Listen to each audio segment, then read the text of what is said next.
I'm Blepus. Uh-oh. Boyo. Heyo. Hello? Hello. Kazuma, somehow I ended up waking up on your stream. You're not supposed to sleep on top of streams, it's rude. I've put out an ad on my channel or on my Discord, and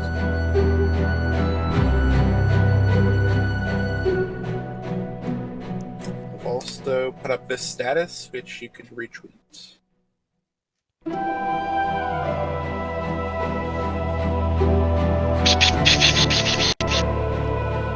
There's no cats here, stop that.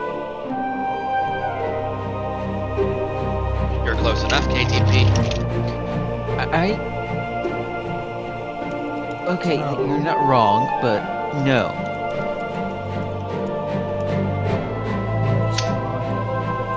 You said you added us?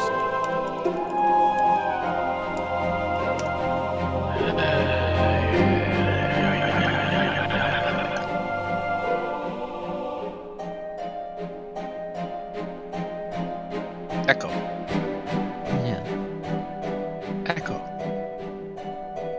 Oh. The O was the echo. Ooh, ow. That didn't feel good. I have the discomfort. So, T, are we just gonna go till the till the song stops? We're going until we're completely ready. Now, we're missing one person in the Roll20 right now. We've got 5 people in here. Probably because I didn't click the button. Yeah. Also, one thing for clarity, I'm gonna need some of you to change your colors in the panel, or the color that basically pops up when you ping. Pew. Gotcha. So, Remy, for yours, I put red because you're a berserker. That's fine. So, do you know how to change your ping color? I'm looking at just Yeah, in Roll20, under your character, there's a little colored square. I'll probably be happy with teal if there's no problems with that.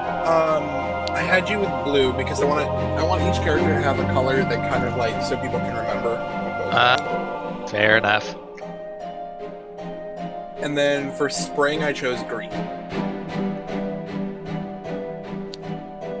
Because it goes with the name. Yeah. so I I'm keep doing it. Derp. I'm gonna choose. I'm just gonna keep going with the. Actually, I could go for pink. Yeah. Pink. I look pretty. It says tis loading.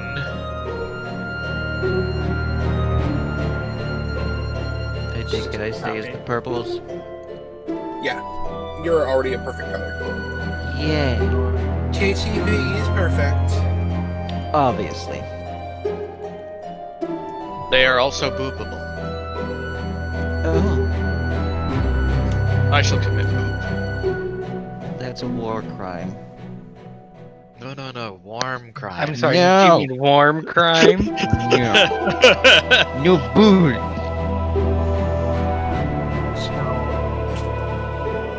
No, there's two Gibbs. Why? Kibble. What are you doing, T? Don't you do it. T is committing warm crimes too. Stop it. Alright, are we ready? I am. I'm just posting into my Discord. Oh my god, seriously, stop it. Because it's time for you guys to see everything. T, are you? Sorry, I'm just I'm ready. checking, but- We all should host Kazuma though. And here we are.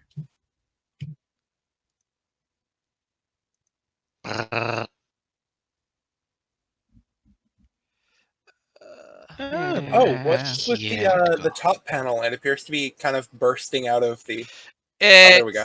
I just had to refresh the source. Oh, Oh, okay. you There- had to boop it then. Yep, I just had to give it a boop.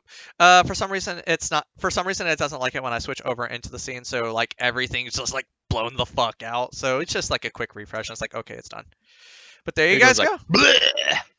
So everyone, welcome to Wild Adventures. I just realized that that's actually a theme park here in Georgia, so What? that's actually the name of a theme park here in Georgia. Alrighty, Forgot about it. So, let's go left to right on the characters. Everybody introduce yourself. So first, Spring. Hello everyone, my name's Cosmo G-Shep, and I will be playing as Spring, a ranger, a planeswalker, ranger, and shepherd druid. And Remy, want to tell them about Rowan and yourself? Hello, my name is Remy Draken on Twitch, but I will be going as Rowan, a bear barbarian. And Barbarian. he basically a berserker style barbarian who's good with a glaive. Intrepid barbarian. Yes. Yeah. This is unbearable. Kazuma, it appears that it's cutting off the bottom of the group picture with like where you've got your position on Roll20. You might want to like center it. Oh, whoops, my bad. The bottom of Hey, it there actually. you go. Oh, there it is. Yeah. Also, if you decide to, you can also refresh the Roll20 thing, and at least mine will change to Rowan's face. Next person. King Trash Panda. Hello, I'm KTP. I will be playing Kib, the Satyr Storm Sorcerer. Satyr slash goat. I just went full goat. Lordigans, the derp. I'm going to boop you. Anyway, It's my job to I am on Lorgans on basically pretty much everywhere, especially Twitch. I will be playing the Husky Android Artificer, Thackeray. Next. Finally, Sir Ashserg. My name is Sir Surge on Twitch and Twitter. I will be playing Tech, a Vulpin Bard.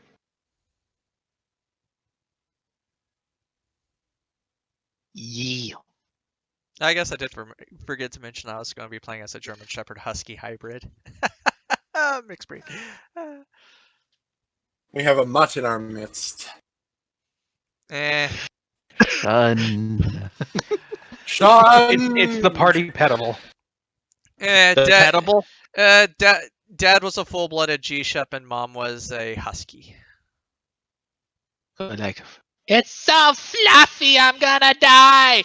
So, considering we are ready, and I'm sure everyone is also ready, Yeah. shall we let T dive us into this lovely adventure? T, Yes, flush the toilet. Do it. T, whenever you're ready, you have the floor. Mutant up. The mysterious island of Mistaken Isle, a place where the many currents and rocky cliffs pull lost travelers to their doom within the eddies. Those who survive awaken to find a strange curse placed upon them. Will the adventurers be able to solve the mystery of Mistaken Isle, or would they die trying? Well, I certainly hope not. At least the die part. I hope we solve it. I hope to God we don't die. Welcome to Die is Not Fun. I signed up to So- I signed up to play D&D, not X-Men the arcade. Back on track. Yes. Spring, you and Kib have been sent to the beach to comb for people. It's a tradition that every day in your village, somebody is sent to the beach to comb for people. Your culture is used to people just all of a sudden showing up out of nowhere. There's so many shipwrecks around your town that people washing up on the beach is just an inevitability and must be accounted for. Kib, you're fairly recent to this village, but you've been sent along too, now that you've become more socially accepted within your month of staying. When you two walk to the beach, as you get over the hill just before the beach and then look down, you see that there are 3 bodies in the water. And they're just in the sand, and they're enough on the land that they're staying still, but they're enough in the water that they're being rocked back and forth with every wave. They all appear to be semi-conscious. Lorgans, Remy, and Seer, from your perspectives, you were in what felt like a dream. You can't quite place what was going on. You know you were in the water. You know that you had grasped something to keep you afloat until you got to the beach, but you have no idea how you got there. When you try to think back to what happened before that, you find yourself drawing a complete blank.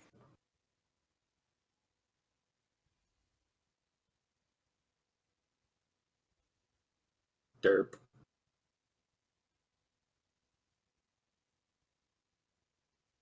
What do you all do? Spring. Spring calls out to Kib. Kib, we got survivors yeah. over here. Oh. Yeah, well, let's get them out of the water at least. So, so Spring's gonna go ahead and grab Tech and drag him further onto the beach and start checking for vital signs. I'll drag the others. Not. I won't be trying to drag the bear. That's too big for me. I will be try. I'll try to drag the other small one, Also, shorter one. also, T. What's Yes? this big black thing that's on my screen for roll 20? Oh, you can't see. Oh, sorry. Why are you not able to see? It's his Yeah. fur ball of war. He basically covered it in a bunch of his fluff so that nobody could see it. Why was everything hidden? Yeah, I'm not seeing anything either. Can you see now? No. Why? See, you might guys have to not go able into the see? page settings and go to dynamic lighting. They recently put an update out for this. See if dynamic lighting was enabled. It's off. There we I go. see thing now. It just blasted things all over your face to obscure it. Okay. Oh, now I can see something. Alrighty. Yeah. Now I see everything. Yeah. I can see clearly now. The floof is gone. So, T, out of curiosity, I'd be you said that we were coherent or awake, as it were? The people You're that just had washed coming up? to. You're just coming to.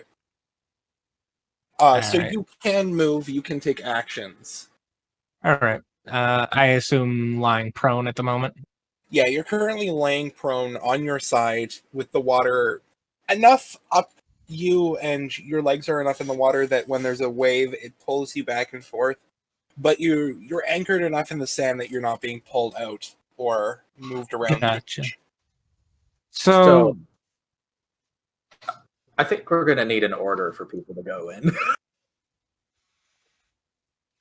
But I guess that way I go ahead and start trying to push myself up if possible.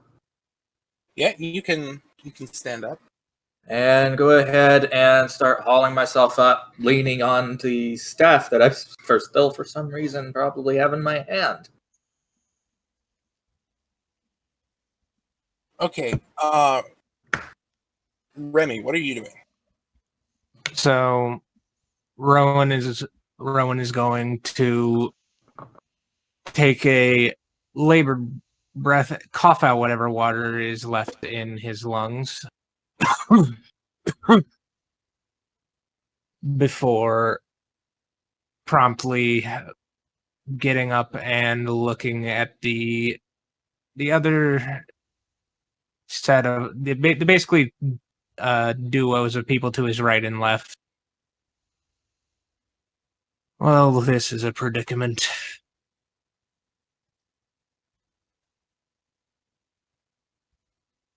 And then proceed to walk towards the fire. This way? Yeah. Okay, Spring, what do you do? I kneel down and start checking on the fox in front of me, checking to make sure he's doing okay, making sure he's still breathing. And Tech?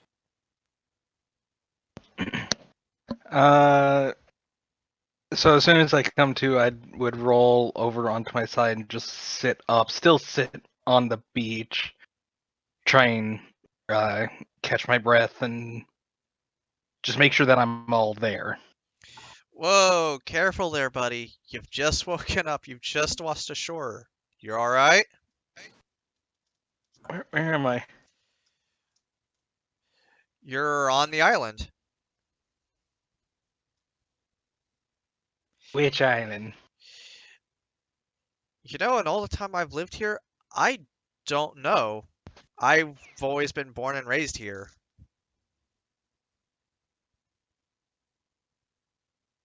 He then just like rests his head in his hands, pause, just breathes, trying to settle in and take in the new environment.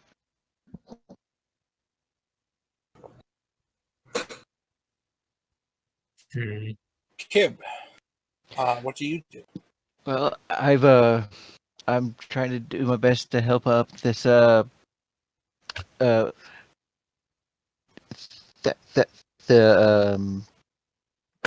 Probably describe him as blue canine. yeah, I'm trying to help out this blue canine up. It's probably very difficult for me, seeing as I'm so small.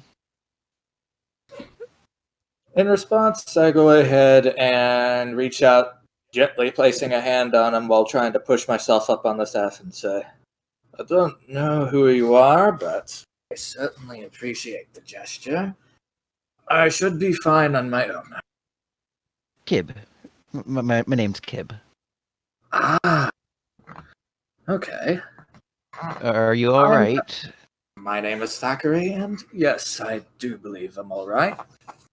I go ahead and take a look around the area, noting the others that are in a predicament, and I go, it seems that the others might need a little bit more assistance than myself. I'm built a bit differently than they are, and let's just say water doesn't agree with most people who have to breathe. Yeah, it's no fun in the lungs, no.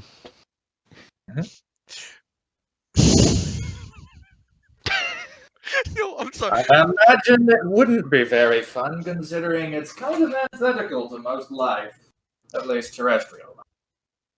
Let's go ahead and join them, shall we? Okay, yeah. I'm sorry. I'm just thinking like Kib being small. I'm like, yeah, he's pretty small, but not small enough to be used as a battering ram. Stop it. So as Rowan would kind of just he'd sort of make a pace at least to around like that area. Okay, you can move your token. All right, I wasn't sure if you were doing it or I was. So he'd basically move around here, and anybody who would have any knowledge towards it would notice that his his armor or general look to him was very military-esque. Some a sort of soldier type, as it were.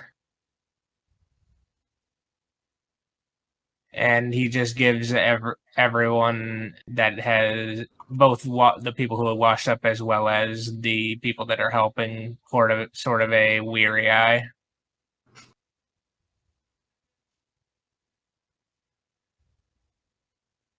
So as you're all standing on this beach, all of a sudden a very large wave comes along. It's not dangerously large, but it comes and it laps up past the shore all the way up to essentially the border of the sand here and sweeps by all, getting your ankles completely wet.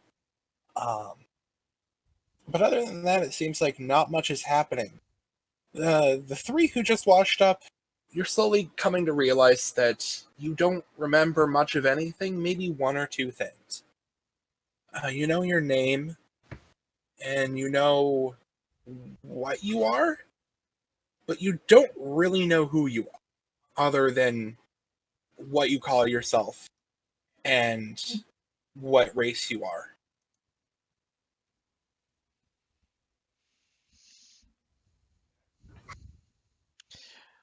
Um, so I look around to the others.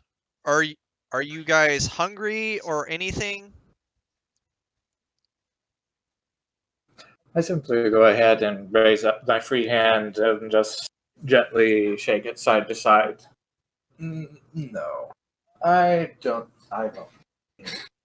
However, the rest might. Okay. Now, I'd like you all to roll perception. Perception. Which dice did you roll for perception? You go into your character sheet, and Roll then your perceive. you just go to your skills and then click the one perception. Let me remember. Not perceptive at all. God damn it. I'm pretty sure Kib saw fish. Hey, look, there's water. Oh. You were saying. They'll be rebooting.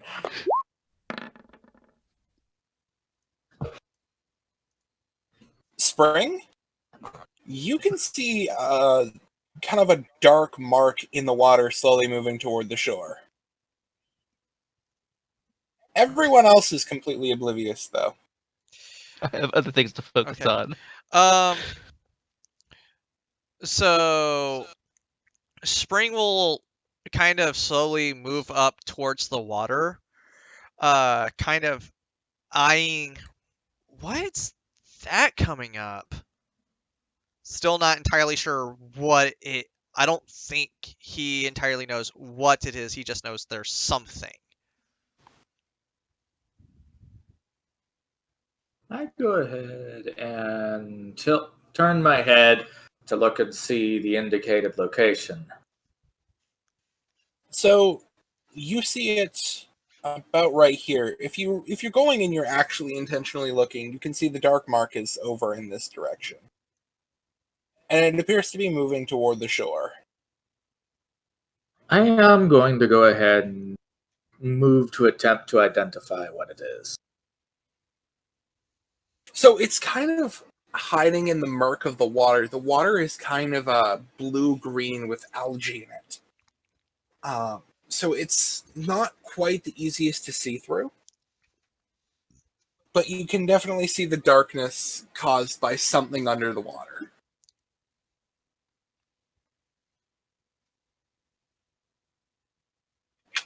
Okay. Let's see.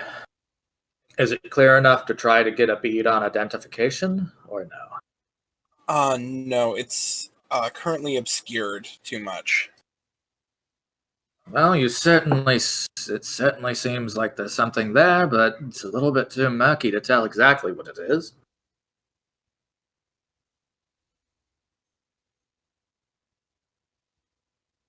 Are there any indigenous sea life here that you, I'm assuming natives might know about? Fish?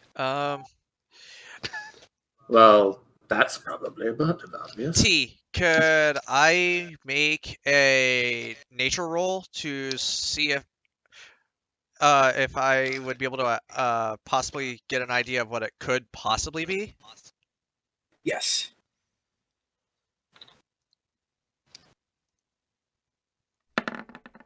Nope.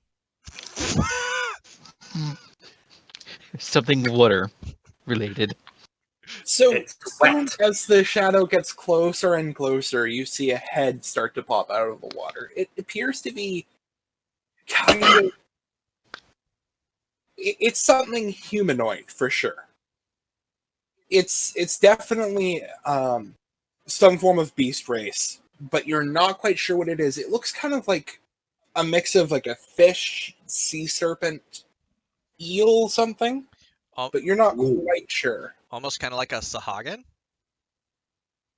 Don't have to Not- blurt things out. I can tell you that. Um, That means possibly. Kitty, kitty. but what you notice is it's very large, All right. Oh, this looks lovely. and as it comes out of the water, you just hear, "Where is she?"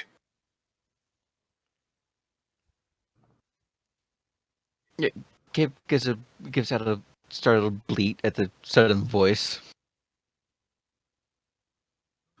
Does so? Did that sound in any? Could I actually roll insight to see if that sounded at all threatening or? Yes. Do note that when you ask to do something, don't ask for a specific roll. You ask for an action, and then I tell you what to roll. Sure. That's just roll. Do Instinct. you have a token for their location, or are they just off screen? They're currently around here in the water, like way out, like off the edge of the battle map. Okay. T might be on a different layer because we're not seeing you ping. Oh, sorry. Go to correct layer. I'll They're go ahead. this way, but they're not on the map. Okay.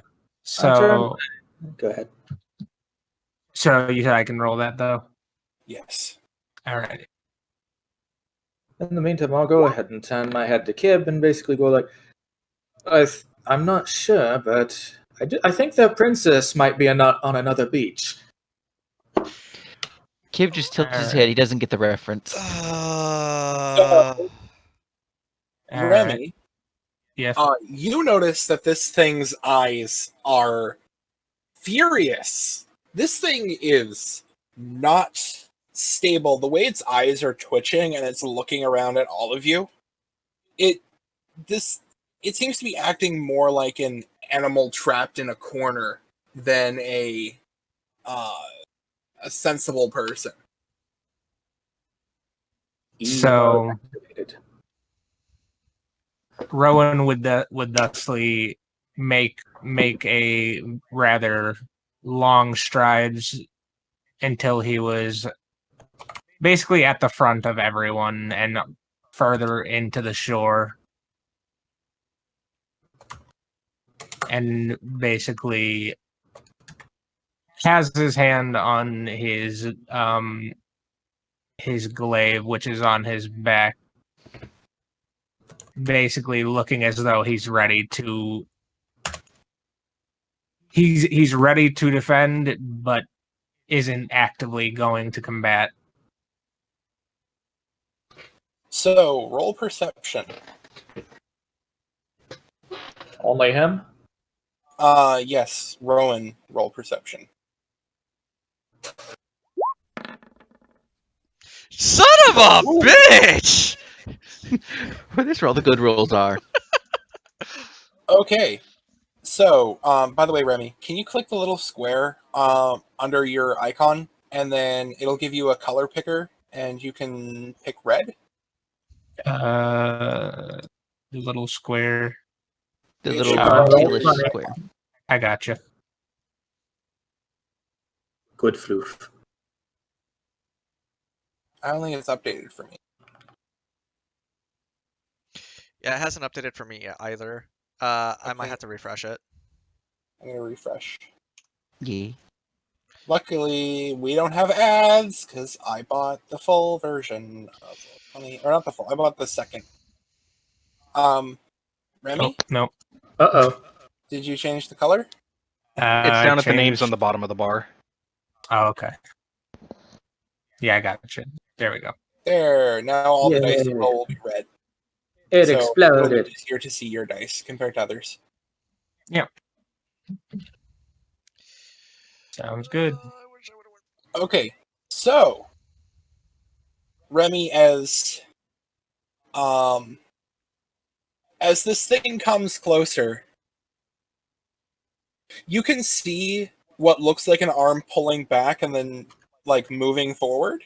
I want you to make a dexterity saving throw. Dex save. Gotcha. Yeah.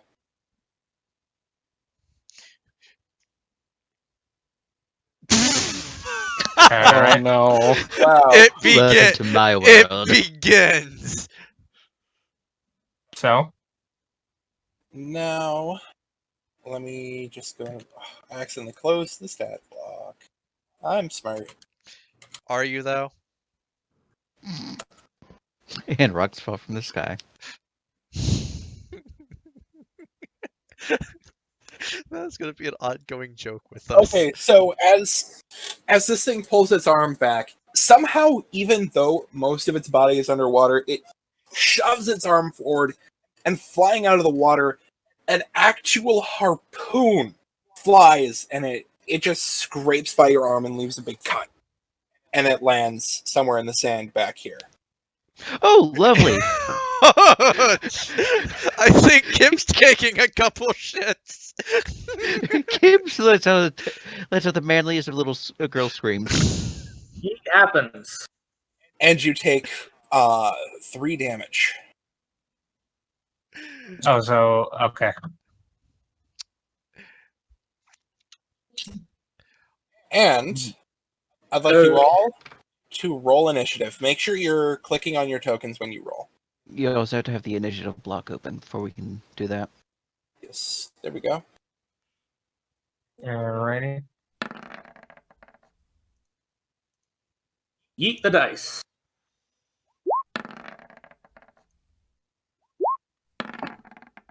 Fuck!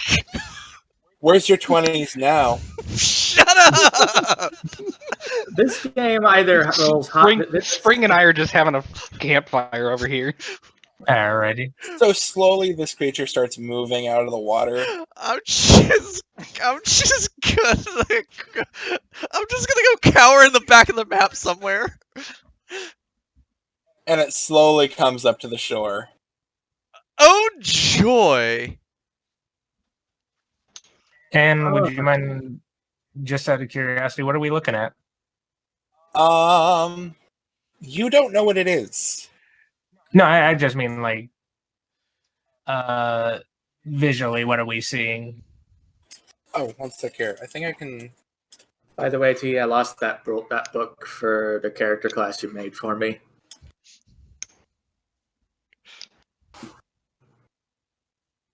That should have brought it up. It did. Oh! It looks like a naga. He looks purty. I'm gonna. So, like an anthropomorphic Snake. ish person. Snake. They look kind of like an eel, but they've got these big spiny fins all over them, and kind of these like whiskers, like kind of catfish whiskers on its face. Gotcha. Okay. Very nice. Gonna. All right. Again, I'm just gonna So- go to the back of the map and cry. So it is my turn. It is your turn. All right. Well, he had already been fairly uncertain, but now he lets out a very loud, rageful roar, and more or less goes into a rage. Okay. If you that's click the on best your way I can- token, you've got that bar above you that says 2 out of 2. That's the number of rages you have available. So you can just click your token and then Yeah, I did it. Good. And then with a fairly quick motion, he spins around his glaive, because going into rage was a bonus action, correct? Yes. So yeah, spins around his glaive, does a little flourish before going for a broad swing across like basically from top right to bottom left. Okay. Make an attack roll.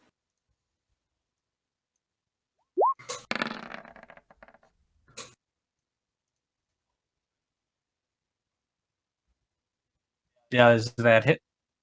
Does 15 hit? Yes, that hits. You do 13 slashing damage. You bring this glaive down and you hit it in the shoulder and it kind of comes down and it doesn't really go all the way in or anything because this thing has some very tough scales, but you've managed to like scratch through the thick scale layer and kind of make it bleed from the layer underneath.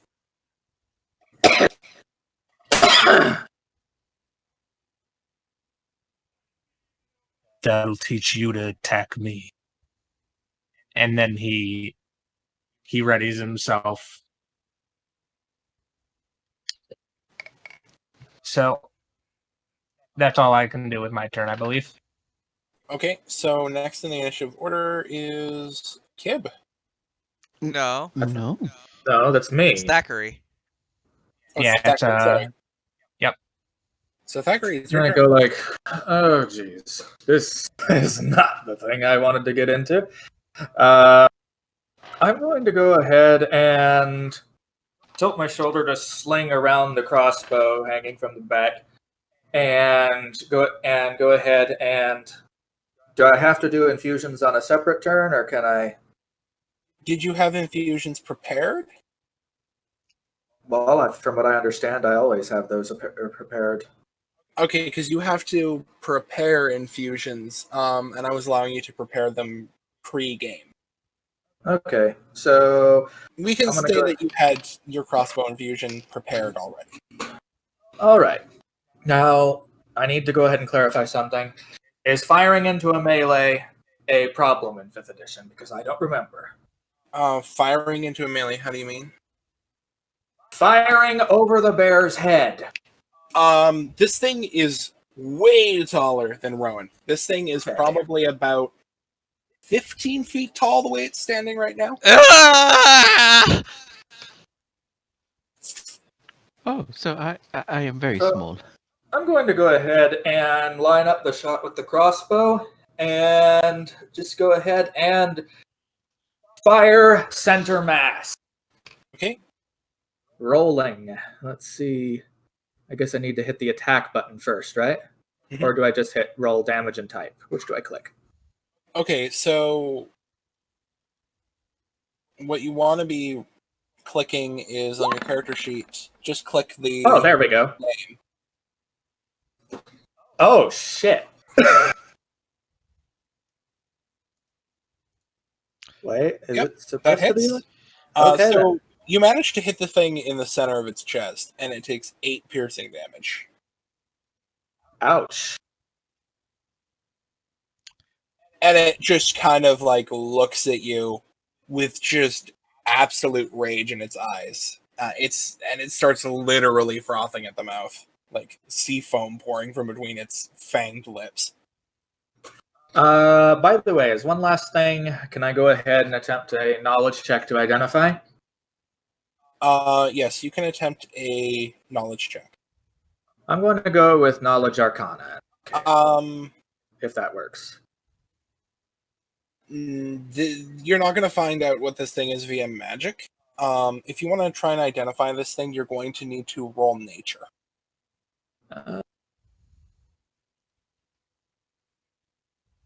It's not a class skill, but I have a modifier. Is that still workable?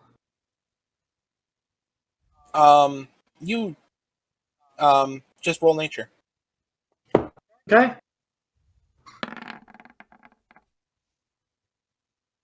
You know that this is some form of mer person. You don't know what sub-race it is, though. Okay, and I guess no other useful information? No. Okay. Kibby, your turn. Gibbles. If it is your turn. I hate that name. Oh, Kib is gonna scooch over a little bit and grab his staff and just concentrate and send out a chromatic. Why are you not showing? There we go. Chromatic boop. Oh, oops! I did not mean to do it twice. It didn't register the first time. Well, So- we have it in the log, so we'll be fine. So, Yeah. is there an attack roll on that? How does chromatic orb function? Chromatic orb. Let me pull it up and.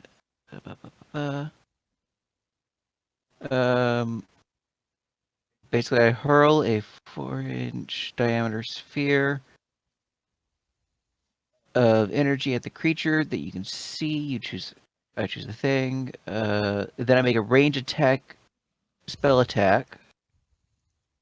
Okay, so you rolled the damage, but you need to roll the spell attack first before you roll damage. All I did was click the thing in my attack. So I don't know why it did that. Eep. One sec, let me look here. Woo. I might have accidentally misclicked what it was, but yeah. Pre advantage, auto roll damage and crit. Yeah, it should be in. Yeah, Why I did it might have not attack accidentally roll? clicked the damage portion of it instead. Okay, so Let try me again. yeah. Nope. For some reason, it is rolling only the damage. Yeah, I don't know what that is. Let me look at your spell and see if I can figure this out. This might have been one I had Yes. to enter. Oh, you Might didn't have it set as a ranged spell attack. There you go. I fixed it. Oh, that would be my bad. Fixied. Fixed. Okay. So I'll try it again. Yes. There we go. You hit and you deal what type of damage were you doing with it? Lightning. Lightning. Okay, you hit it. And Yeah. so you throw this. So do you want to describe how you cast the spell? Well, with the grabbing the staff, he's rubbing the orb and then pulls his hand away. There's an arc of electricity between his hand, between his palm and the orb on the staff, and then basically pitches the ball from his hand at the mirth thingamabob. Okay, so this crackling orb of death flies directly at the large creature and it hits it, and it seems like where you can actually see just like where it hits his scales, all of a sudden there's just like a red like crack pattern that goes all the way down into the water, and you can see that there's smoke coming off of it where it's burned him, where the electricity at the moment it hit his body, it just like shot through him into the water, leaving a big burn trail. Ooh. Why- And then Kib will finish off by moving back quite a bit, because no touchy. By the way, I believe that was enough. Sorry. By the way, T interjecting real quick. I've already fucked up. Yes. I've been, How did you find that? I've been forgetting to set it to whose turn it is. Overlay. You silly. You silly Peppy. We're gonna boop your snoot. That's why the face rig is there.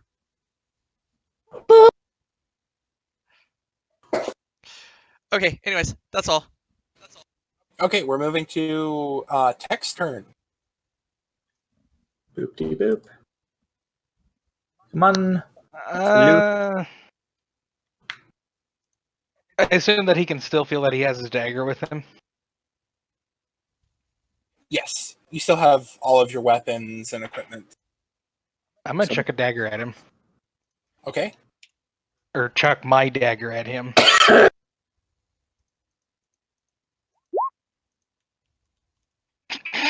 So you throw this dagger, and it seems to hit his scales, but the moment it falls into the water, you just see that like it didn't even go through the scales. It just kind of went boing, and then fell into the water. Huh. I'm not doing this, but part of me just wants to, like, if he looks at me, I just point to spring. But I'm not doing that. Whoa! We're not throwing. No, we're not throwing Spring under the bus here. That's a warm crime. I used my Damn it!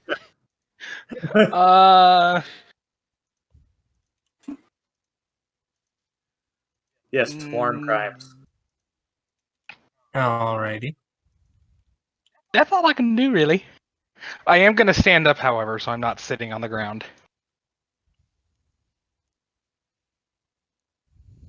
Okay, so Up you are and off sitting the down. I booty. think standing up takes 5 feet of movement. I think it's half movement, actually. That's from prone. Oh, that's from prone? Yes, it is 5 feet in my games to get up from Okay. sitting. So you have 25 feet of movement if you so choose to use it. Then I'm going to move to here. Okay. Is that your turn? Or do you have any bonus actions?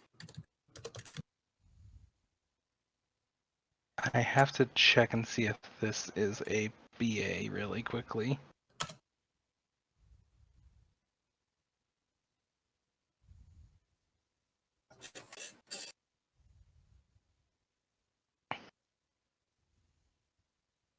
It is a BA. That'll be my turn.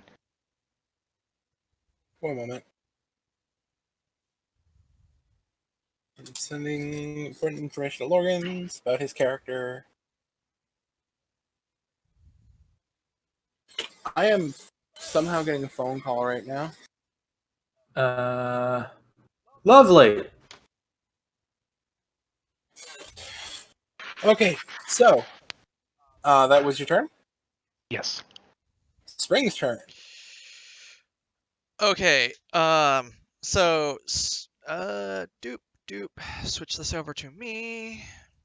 Okay, so Spring is going to draw his bow and aim for the spot where Kib had dealt damage to his chest, where I would assume it's still smoking. Yeah. All right. Wait. So I'm gonna go ahead and do my longbow.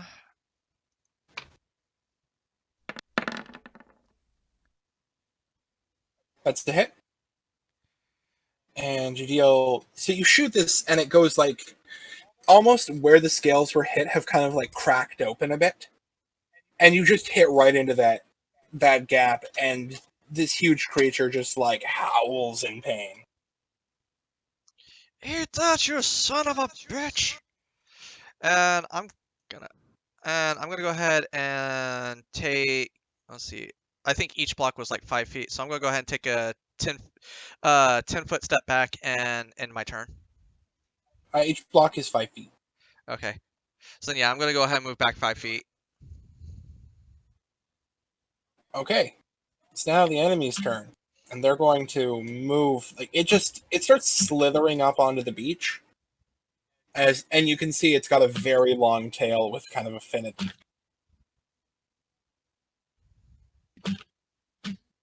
and so it's just going to let out this like thunderous howl before it goes, and it's going to swing its harpoon directly at Tech,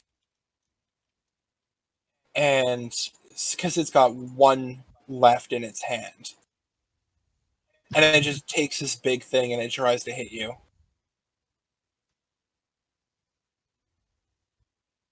Does a 12 hit? It does not. So it just like barely misses you as it swings. Barely's the right word. And then as soon as it does that, it kind of like moves like a serpent and then moves its whole upper body over at Rowan and attempts to bite it with its huge its teeth are almost like transparent like an anglerfish as it tries to sink its fangs right into Rowan.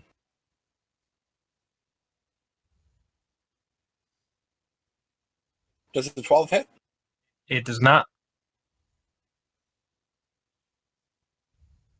I have summoned the most useless of monsters. Yay! Hey, everybody's got to have bad rolls once in a while. But no, it's fair if it happens to the monsters. Yeah. Yeah, I mean, it's fair. To be fair, it's fair if it happens to us too. It's all fair. no fair. Oh, The Anyways, dice booty. so is that all that? Is it anything else it's gonna do? As it tries to bite and it smacks its whole face into the sand and then slowly gets back up, you just hear it muttering something. Do any of you speak Aquan? No.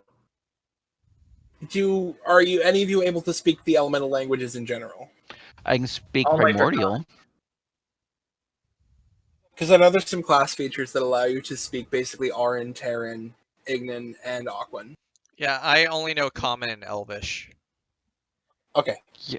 Common, Draconic, and basically Machine. Common, Elven, Primordial, and Sylvan.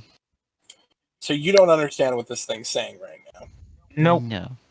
So it Oh, you would be fake- Rowan's turn. It's my turn. Gotcha. He lets out a bit of a gurr. He's like,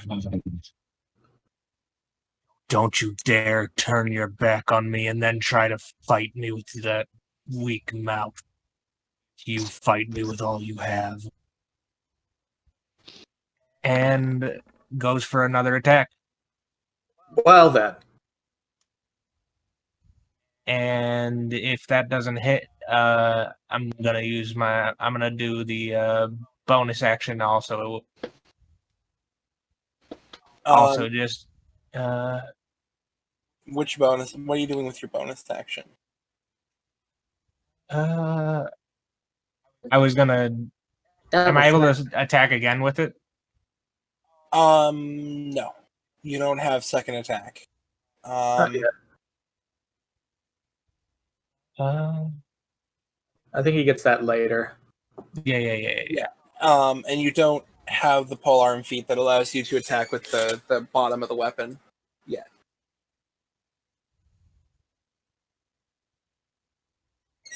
What was the feat you went with? Let me look. You went with one of the Mordenkainen. No, it was Xanathar's Guide once. You got Orcish Fury. Yeah.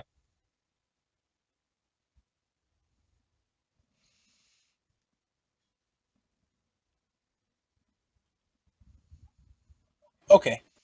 So when you flourish your glaive and you hit this thing, it just catches the blade and it looks down at you from like way above and just laughs and then lets go of your glaive while kind of like tossing it back so like your arm kind of like gets pushed back a bit by the force. Puny little man.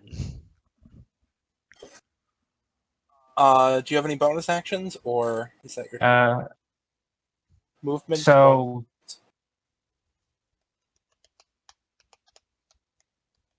no, I don't believe there's anything else I can do at the moment. Because sort of moving, which he will. He's not gonna disengage. Are we able to move around the If you're The withdrawing, enemy. If If you you're- move out of his attack range, he can use his reaction as an attack of opportunity on you. So that's what I was saying. But if I stay within the range, I don't get that attack of opportunity. Yeah, if you're still staying within his attack range, you can.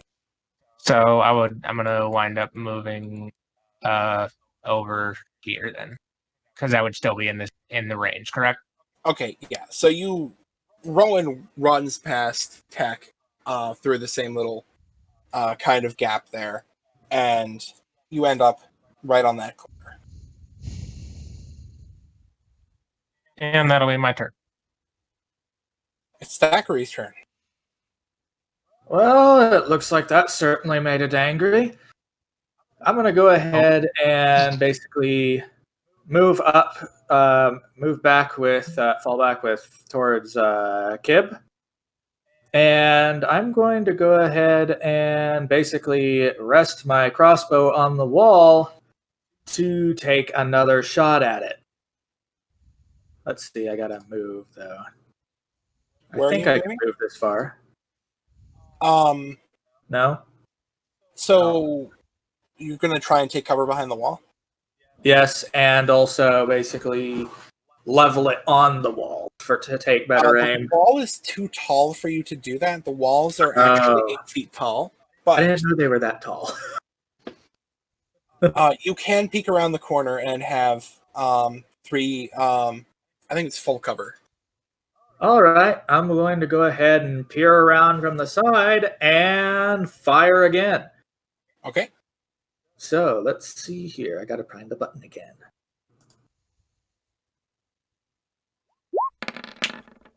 Well, that probably didn't work. So exactly the same thing as what happened to the dagger. The bolt hits and it goes squish, and it doesn't go through the scales. It just goes boop and pops out. Don't point at me again. Looks like it didn't find any purchase. I'm gonna go ahead and start getting ready to put the next bolt in while the next person goes. Okay.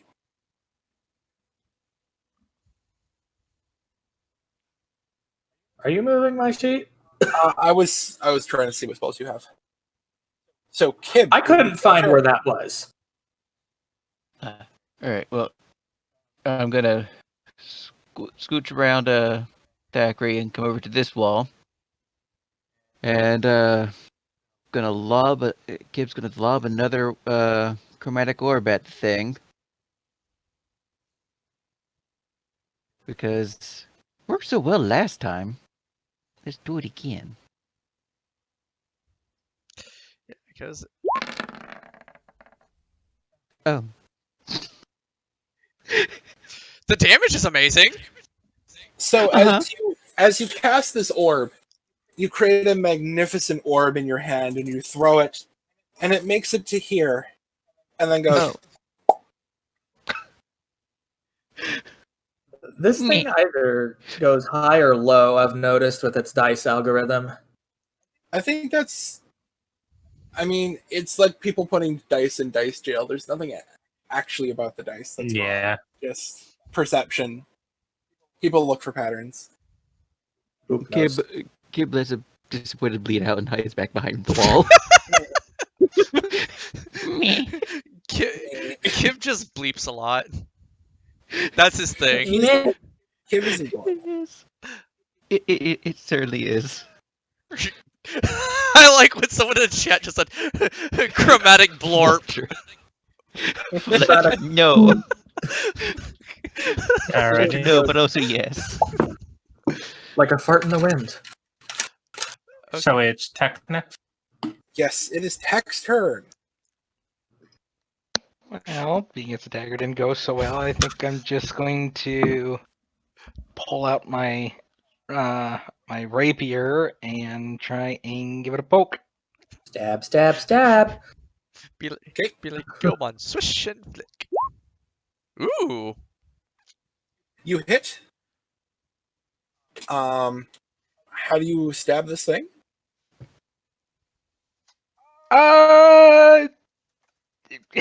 Considering the fact that he's kind of just like panic poking, it's just Go away. A And like, fast ew, ew, poke. ew, on the thing on the end of the stick. Are you like flinching backwards and poking like eh? Kind of. Get away. Go away, you horrid beast! Oh my!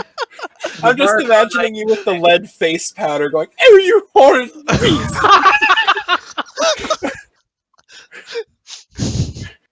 I'm getting you a powdered wig. There you go. No. Oh, back, you devilish fiend! No. You do that too well. Oh, how horrid! Absolutely horrid! Go ahead. And as a bonus action, I'd like to use one of my bardic inspirations on Remy, what's your character's name again? Rowan. Rowan. Okay. Yeah, it's a D4 he can add to an attack roll, a saving throw, or a skill check, right? Correct, but it's a D6. Oh, it's a D6. Ooh. Okay, so that's your turn. You've spent your action, bonus action, unless you want to move. I'm good. I don't want to get hit. You don't want to take You don't want to take a harpoon to the face? No. Are you sure? They're delicious. I pointed spring. What the fuck? Stop! I don't point at spring. Oh my god, I love what Crafty said. Oh dear, do you believe this beast has given me a case of the vapors? Oh my. Alrighty. Okay, my turn. It is now Spring's turn.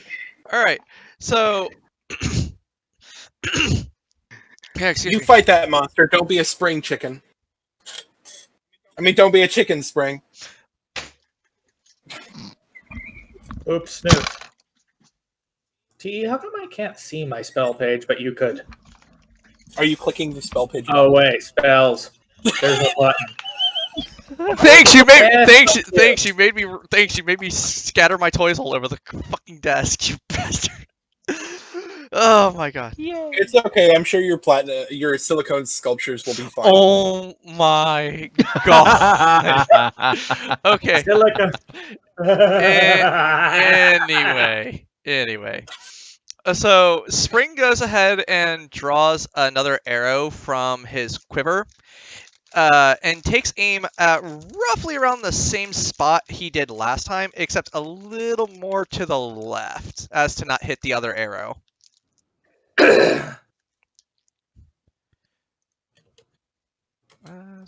Okay.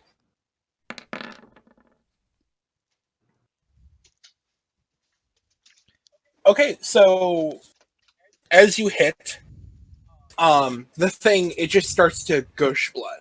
And my question is, or rather, not to borrow a line, but finish this. Oh. Finish it. Finish it? Finish him. Finish him.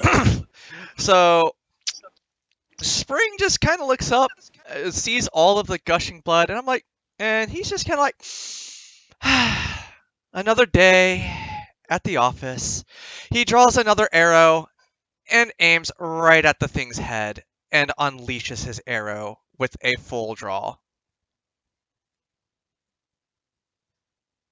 So, as you kind of like pull back and, you put that little extra oomph into the bowstring with a little twist and you shoot it, and this arrow just goes right between its eyes, and the moment it hits, it just falls backwards and makes the hugest splash, soaking both Tech and Rowan in just seawater.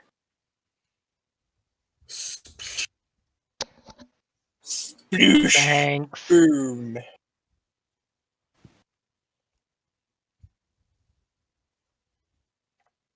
I'm assuming combat's over. Yeah, combat is now over. I kind of just shake some of the water off. Ugh. Well, that was lovely, wasn't it? Oh, that's a common thing around here. Is it? Is it though? Oh, come now. Oh, come now, Kib. How many times have we had to fend off against monsters of about average size from taking over the village? I usually leave that to everyone else. I just stay behind. Your spells are helpful enough, Kib. Give yourself a little more credit. He does have a delightful flair for it. He probably would be quite the performer with them, I imagine. Rowan approaches. Go ahead. You said there was a town. Yes, my village isn't too far north from here. Well, that's lovely. It's always Does it good have to an have inn? a nice town. Yeah, we have an inn. It's not a it's not a very big village, but it's enough for weary travelers between towns to rest at with good food and pleasurable company. Rowan just looks at them, and he's basically looking as though he's like waiting for you to just take him there because he looks fairly done. Oh, there shouldn't be too much of a reason to tarry now, should there be?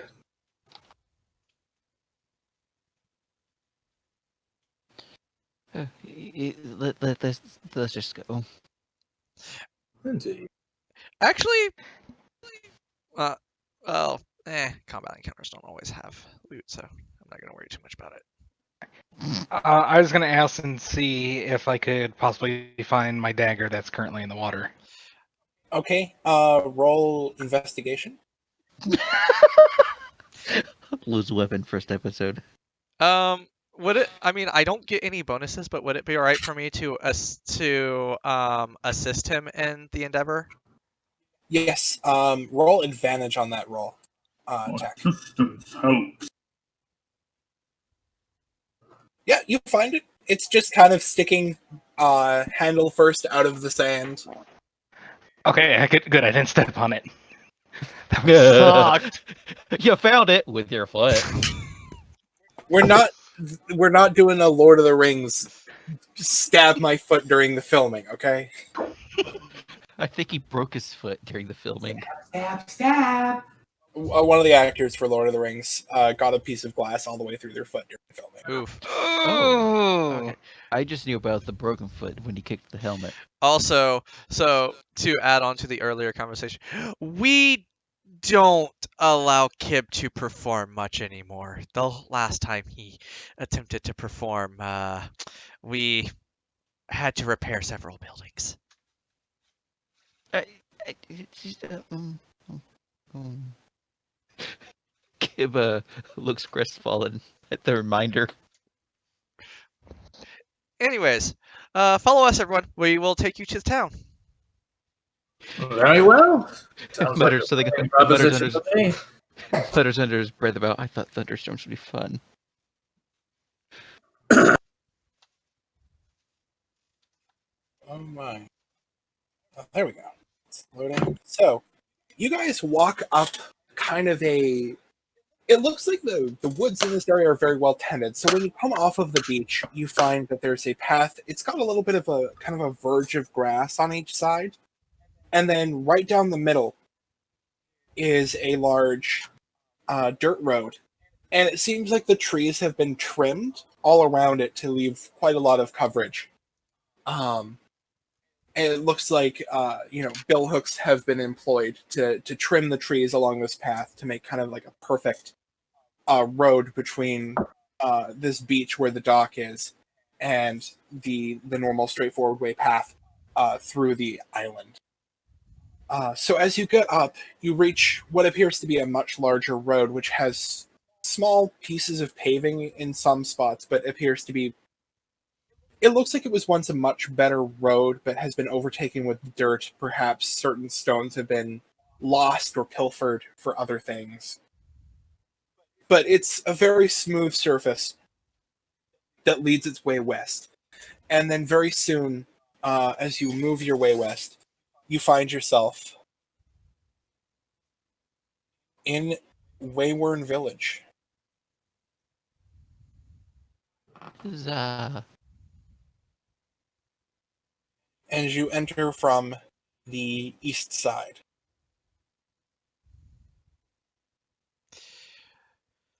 Seems like a lovely place. Okay. It grows on you. Which side's the east side?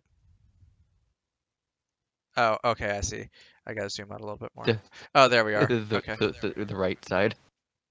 Right, I figured it was the right side, but I was like, I hadn't seen. I didn't get a good look at the map when we had came. So, um, so Spring turns to the others. Specifically to Remy, he says, "Follow this road until you reach the fork. It'll turn. If you turn to the right and head north, then turn right again, the end will be straight ahead of you from the mayor's house." I'm heading that way anyway. You can just follow me. Spring is gonna Spring's gonna go ahead and return home. Okay? I'm not this shit. Fuck this shit. I'm out. Rowan looking a bit foreboding, looks at the little goat and says, "Let's go." Let's go. Go goat. Kib leads the others towards the inn, seeing as how that'd probably be the best place for them. So as you walk by, you see that there's a lot of ridges here. They appear to be like kind of reddish peat and clay dirt ridges with kind of a collection of dead leaves at the bottom where the wind's blown them. And you see just underbrush and rather large oak, ash, beech, and maple trees clustered all around the village. It appears the village is kind of just in. Most of it is above this road that runs right through the middle. In the south, you can see what looks like some newer houses. In the north, you see much older buildings. Spring, you would know that this is your best friend's house, Rickard, who nobody else here knows quite yet. So as the gang all walk, you go past this guardhouse where you see there's actually a man. Yeah, it appears to be a wolf in kind of some very generic looking armor that has a kind of a crest on kind of the cloth gambeson that goes over the top, and the crest is just a kind of a large oak leaf. Question T: does anyone attempt to interact with Spring on his way back to his house?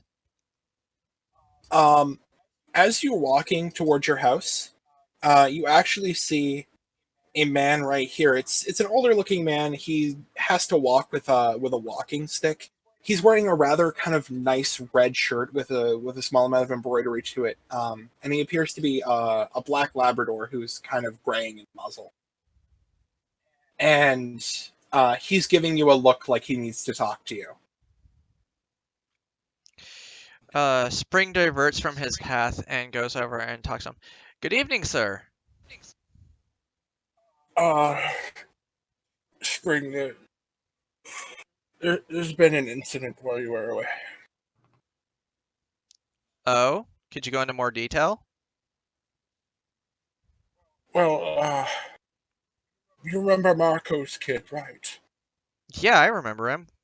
Is he all right? Well, while you were away the other day, he had an outburst in the market, and well, we can't find him today.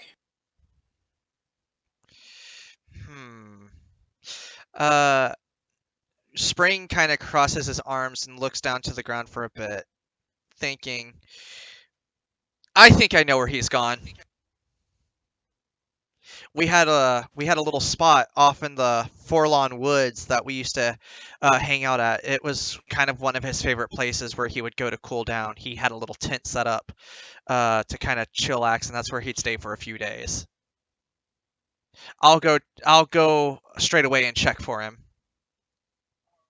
Could you talk to Marco? He's older, like me. He doesn't show it, but he's worried. But he just can't go into the woods right now. So Sure, I could go talk to him before I head out. Where's Marco at right now? he's in his office in the town hall. All right, all right. Thanks a lot. I'll go let him know straight away. So the rest of you are walking to the inn. Yeah. On the way, I go ahead and look over at Kib and go like, "So, he attempted to do a performance." Yeah, well, I just thought, well, I was fairly drunk. It seemed like a good idea at the time. Usually, when it comes to things like that, it's usually just better to go with err on the smaller side of things. Yes, well, the less said about it, the better. Fair enough. I'll leave it to me. Well, there's the inn, and just follow the road further, and there's our marketplace. Several shops, Oh, great. and the town hall's over there as well. I could Okay, so as you approach the new home inn, you see somebody out front, and they're kind of sweeping the small amount of pavement that leads from kind of the dirt road to the door, and they're just kind of sweeping the leaves off of it. And from inside, you actually hear some amount of music. It appears that this is basically the town gathering point. Yeah. Do I recognize the person sweeping? Yes, that's actually the innkeeper's daughter. Ah. And his daughter is named Mira, and she's kind of a calico cat who's got a soft amount of blonde hair that kind of sweeps to the side. She's wearing a blue dress that matches her eyes, and she appears to be probably about 22, you'd guess. Good evening. Well, is it evening, afternoon? From what time is it? It's currently about lunchtime. Good afternoon, Mira. We found some newcomers. Oh, the mayor is paying for any rooms for anybody new right now. Just you remember it happened to you a month ago. Yeah. Just bring them in. I'll have my dad show them some rooms. Great. Everyone, this is Mira. Her dad runs the inn. Mhm. These are. The feline smiles and nods at all of you, and then runs back in. And it appears she's very, very busy in this place. And I'll lead them inside.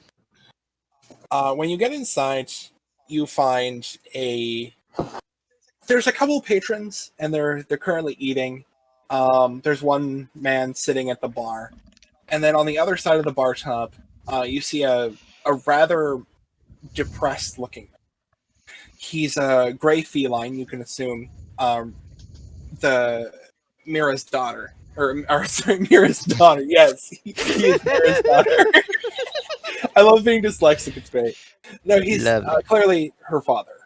And he's got like bags under his eyes, and he's wearing some kind of drab, kind of brown clothes, and he's resting his elbows on the counter and sitting down and like resting his head on his elbows, and he looks at you as you come in, and he goes, "Hello, welcome to the Dancing Cat. I thought it was a new home in. The bar is called the Dancing Cat. The inn is called... It's Right, confusing. Right. Well, we have 3 newcomers. Rowan nods. The 3 doors at the end of the hall. There's nobody staying here anyways. May as well just take those last 3 rooms. Right. Fair enough. Rowan looks at this person and and asks, "Do you sell ale?" Yeah, it's about all we really managed to sell anymore, to be honest. Without another word, Rowan finds his way to the bar. Yep, the barbarian has found his habitat. The satyr approves. The cat just kind of like looks up and like slowly pushes himself into a more upright position and says, "You have coin, right?"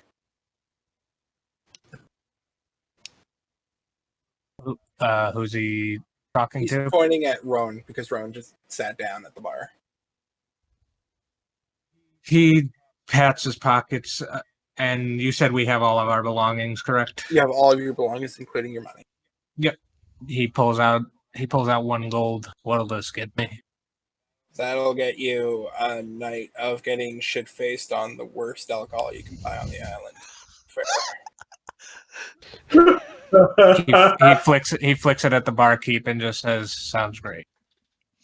Bear. Also, coincidentally, it's also the best. I'm gonna go ahead and peer around the place to see exactly what's going on per se. So I don't really have any interest in food or the accommodations at the time. in one corner, you see a pair of foxes who are playing cards. And in another corner, you see a badger who's in kind of like a farmer's outfit. He's got like literally got a straw hat on. And he's eating probably his lunch right now. And then finally, there's one other person at the bar who is a rather large lizard man in armor. He appears to be wearing kind of a breastplate with some pauldrons and a lot of leather straps with kind of a leather coat underneath that.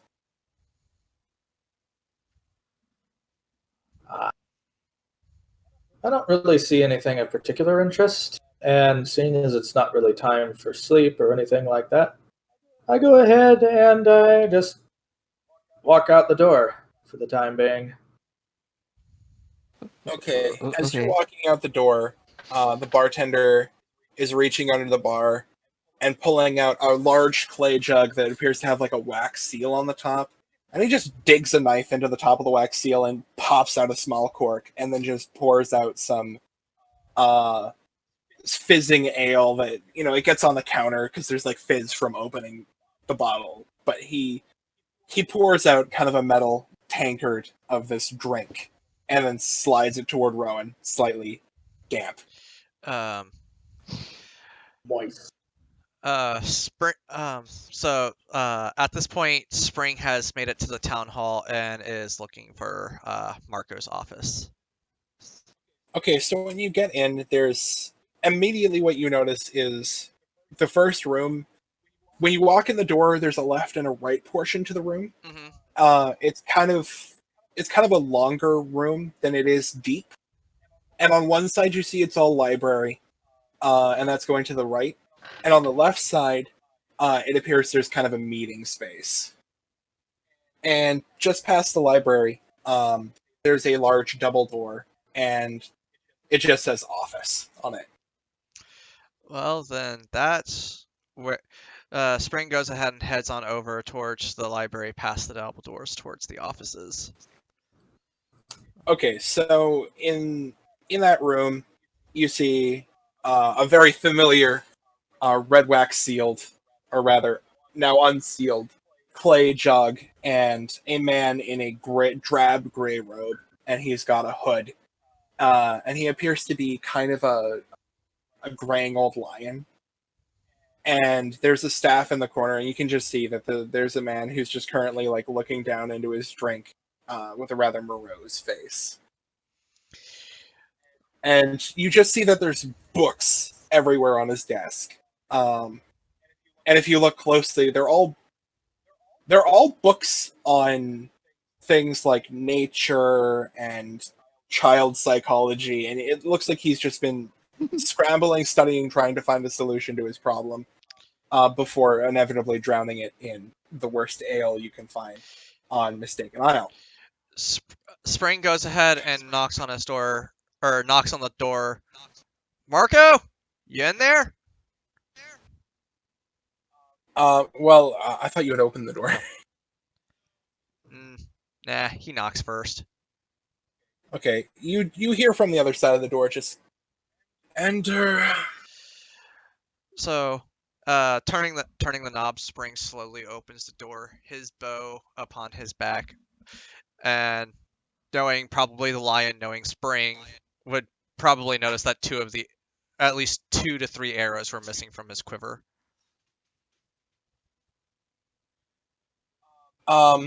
So you see him kind of there behind his desk, with bags under his eyes too. He's clearly like been up all night with worry. And he's like, "Did the mayor send you?" Yeah, the old black Labrador sent me. He said, I already know of the situation. Your son's gone missing. Apparently from what I'm understanding, there was some sort of an outburst in the market. Leo had been...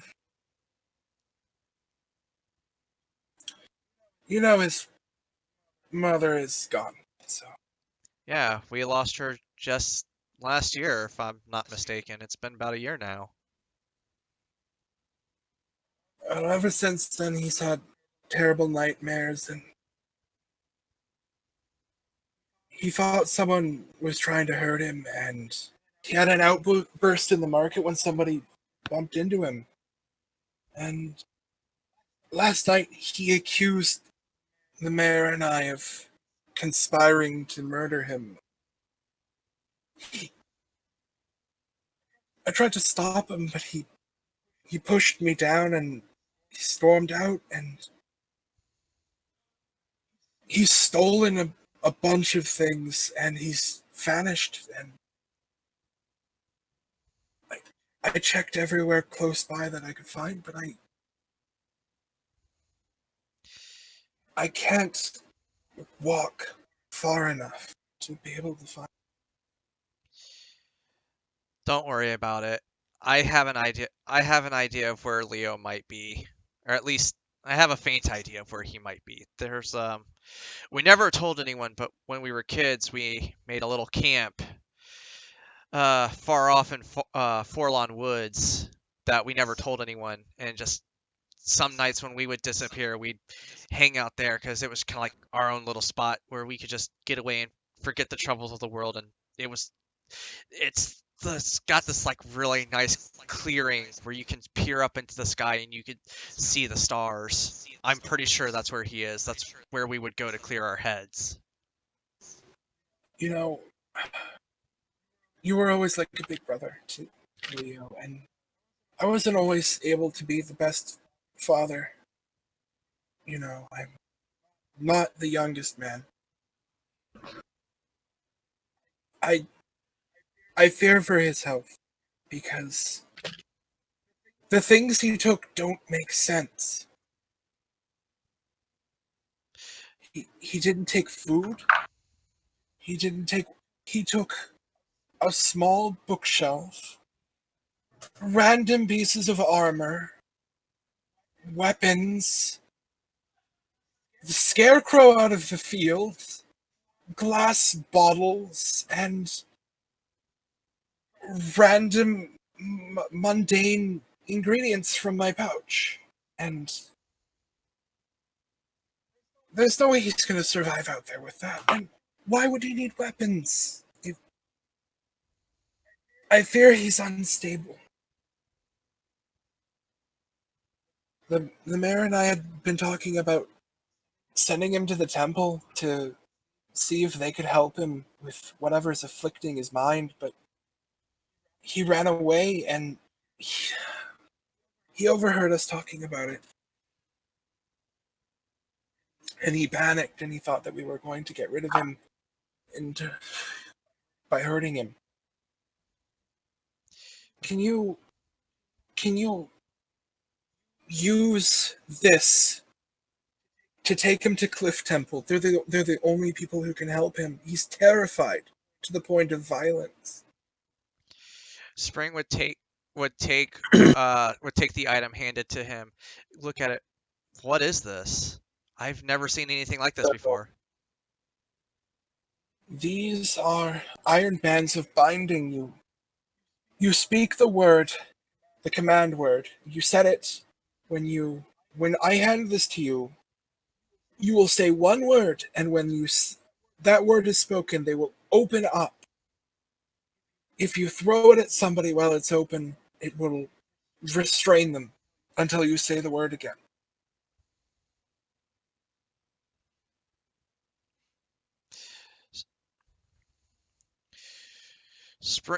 Spring places the item into his pack, secretly muttering the word to the item. Don't worry, Marco. I'll find him, and I'll get him to the temple. We will figure out what's going on, because you're right. That doesn't sound like the Leo I know. Meanwhile, while that's happening, I'm probably just wandering over towards the market. Peering around. Toward Luca Market? Yep, and by now I've also likely just tuned up everything to clean up my outfit and everything with a bit of prestidigitation or the equivalent. Okay. So what's your equivalent to prestidigitation? Probably using the shielding system on me to basically lift dirt particles, water, and any foreign material away from myself and my clothing. So what you're saying is you're doing a high-tech version of a dog shaking water off themselves. Pretty much. Dirt be gone. Mm-hmm. Of course, outside before I do that. Okay, so you walk to Luca Market, did you say? Indeed. Okay, so in the market, there's one large stall. There's a place that seems to just be kind of like storage, and then there's two more stalls. Okay.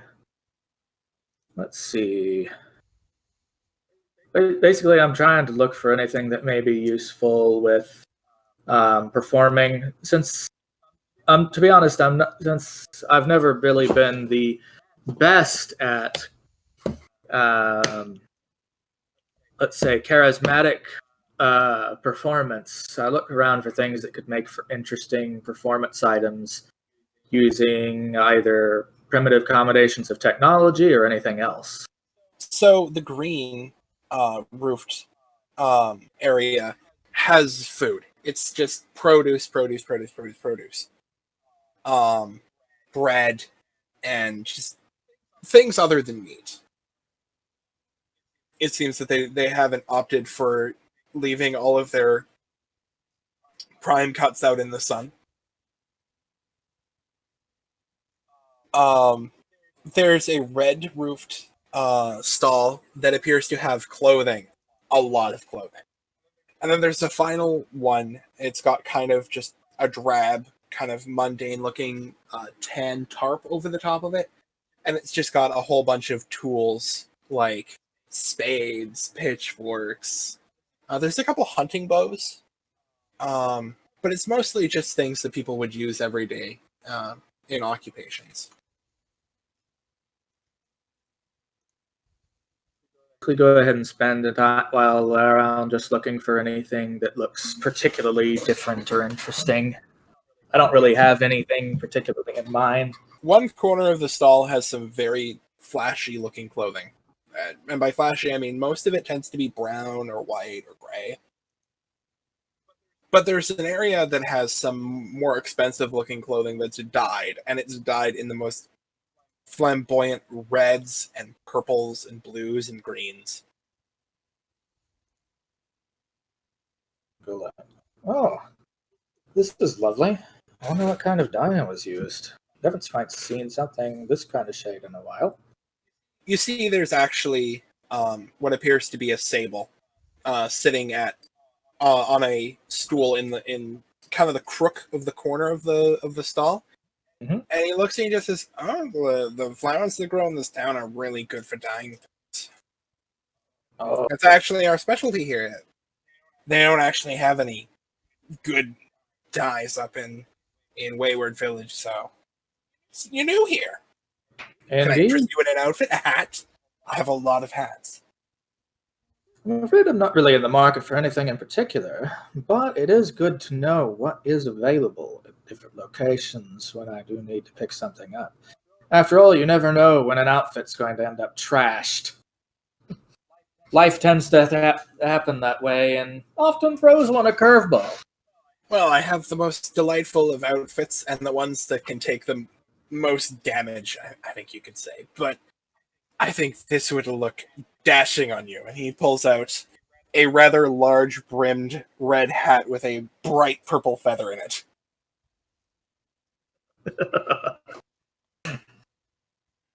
I go like, I think I've seen hats like this before, though I can't really place it per se.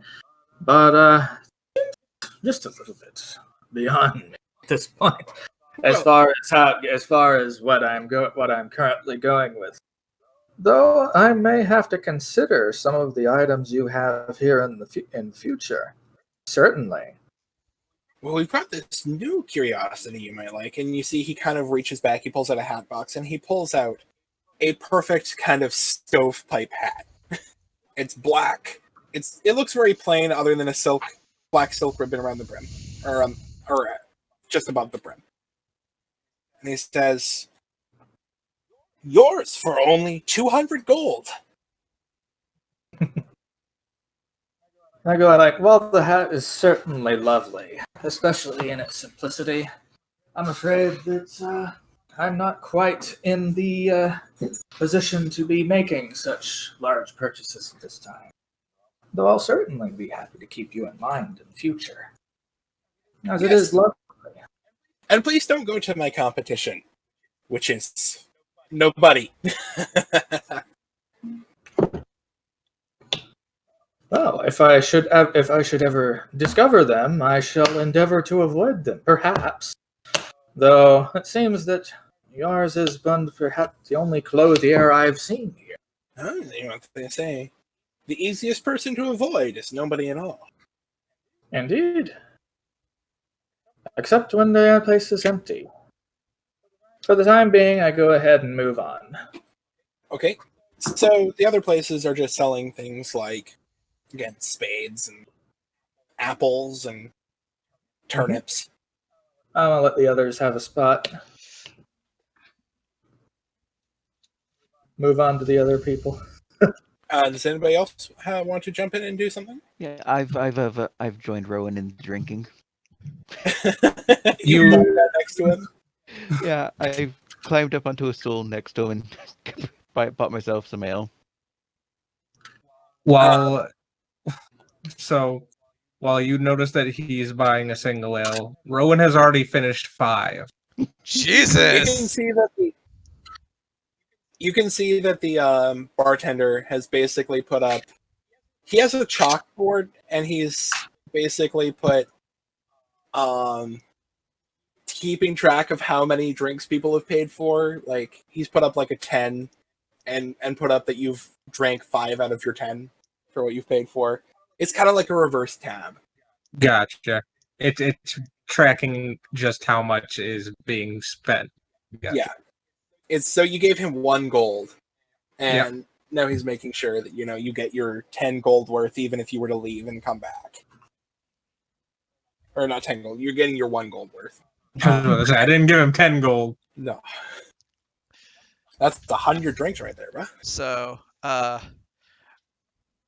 Spring walks over, gives Marco a hug. and tells him that everything will be okay. And then Spring disappears off into the woods, heading into the direction of where the camp that he mentioned would be.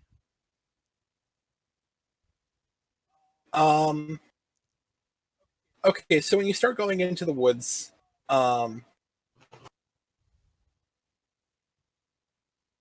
you notice that he's not actually in that spot.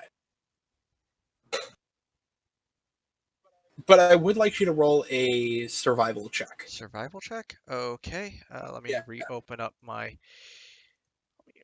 Actually, wait, you know what? I can just do this. Okay, if I pop my character sheet into a separate window, will it still enter? Oh yeah, it will. Okay. So let's see. Survival. Where the... There it is.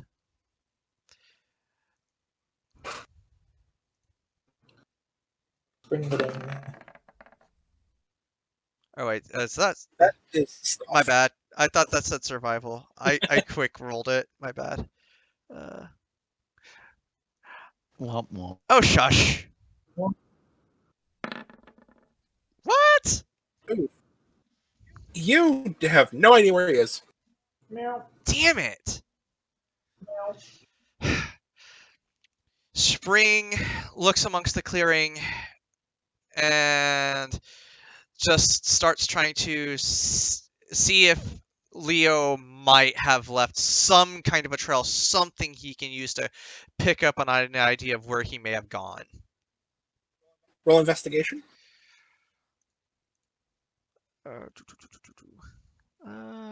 Investigation. Where is... Ah. Well, this is gonna go well. Yeah. So what you find is that there's some footprints there that are fairly recent. It looks like normal shoe prints, but there's also weird kind of... The footprints are perfectly round and very small, and it looks like something with hooves, except it almost looks like somebody was walking around on a pair of peg legs. Like if somebody was like walking around on stilts. And then there's one final set of footprints that they sink way deeper into the dirt. Like somebody was really heavy, but they don't have a really huge footprint. And I'm able to tell which direction they're headed. They're heading deeper up into... they're going in the local wood area. They're actually headed into Forlorn Wood, which you know is a much, much more dangerous area north of the village.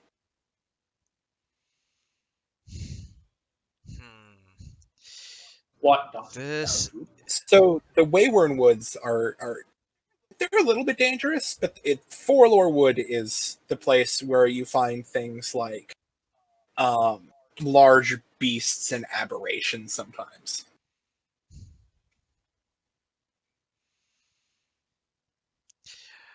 Spring sits down, looks in his pack. I've got enough rations to last me a few days. I should be okay. I could probably use Kip, but I don't really want to involve anyone else in a private matter such as this. I'll just go ahead and go at it. I'll go at it alone for now. So he after he finishes taking stock, he heads off following after the footprints.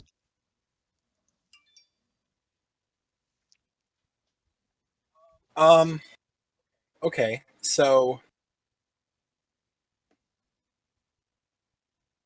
does anybody else want to act in the meantime? Well, I'm gonna probably go ahead and look about more, and let's see. I don't know. I just wander about in the area and maybe over towards Maya's because I'm still trying to familiarize myself with my new surroundings. Granted, something in the something in the back of my mind. I just feel a slight whinge when I think about that hat again. And you're like, You don't need it. yeah, no, not that. Just something. I go ahead and move on and take a look at the next area. Okay, where are you looking?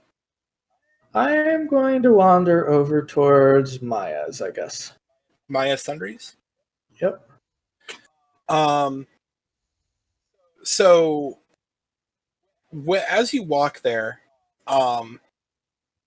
during this time, it seems like the lizard man who is at the bar portion of the New Home Inn, basically came and walked to Maya Sundries and is now leaning against the wall in the time that you guys have spent. Uh-huh. And he appears like he's probably some form of bodyguard. Well, seeing him as the nearest point of contact for this, I go ahead and just slowly walk on up and say, "Afternoon. I'm trying to familiarize myself with the various locations around town. Might you tell me about this establishment?" Oh, this is Maya Sundry. She's the biggest merchant in the area. Ah, what type of goods does she typically deal in? Everything. I've heard that quite a lot in the different places, I think. I'm not quite sure. Trying to think about it, and then you're like, I'll have to keep that in mind if I'm looking for anything in particular. Things She like sells- mechanical parts by chance and whatnot. Probably some limited stock, but people don't have much use for that around here. Ah, fair enough. I don't have time to. It looks like a fairly large place. I don't really have much time to do any shopping, but I think I might want to drop by later. Thanks for letting me know about it. This man just like nods and leans right back against the wall, his spear kind of like up against his side as he like very boredly kind of like stares out into space, because this is, his whole job is just guarding this place. I go ahead and basically just go ahead, wander about a bit more.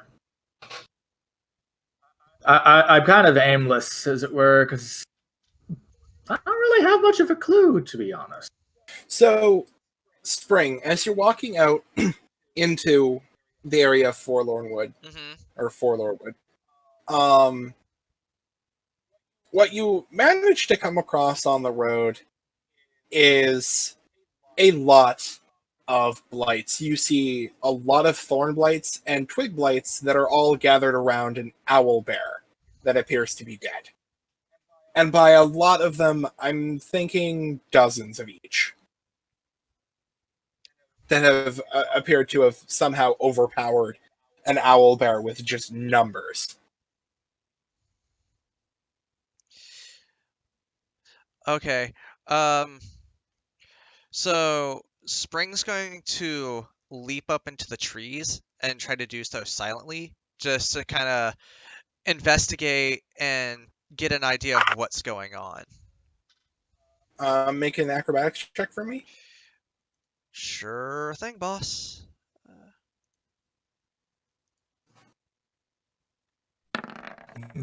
Ow! So you attempt to climb up the tree, and you fall directly on your ass. Ow. And the blights look over at you, but do not seem interested, although they do seem territorial. Like, they're a little bit wary of you, but it looks like they're more interested in trying to sap whatever nutrients they can out of this beast that they fell with kind of roots digging into it.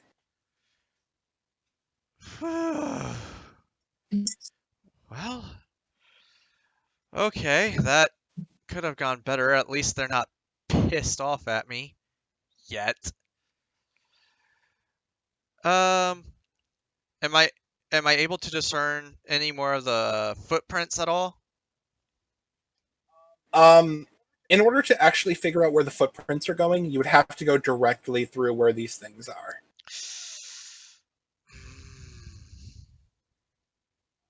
there's probably around 30 twig blights and around 20 thorn blights, or sorry, they're called needle blights.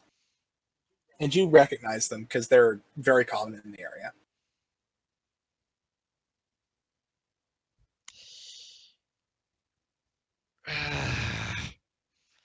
I don't have time.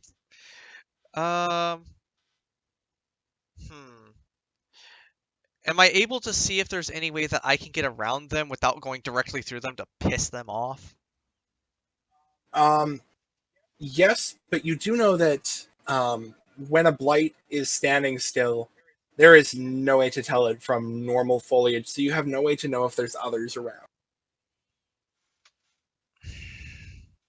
Goopy. It looks like there's probably way too many enemies for one person to take on. Yeah, that's what I'm taking stock of. I'm gonna have to involve the others. I can't do this alone. Spring goes ahead and just retreats back to town for now.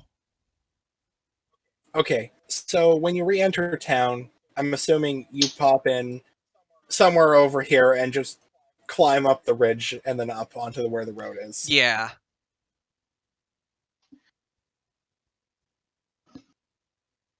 Okay. I'm probably still meandering around that center area between all the shops. Rowan and Kib and Tech, what are you all doing? I'm Still drinking. I'm 9 ales in, Okay. starting my 10th. I'm just I'm sitting gonna somewhere need in the you to new home roll for inn, just me. tuning. I'm gonna need you to roll me 5 Constitution checks.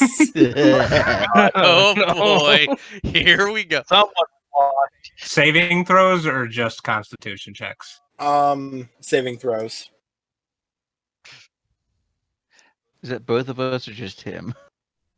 He's the one who's currently on 10 ales. Ah, okay. I'm probably only on 5. Oh, Whoa! okay. Let's the fuck? let's use up all the let's use up all of our good throws. There you go. That was 4. Oh, that was bullshit. You need one more for this. You have 5. Okay.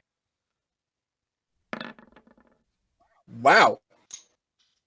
I smell I have very high Constitution.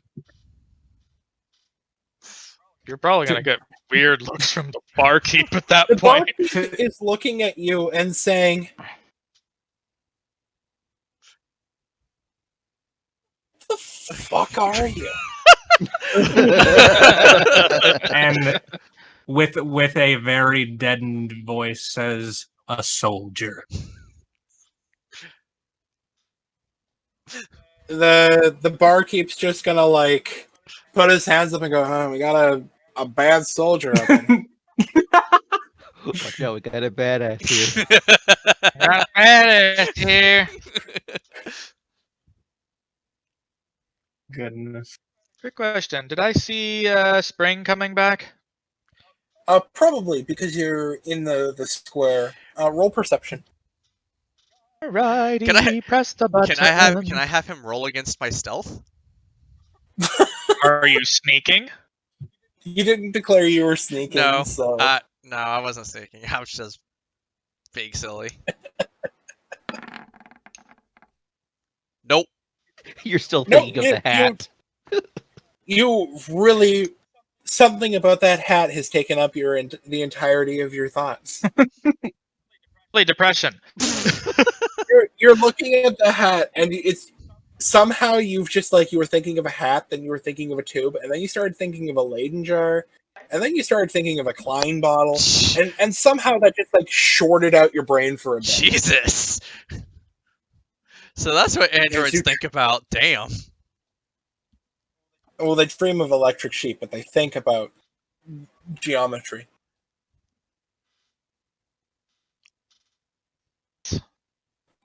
Okay, so Tech, what are you doing? I'm mostly just sitting in the bar, making sure all the instruments are good, tuning up the lute, making sure water's out of the bagpipes. Oh God, bagpipes. I forgot about those. No. I'm also using a spoon to correctly tighten up the lute.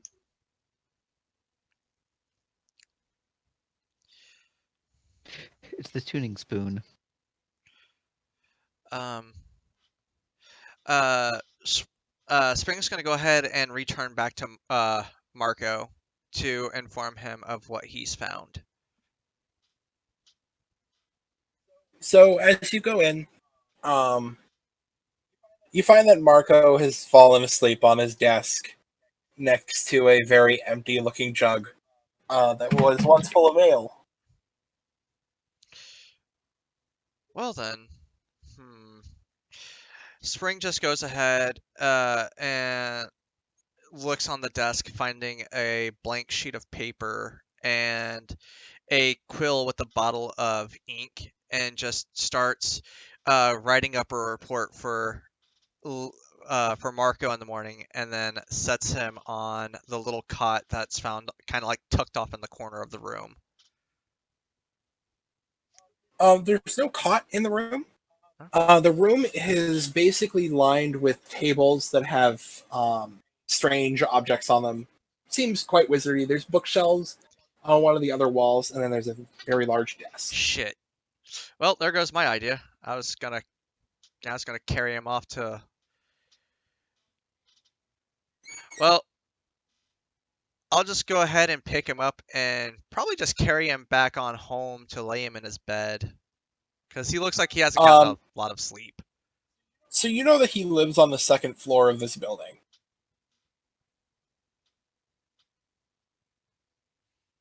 So you would have to drag him upstairs. That'd be nothing. For Spring, that would be nothing new. He's had to do it multiple times. Okay. So, strength check? I want you to roll me an athletics check to get him up the stairs. I think you can reasonably drag him around normally, but to get him up the stairs, I think you're going to need an athletics check here. Alright. That is acrobatics. Wait, what? Wait, what'd you say? Derp. Athletics. God, I'm a derp today, okay? Unless you're trying to cartwheel with him up the stairs. Now that would be funny. Sure, why not? We'll go with it. Damn it! I get a good roll, and then you get to the first step, and then you fall backwards with him, and he hits his head on the ground, and he just goes, ooh, as he wakes up and like starts flailing around. Jeez. I'm sorry. I think someone dropped their shit and I didn't notice it, or dropped their drink and I slipped on it. I'm sorry. You were passed out in your office, so I was gonna take you back upstairs to your room so you could get some rest. Just so you know, in the future, guys, taking 10 is a thing in D&D. That's no fun. Or 20, depending on the time period you're using. Yeah, That's no fun. depending. I I think more is what they're saying is like bio breaks, depending. But Yeah. we'll wait until T finds a good pause moment. Well, if you all need a break right now, we can go to break. We even have a screen and some music for it. Yes. Do you all want to have a break right now? Huh? Do you need a break right now? Do I? Yeah. Like, Yeah. as a party, do you all want to have your intermission right now? I don't know. I guess we could. It depends on everyone else. I'm good. I could use one. All right. Yeah, I'd say just to let the people who do need it have a bit of a moment. Yeah, that Okay, sounds fine. so And in the meantime, we can talk with. let's go for 10 minutes. and in 10 minutes we'll be back, and we can all grab food, use the washroom, get drinks, stretch. And in the meantime, talk with chat. All right. Blepus. So we shall return. Shortly, guys. Awesome. Intermission. I'm gonna go get a drink. Intermission.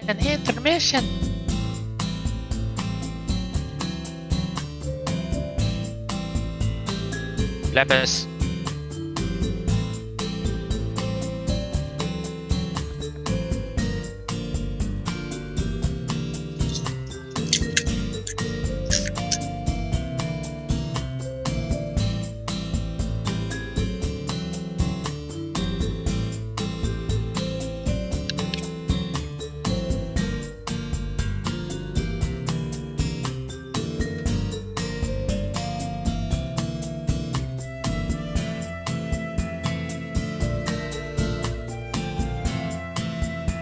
Let's see.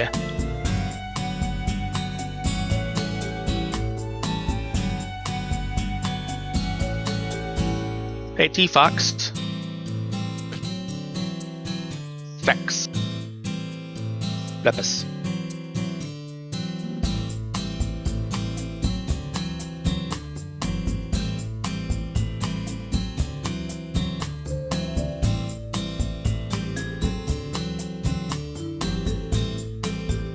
Oh, well, thank you, Crafty Fox. They probably can't hear us, but Crafty is amazing. Actually, they can't. We are vocal. We are? Oh. Yes. Derp. Yes. Rain. Yeah.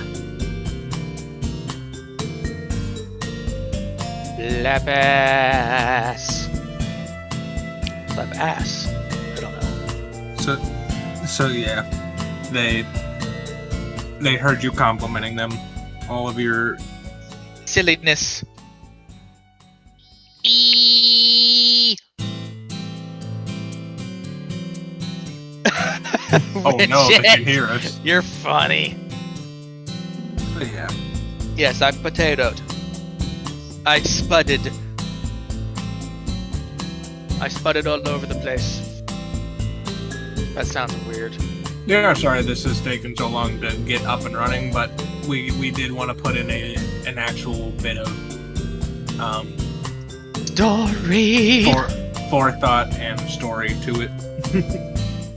Yeah, it took a while to get everything to put together. Like, when did we start talking about this? A couple It months was- ago now, it seems. It was a couple months ago at this point. God damn. Even then, I still was barely ready.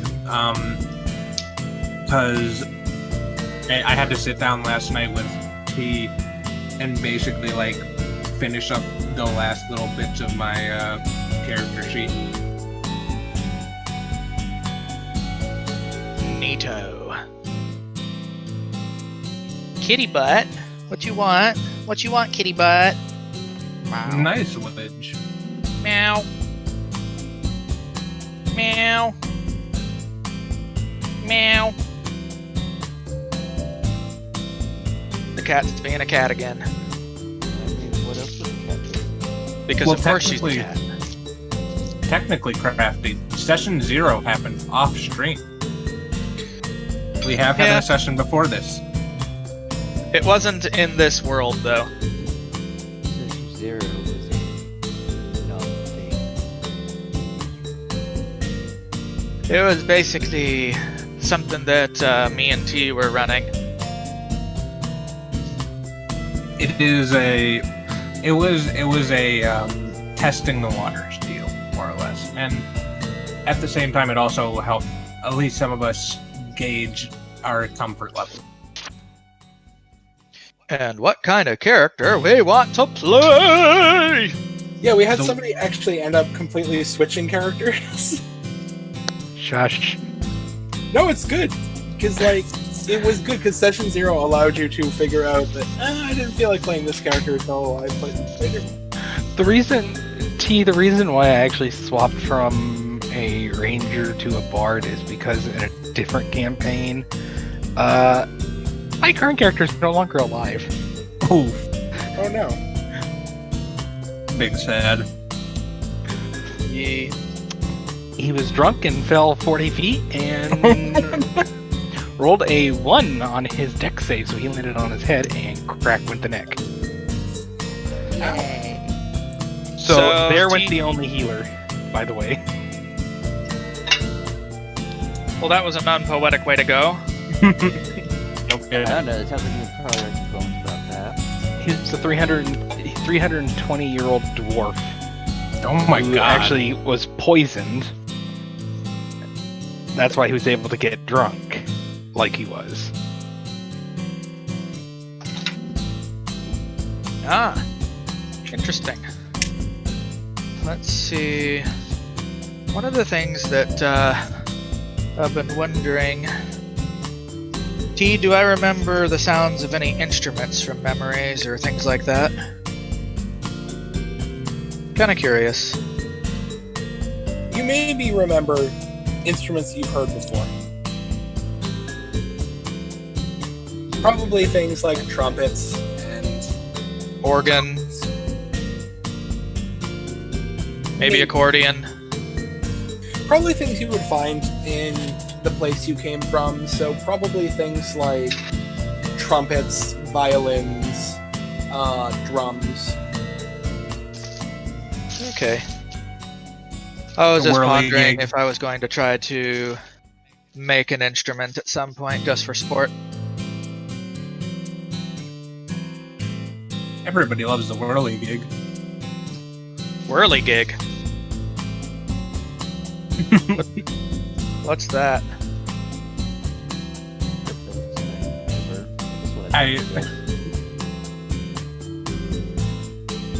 I honestly can't remember. I think it's, to my knowledge, I think it's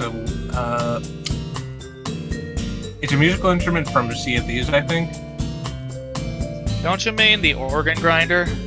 Oh yeah, that one. Yeah, I always call it the whirly gig. or hurdy-gurdy. Hurdy-gurdy was the other one. Yeah, those are typically what things like that are called. Basically, they're designed. You design a sort of musical board or roll that you put in it that hits the tines and everything in it, or controls the kind of notes that go through. And you control the tempo by how fast you crank it. Gotcha.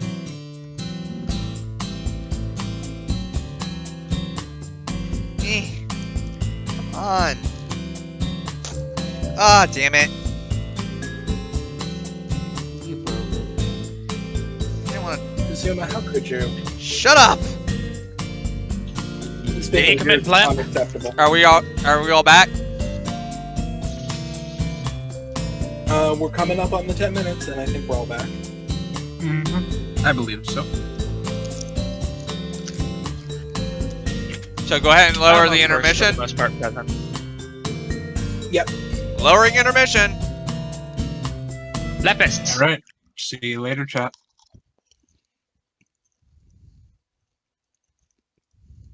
Yay. Oh. You're very wide again. There we go. I'm good. What can I say? I'm a thick boy. It comes part of being half husky. Okay, so now that we're back, Spring, you've just come back realizing that you need help with your current task. Mhm. And somehow the big bear has resisted the effects of all of his drinking. Kib, how many of you had? Probably 5 or 6. I drink fast. Roll 1, a constitution check. Oh god. Constitution saving. Normal one. It's got a checkpoint. I don't check mark. I don't know if that means that's just I'm proficient in it, right? Yeah, I think so.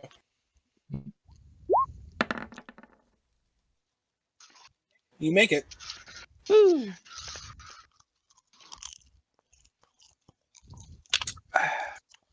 Okay, Which is very so impressive for someone my size.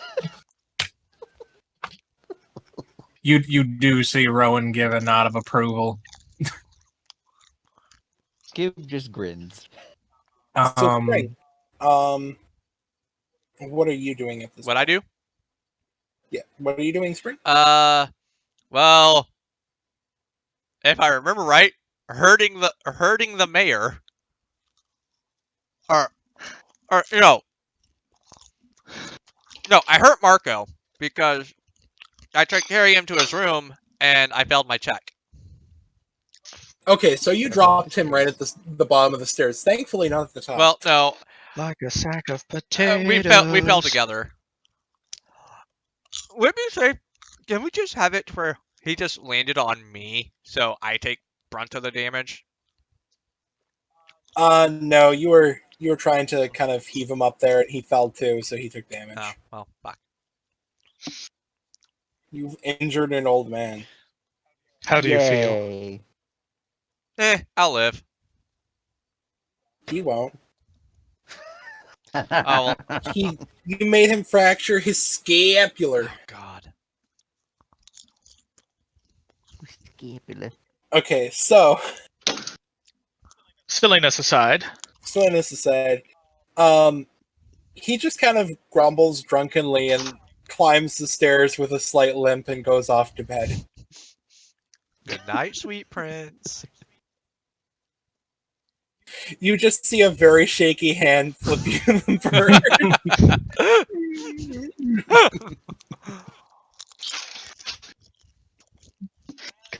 congratulations. You just had some old manitude come at you. Well, I guess in the meantime, Spring just heads home for now. While Spring eats ye old potato chips. Nomsh, nomsh, nomsh, nomsh.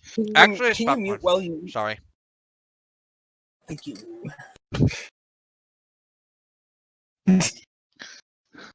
And somehow I completely missed them as they walk through town. Sorry, I have not eaten today.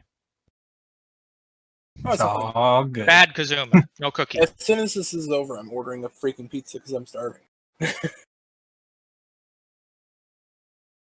Okay, so you're headed home. What are you going to do at home?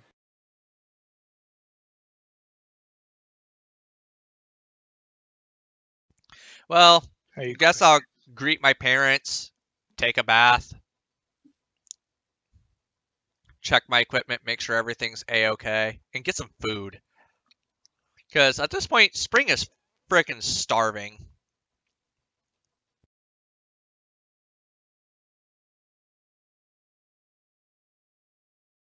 Look here. So I guess it's too late for them to try to make a party. It's currently only 1 o'clock in the afternoon. You guys have spent like 1 hour here. Shit, I thought I spent more time out in the woods.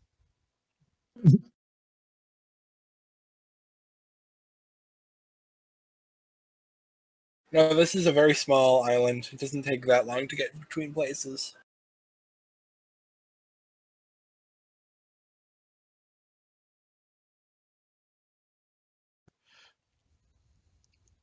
Mom, Dad, I'm home.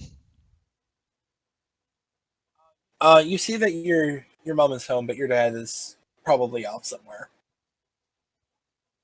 You just see your mom. She's literally just in the corner, doing some kind of she's doing needlepoint in the corner. She got the circle with the fabric, and she's just doing needlepoint. She looks over, she nods at you for a moment.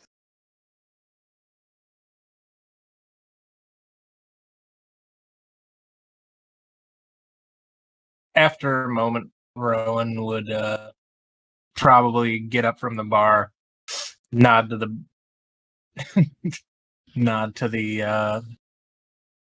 bartender, and not go into his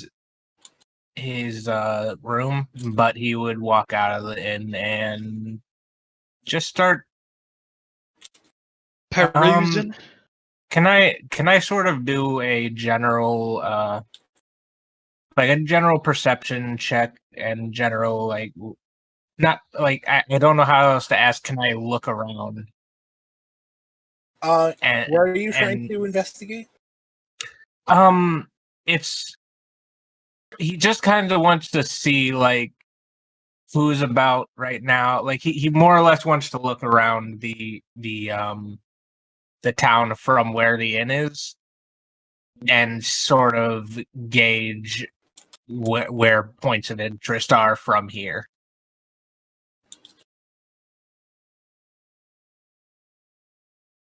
Okay, But so I don't know what I you do for can that. just look around, and you see there's an enormous tree at the top of the hill that is this town, because this town is kind of just like a gently sweeping hill that comes up to the ridge right here.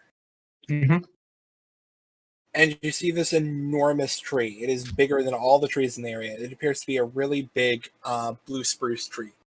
Not literally, but that's the name of the tree. Gotcha. And then there's also the largest house is the mayor's house, which stands 2 stories tall, unlike all of the other houses. And then, yeah, it's just there's little bluffs of trees and these ridges that come down toward the road that just runs through town that appears to be like the road, like the main road, kind of a highway for. And I'm just out and about being obvious.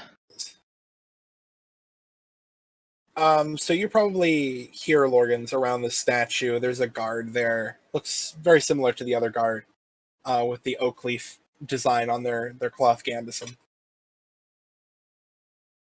Mm-hmm.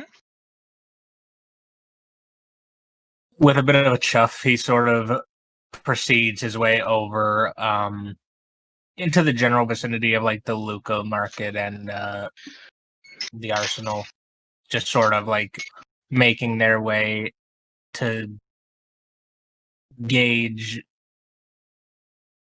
like where things are, so they're not completely lost. The Outlander's Arsenal has kind of an open area on the front with kind of a Tudor-style overhang that comes over it.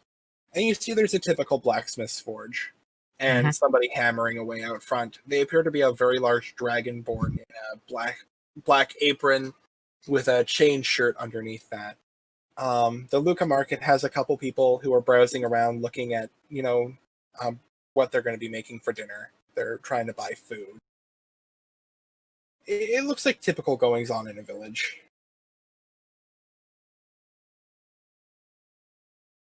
Okay. He'd probably be within he'd probably be back within the line of sight of Lorgans. What is your character again? Thackeray. Thackeray. Gotcha.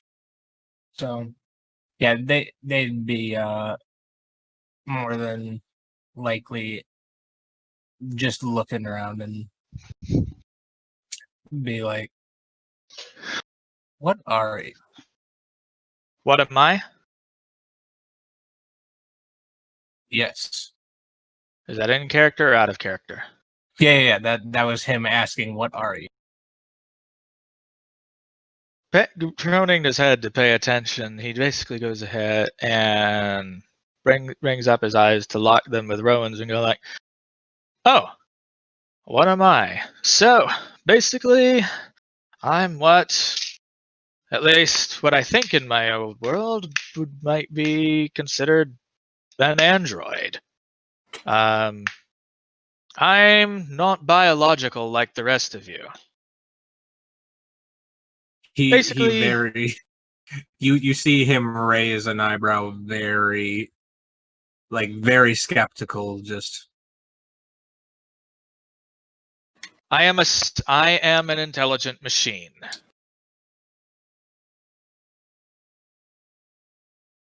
so a construct. I suppose. Is that what they call them around here? Or where you're from?"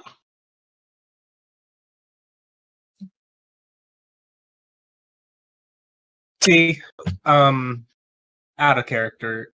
Would Rowan with he doesn't retain much, but like having a background as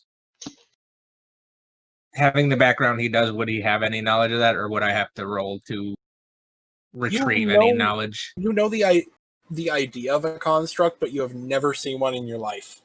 Okay, so he'd know what one would be called, and generally, And I'm not exactly an obvious one, aside from perhaps unnatural colors. Yeah. And and perhaps the mechanical things like cooling fins on the back that might extend upon heavy exertion, or the tool manifolds on his basically around his forearms. Okay, I was just making sure. But yeah, it might take a thought to actually recognize him as a contract, and from a distance, you're not going to tell the difference, likely. But having been told he's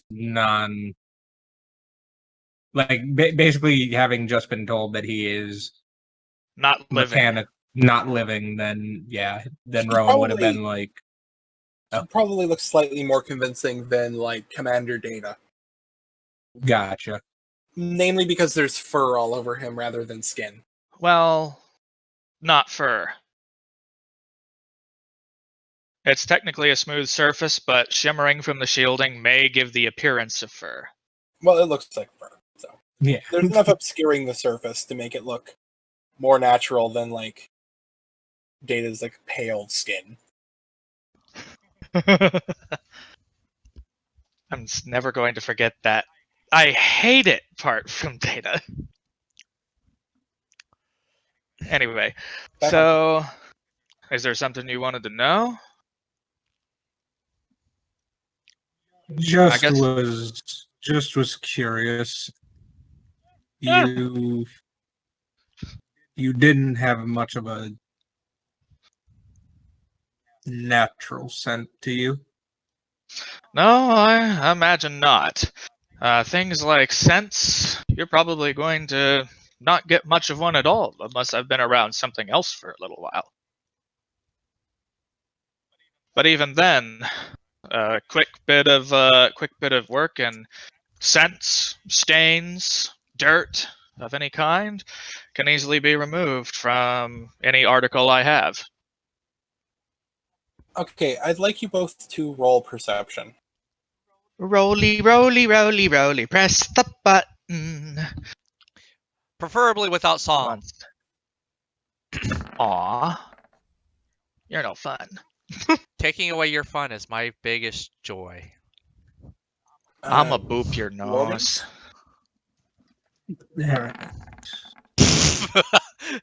What is with my perception? I know I have a -1, but come on.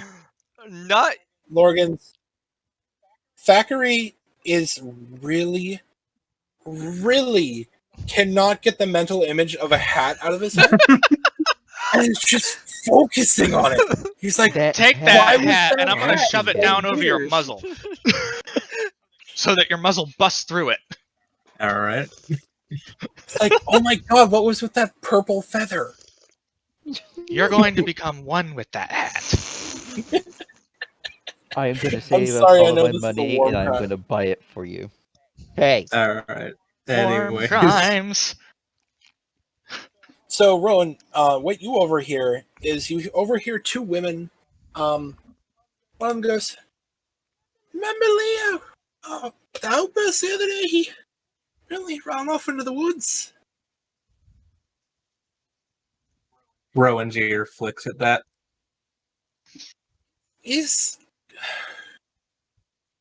I think he's going to touch it with his mum hat. I hope it's not contagious, but apparently he went crazy. Took a bunch of random odds and ends and went into the woods.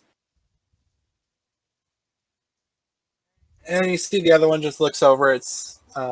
Looks over at her cat companion. It's this eagle woman looks over and goes, "You really like gossiping, don't you?" And they both walk away. plot gossip. It's a good thing Spring's not there. Would there be a soft E involved? Basically, out of character right now, Spring is trying not to. He's trying to devise a way to not bring you guys in on this. And go like, well, that's unfortunate to have someone get lost in there. And my own, the thing is, running away from home is something that would be a rather common thing, at least I think in my profession. I'm not quite sure, at least how they ended up in it. But this doesn't sound exactly like a safe place to be doing that, does it? Considering how I've only been here for the total of 3 hours. You've been here about Drop 2 hours, probably. 2 hours as a god. At least a god amongst ale. No, I was just making a joke at T. But basically he's like, I wouldn't quite know how dangerous this place is.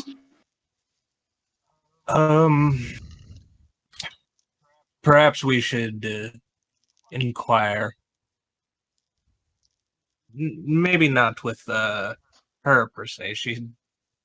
She seems like she might talk us up about everything in this town. Town gossips are certainly a good place to find knowledge, but usually it's best to verify it from a primary source. Yeah. Perhaps there's a bulletin here we could find? I'd look around. Could I recognize the town hall for what it is? It is very obviously a town hall because it is right in front of the square. It's got a tower, and it's a rather large building. Perhaps there's a notice board over there we can check. Hey T. Yes. To avoid the party's gaze for a bit, Spring is going to try to sneak over to the mayor's house to talk to the mayor directly. Okay. I'm gonna go ahead and I need to roll a stealth check, don't I? Yeah. Do I roll perception? I mean, I don't think anybody's close enough to actually see you doing that because there's huge bushes in the way here. Yeah, I was gonna say Okay, me and Thackeray are over by the square. I think. The other two are in the inn. Yeah, the other two are in the end. And there's buildings obscuring the way. Speaking of which, we should finishes probably gym. go over to them at some point to see what they want to do. Oh yeah. Well, I'm gonna go ahead and get on over to the mayor's house, and then let Seer and Yeah, Seer and King Trash Panda, what are you two doing in the inn? Well, Kibbs probably finished his 10th by now. Okay, so that's 1 gold. And also, please roll for me several checks to see if you're. We need an amount. We need 5 Constitution checks here. Oh. have fun. Oh, Well, Okay, you're drunk. Four do more. I keep rolling to see how drunk? Yeah. This one. Get smashed. ooh. Okay, you made this one. You barely made it. 3. Ooh, close. 2 more. 4. Damn. Ooh. And 5. Damn. Not bad. Okay. That goat can hold his liquor. Okay. Somewhat. So, let me just roll here. So wait, he got drunk and got more powerful. For the next 4 hours, you have disadvantage on all wisdom and dexterity saving throws. Oh boy. Disadvantage on all wisdom and intelligence ability checks. I Ooh. mean, I don't use wisdom or And intelligence, I don't we think. roll here one more time. is you have advantage on strength ability checks. Not gonna help the little goat much, is it? I have a -1 in strength. I will carry things. I will carry a book. Finally. And chat's just exploding right now. Drunken Master Drunken. Mr. Gibb. That's amazing. All right. Delight. Okay, so Tech, what are you doing? Being amazed by my probably awesomeness, be. clearly. Yeah, I'm kind of looking. I want to give him the false appearance of like, you did good, and then mentally just we're fucked. So are you just gonna keep sitting in the inn? Well, I'm pretty sure by this time I'd be just getting done doing maintenance on all the instruments, and I'd probably head over to the market to find a quick bite to eat. Okay. So the markets, I mean, you can just see a whole bunch of kind of canvas roofs, so you instantly see the market when you walk out. It's just like 5 miles from my house. Little farmer's market. So the biggest one you can see is quite obviously a food area, like a food market. What do they have? They have produce, namely they have apples and kind of zucchini-looking squash things. They've got bread. They've got some cured meats, but they don't appear to have any fresh meats or anything. And then there's what appears to be an ice box. Do they? And it's got kind of like burned into the top a shape that looks like a fish. Do they have any 4062s?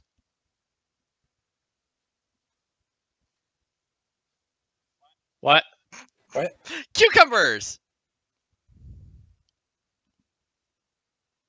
I'm being facetious. Sorry, that's my old cashier joke. 4011. Give me a banana. Sorry. Okay. Oh, were these item codes? Yes, these were God. PLUs. I'm sorry. So they've got like kind of boxes built in all around here where they're full of like one's full of apples, one's full of dried beans, one's full of like dried barley. They've got a whole bunch of very basic foodstuffs, but I would probably buy. I'd probably buy 2 apples, some bread, and a fish. Assuming that's what's in the icebox. okay. A raw fish. Yeah. Okay. Nom nom. So you're going to pay. I think the apples are probably 2 for a copper. The bread's probably a copper, and the fish is probably like A gold. A gold? I think like a silver. 2 silver. Small fish. 2 silver? Yeah, let's say 2 silver for the So fish. that's 2 silver and how many copper? 3 copper. For just like, I'm assuming you're getting a small piece of bread, like a bun, and like it's just enough to feed yourself. Yeah, that's all. I will subtract that from my character sheet. Yay, math. New math, new math. Is that everything you wanted there? Or Yes, and I also. Wait a minute. I don't think I can do this Hold with on, prestidigitation because it says I can heat up something. I don't think you can cook food with it. Yeah, that's what I thought. But I do use prestidigitation to make the little bun taste like a Cinnabon. No, you just use Fireball to cook things. I don't do fire. Fireball doesn't happen till far later. Anyway. Hold on, guys. Guys, hold on. I need to derail for just a moment. Just one moment. RNG Amarok, if you're going to lurk in the shadows around here, my friend, then we are going to require you to roll a stealth check at disadvantage. If you announce that you're sneaking, you're kind of like a Naruto character at that point. It's like, I'm sneaking. Look at me, I'm just sneaking. I'm a There. sneaky man. I will get So behind and will Okay. backstab you. Anyways, Okay. back to Yes, back to the bit. game. All right. All right. So, Spring, you've just managed to sneak your way past the chickens and the squirrels to get to the mayor's house. Not a single squirrel saw you. They're too busy gossiping about things. Okay. I'm going to look at any notice board that there is, if there is one present at the town hall. So we're gonna. There is one, and there's one notice up there for killing blights, like basically a bounty for killing blights. And then there's like work wanted up in a different village. So Okay. all right. So T. I'm gonna try to speed the. At least try to speed this along with the mayor. So what's the mayor's name? Because I don't think you ever told me his name. I know Spring would know it, but you never told me as the player his name. His name is Jorah. Jorah. Yes. All right. So I know Jorah has an open door policy during the day. So Spring just kind of like walks on in and tries to find Jorah.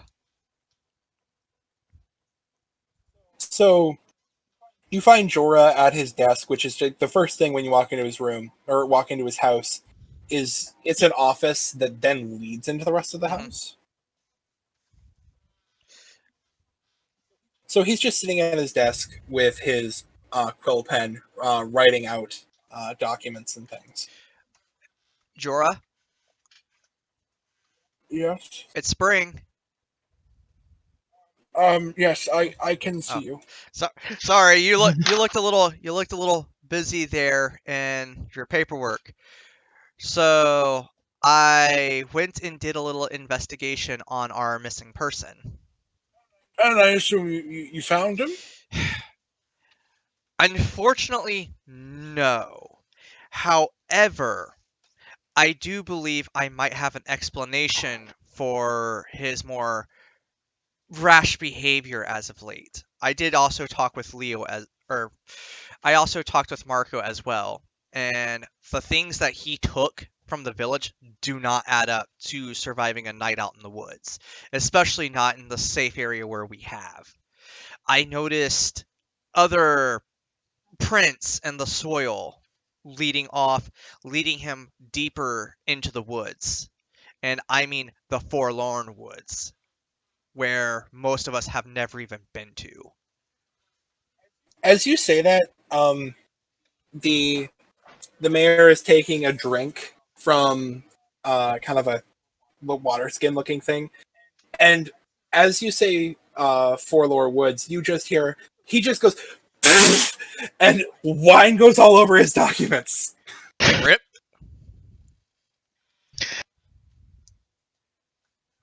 And he just looks up at you and goes, he must be insane. He's not, sir, he's not alone. I mean, nobody else is missing. I don't think they're of the village. Because these are definitely prints I've never noticed. One of the prints almost looked like someone had been. You would think they were walking on stilts. I think something's clouded his mind. Well,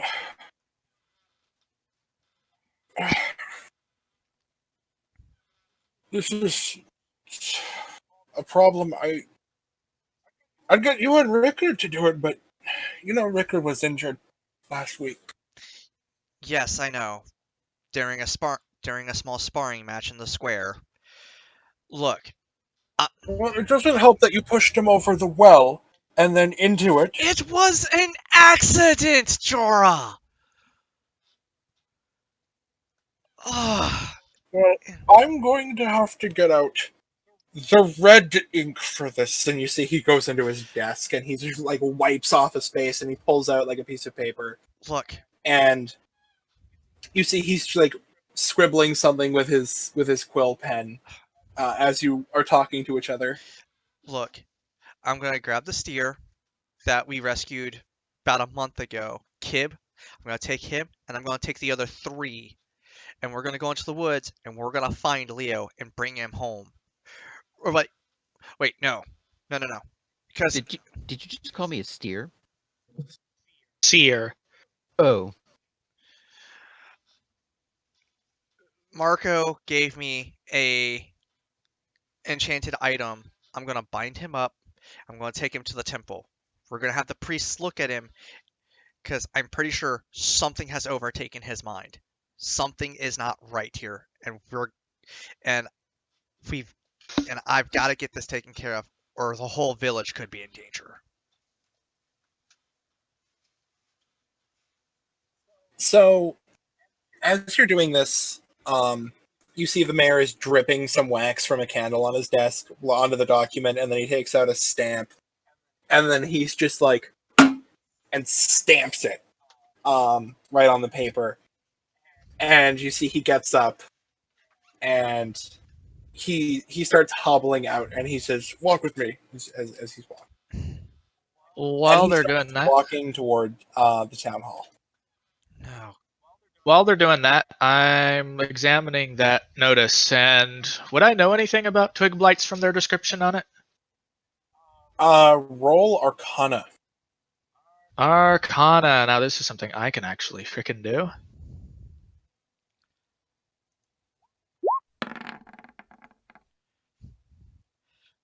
You're Failed. looking that blights are a very common thing. Okay. So, Do I know what anything you know about is the that pest, as it were? essentially what you know what a blight is. You don't know how you know what it is, but you know what it is. And a blight is essentially when nature has a balance to it, and when you disrupt it, it can kind of well up as an illness in the land. And one of the ways that it wells up as an illness is that plants will start corrupting and turning into monsters called blights. And Okay. so when an area is particularly tainted, it will start turning in. Plants will start to corrupt and turn into things like awakened trees and blights. And I think I'm going to go ahead and basically file that away as in my memory, just to go ahead and save all the details I can get. And I go like, well, that could be something to do a job. Since we just got here, we don't really have much else to do. Might as so well earn some coin. what you see on it is they're offering 5 gold pieces for the. They basically, for every blight that you kill, you get 5 gold pieces for a twig blight, and you get 8 gold pieces for a needle blight. And they're offering 20 for a vine blight. That's not bad. It's not like I have any. It's not like there's any other really gigs going on here, I suppose.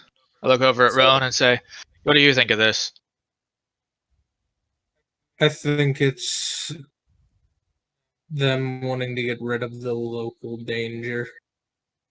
I don't So know as you what. guys stand there, you see this old man hobbling with like a very intense expression in bright red towards you, and then he kind of like parts you, and then he puts a piece of paper up on the board and like stamps a dagger into it, and you just see it's a notice for a missing person with a GP offering of 250. You guys will also kind of see Spring trailing up behind. Well, sir, you certainly have a flair for the dramatic with your posting. I assume you're needing assistance. Yes, Spring can fill you in on this. I have to go and deal with this. Fair enough. Bonfire of a problem, and you see he just starts hobbling off again with the most intense expression. I go ahead and turn over to Spring and say, well, what's the scoop? Spring sighs. Let's recon this and looks around. It's best not to talk about it here. It's best to talk about it behind closed doors, away from prying ears. Fair enough. Go ahead and lead on then. Spring takes the party and heads them back towards the inn. Oh, there's no rooms in the town hall to discuss? Okay. Let's just say Spring knows things around here. Granted, he's lived here. Fair enough. Granted, this is where he was born and raised. Fair enough.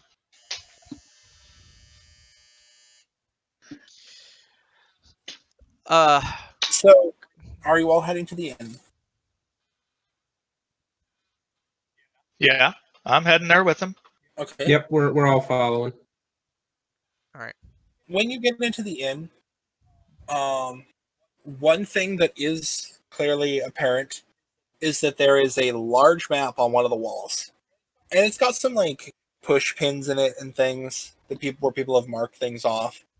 But it does look like a proper detailed map, probably about 3 feet across and 1.5 feet tall. Uh-huh. And we're talking like a cartographer's map. Like a proper map Yeah. with roads and trees, or like roads and forests and villages and major points of interest marked out. While they're getting ready to discuss everything, I'm just going to go ahead and pull out my tools, cartography tools set kit, and begin working on getting all that data processed. Okay, 1 sec. So I can add that to my own. Spring heads up over to the barkeep, or I think because if I remember right, the inn and the bar are one and the same, correct? Yep. Yes. They've got different names, but they're basically the same building. A sub-establishment. Yeah. So Spring heads over to the barkeep, and okay, Spring probably knows what's the barkeep's name because I know it wasn't told to anyone else, but Spring would know it. Okay, so the innkeeper is named Tor. Okay, innkeeper's Tor. Tor and his daughter Mira. Hey Tor, how you doing today? You know, the usual.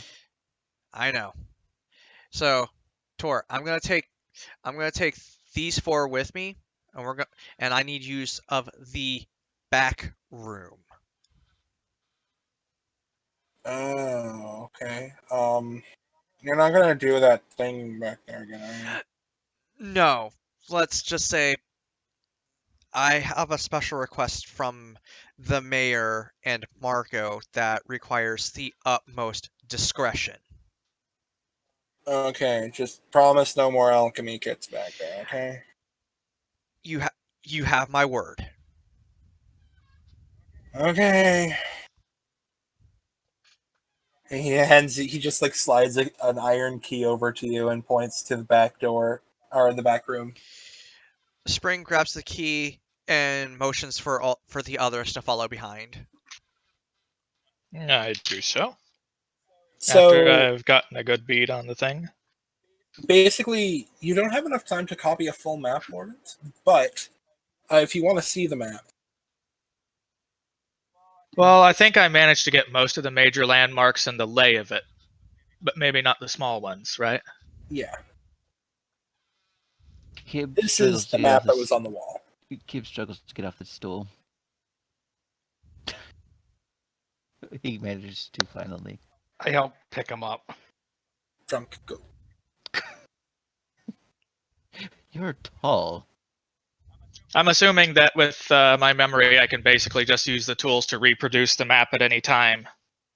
I don't think you have the feat that lets you do that. Do you? Oh, I thought memory, but okay.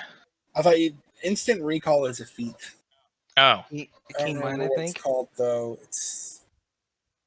It gives you perfect memory and lets you just instantly recall anything. I think it's keen mind. I that thought you're we were thinking. going that I already had that because of this, but okay. Fair enough. You have heavily armored as your feat. Yeah. Well, I didn't think of it as a feat, but anyway, moving on. Let's not drag it down.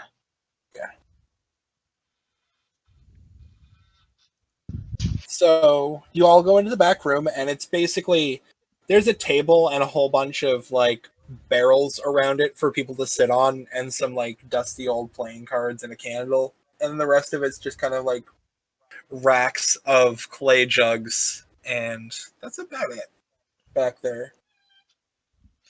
It's just a large storage for a very large amount of not so great alcohol. Yeah. But hey, Rowan leans. Is half tempted to take one of the jugs, but he decides not to do that. that would be wise. Rowan just leans against the wall and awaits. All right, everyone here. Yeah. Go ahead and fill us don't in, I know. suppose. If anyone's missing, let us know. Don't think Seer mentioned if he was here or Tech. Hey, Okay, sorry. So here's the lowdown on what's going on. So after I brought you guys back into town, the mayor flagged me down, and a dear friend of mine, Leo, had an altercation in Luca Market. I I went and talked to his dad, Marco, in the town hall where he works, and he told me of that he had disappeared into the woods in a spot that was very special to he and I, where we would camp. It's kind of on the outskirts of Forlor Wood, and Forlor Wood is very, very dangerous. A lot of very dangerous creatures there, such as what'd you say they were? The T? Blight. Yeah, Blights. a lot of blights and a lot of really big, powerful creatures. Only our most strongest of guards are able to patrol out there just to make sure that nothing tries to get close to the village. Anyways, so I went and I did some investigating after I was told what he had taken, things that you wouldn't take into the woods, not even for a night's stay. Upon investigating the area, I noticed other prints there that aren't normal, and they are none that I recognize. No one here. So things like there was like a print that was really deep in the ground, and then there was another print that almost looked like someone would be walking on stilts.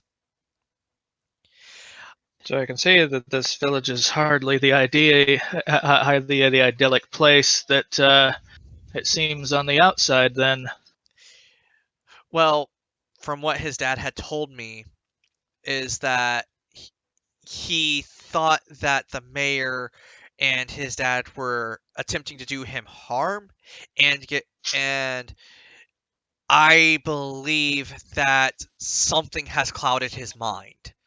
Something has taken over his mind, because everything that I have been told does not match up with the Leo that I know.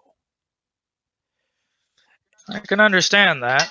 And So and whatever's guiding him is taking him deeper into Forlorn Wood. you think it might have anything to do with your blight problem? I doubt it has anything to do with the blights. However, I followed the trail close enough, and I did see several blights. I counted at least 30 tops feasting on an owlbear corpse. Oh, An owlbear corpse. I recall blights being considered pests, but that seems a little bit more than your standard blight problem. I think there's some dark magics at work here, and I need your guys' help to solve this and to help keep my village safe. I Well- mean, where else would we go? It's kind of our home now too. We're stuck here for the time being, at the very least, so I suppose More or there's no less. harm in helping. We got nothing else to do, at least. Right then. Go ahead and see. I say we go ahead and adjourn here. See to your preparations, and I'll meet you at the entrance to the woods in an hour. Very well. Actually, before he goes like, so I'm assuming you know more about these local blights than I might. So, what do you recall of them? Do they have any particular dislikes or anything that easily repels them or vanquishes them? Unfortunately, as much as I disdain to say it, my knowledge of the blights are very limited in of itself. I know of them, and I've only seen a few of them, but I've never dealt with them directly. I've Ah, always been stationed to kind of. I've been more of a solo scout for the forest and the guards, so I tend to avoid Forlore Woods as much as I possibly can. I can understand, given the reputation it seems to have. You guys seem to be rather upset about everything going on, so I imagine it's no small thing. If you want to know more information, I would suggest checking around the guardhouse for Roken and Margot. They both tend to deal with the blights far better than most of the other guards. That sounds like a good idea. That would at least allow us to better equip for the situation at hand. That and filling in the gaps in my own knowledge of this place would definitely be very helpful, and I imagine it would help everyone else for that matter. Gives a solid nod to that. I go ahead and start making my way towards that location. I follow. Gabe is going to head to his So where are you base. headed to? Heading to the guardhouses to find more information about the woods and things like that. Specifically, the encounters these guards have had with blights. Or any other creatures. Okay, so outside you find the same wolf who is he was just kind of leaning back against the wall. I mean, there's not actually much that happens that a guard needs to pay attention to in this area. It's kind of just a mostly peaceful, sometimes a monster, but it's not much that the guards can't really deal with usually. Maybe dunking someone's head who got a bit rowdy at the bar. Yeah, usually, because this is a fairly peaceful place. So at the guardhouse, you see the wolf, and so Spring, you know this person because this is actually Rickard's dad.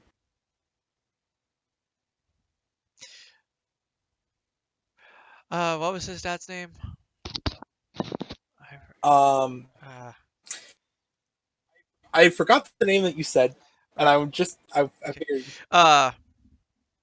Roken. Yeah, that's what I think I said. Or yeah, Rogan. yeah, Rogan. Okay. Alright. Rogan. Hey, Okay. hey, Rogan, how you doing? You know the usual. Rogan, have you seen Margot anywhere? No, I've just been here all day. Look, I've got something to tell you. We need to keep this under wraps. Leo's gone missing, and I know roughly where he's headed.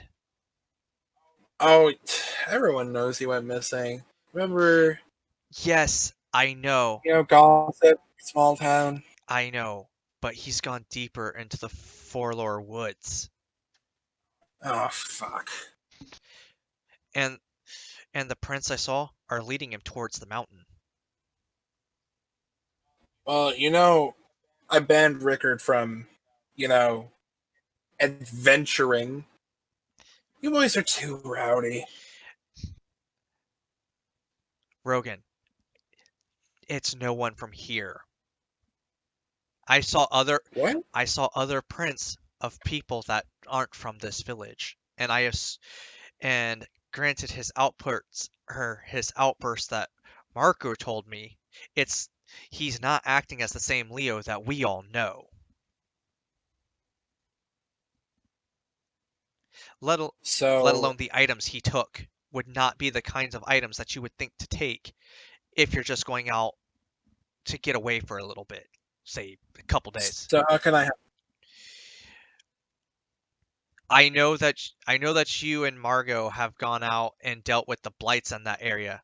I did a little scouting following the trail, and I saw several thorn blights, vine blights, and there's like one other blight that you had mentioned, T. Twig. Huh? Twig. And twig blights. They were all crowded around an owlbear corpse, and I counted 30 in total, and that's not accounting for what others could be lying out there, because as you well damn know, you can't tell a blight from regular foliage when they're not active.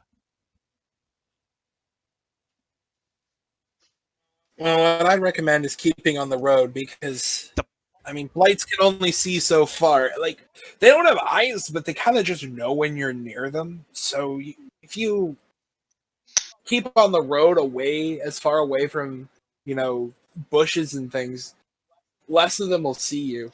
But I hate going out into Forlore, to be honest. I know. The problem is they killed a owlbear on the road, and I counted 30 of them in total. Well, I'm assuming we're with him right now, right? I'd assume so. Yeah, if you got... Yeah, we all followed. How do you all typically deal with your blight infestations? Well, you can't fight them when they're hunting, but they hunt you would be surprised how fast they hunt.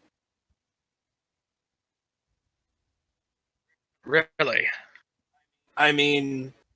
30 minutes for a full-grown man. That's rather quick. I have lost a man to them before, and I took my eyes off him for half an hour, and then there was nothing left.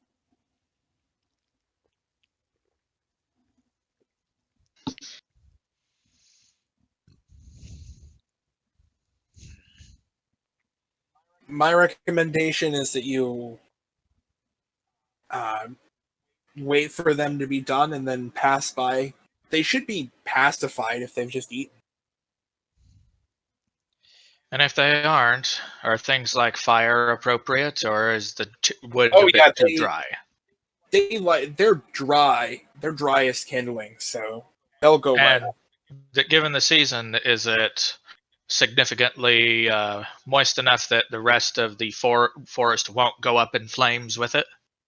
Just don't cast any of those big... I don't know what the wizardy types call them. Don't explode fire everywhere, and you should be fine. Basically, what he's saying is basic fire spells would be more than enough, would be more than sufficient to deal with them, should it be necessary.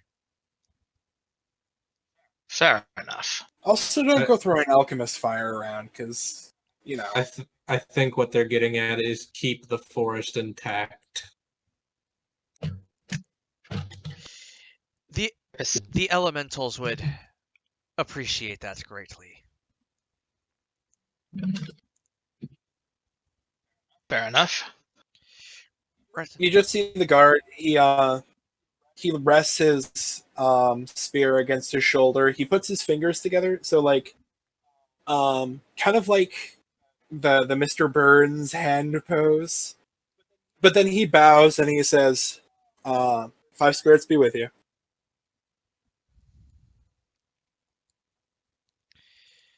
Interesting. Well, Spring, it looks like we've got an idea of what to deal with. Spring repeats the motion. Fire spirits be with you as well, Rogan. Fire spirit? I don't know. 5 spirits. Five spirits be with you. It was all okay until the fire spirit attacked. Oh, I go ahead and, since I'm not familiar with the customs, I simply offer a light bow and nod before excusing myself with the rest of them. As if off of sheer muscle memory, he would give a soldier salute before slipping off to prep a little bit more. okay. So you guys are gonna prepare to leave? Yeah. Pretty much. Yep. Spring heads back to his house to gather up some more arrows that he has lying around and grab some extra food before heading to the meeting place. So you find you have 5 arrows waiting at home for you. Oh. I guess the blacksmith delivered me a present for helping him out with that problem the other day.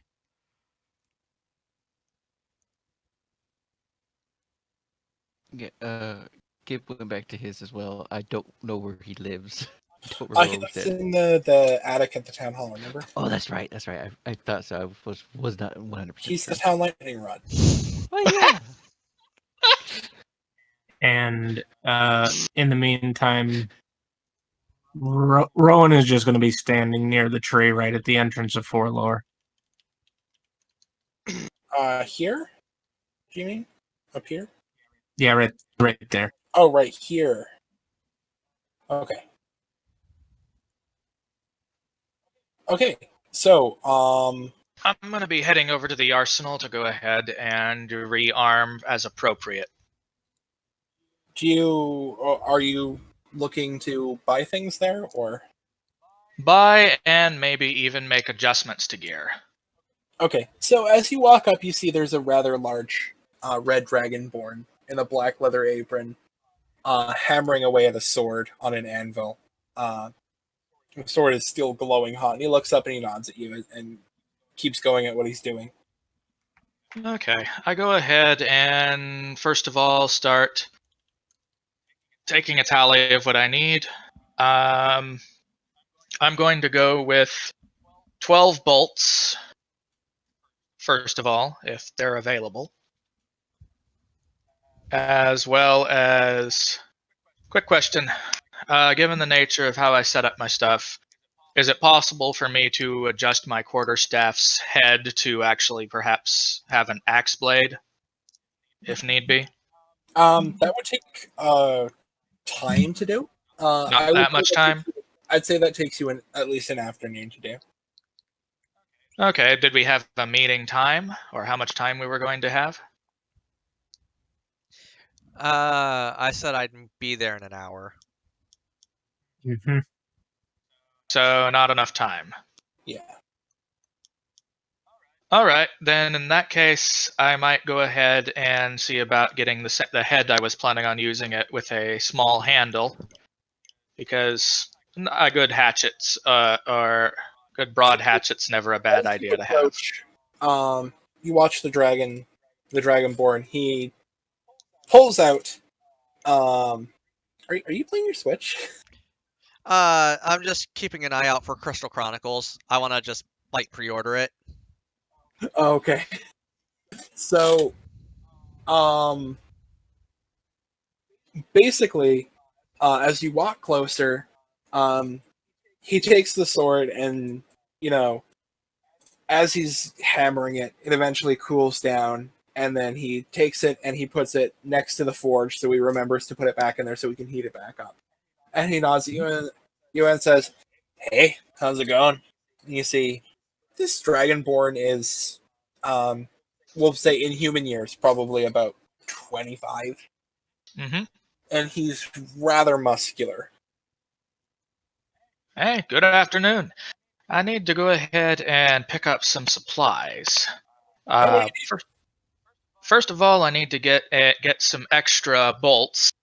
Ended up using some, and I want to go ahead and weigh down my quiver just a bit more. Crossbow bolts? Yes. And Those I are go cool. ahead and pull out the crossbow so he can understand the measurements that would fit and maybe find compatible ones. Secure. I'm looking for ones that fit about this measurement. Nice heavy ones. Well, I sell packs of 20 for a gold. Alright, that'll probably be more than enough. So, Is that the actual price in there? Hmm? Whatever. Never mind. So go for that, and perhaps, do you happen to have anything like a decent woodsman's axe? For Oh, like clearing stuff and whatnot. oh yeah. I mean, I've got them selling over in the market. I got my assistant over there selling them, but I've also got them here. Do you need wood splitting axe? Do you need a wood felling axe? Do you A need nice brush axe. You see he starts going through all of the axes he has, and he pulls out a very nice looking hand axe.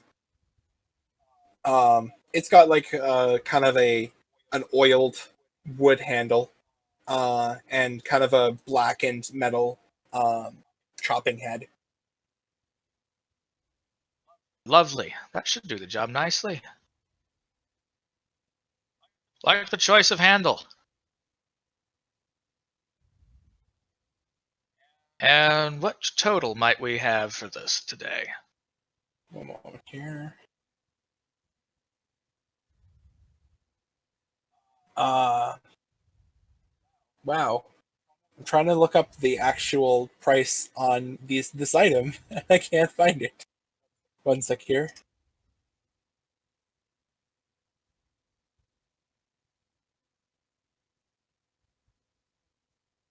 Oh, Bad this jacks. head dex. Naughty. I normally let this thing go for about 5 gold. This seems fair enough. I bet I go like, one question, do you happen to have any fittings like this? And basically I quickly sketch out the kind of things I'd be able to, so I could adapt things later to the staff as a pull. Do you have anything on hand like this now? No, but I can make basically anything out of metal. I mean, varying degrees of time, but basically anything. Well, I'm looking for this as it would allow me to go ahead and adapt it into my staff here for a little bit of extra reach if necessary. I'd love to be able to get something like that later, but I understand. But I have to head out and assist with one of your locals to find some, but get everything found. So, I won't be able to receive it quite so soon, though. Well, if Perhaps we can make an arrangement. if you draw me up schematics to size, I'll appraise how much I think it costs, and then we can work something out. I'll go ahead and draw up the schematic. Shouldn't take long. Okay. When he looks at it, he says, I mean, that's complicated. It needs a lot of pinning. I'd say probably... For something this complicated, to be able to hook into your fancy stick there, 10 gold. Perhaps later if things are successful, so we'll put that on ice for the moment. I think Okay, we'll go with the rest of it for now. I'll just file this under important, and you see he just takes the schematic, he walks up to like one of the wooden posts in the wall, and he just like daggers it up and then goes back to what he's doing. Alright, so I guess I complete the purchase then. What was the total? Then he comes back and he says, oh yeah, so that's 5 for the axe and 1 for the bolts. That's 6. Alright. I go ahead and count out the coins out of my palm with my thumb into his hand, and there you go. Yeah, feel free to come back. Anytime. It's always good to have a supplier of parts. Oh yeah, I mean, most of what I do is farm tools, so it's refreshing to make anything that gets used in battle. Have a lovely day. Yeah, see ya. He just waves All and right. then shoves his sword back into the forge. And I need to know the details for the axe. So it is a typical hand axe that you could find in your compendium, and then just click and drag it into your character sheet. Uh, let's see. It's a hand axe. It does 1d6 slashing. It weighs 2 pounds. It's a light weapon, and you can throw it between 20 and 60 feet. All right. I go ahead and put it on my belt and then just get the arrows loaded and everything else.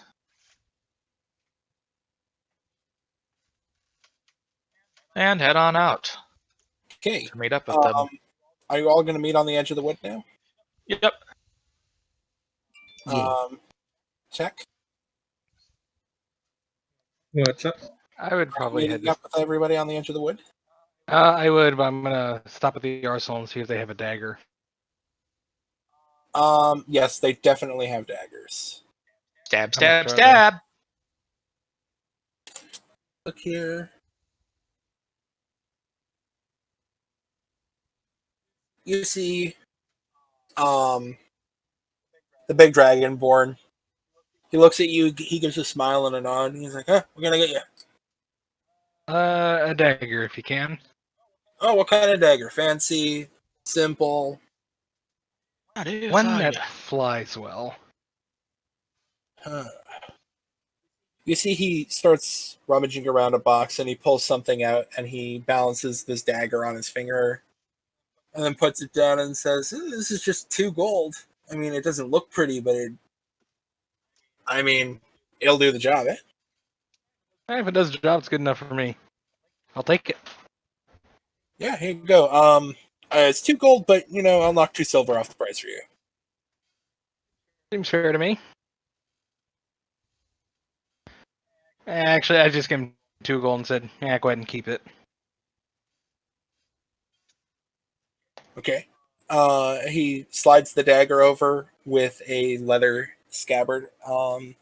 Like he slides it into a leather scabbard and then slides it over.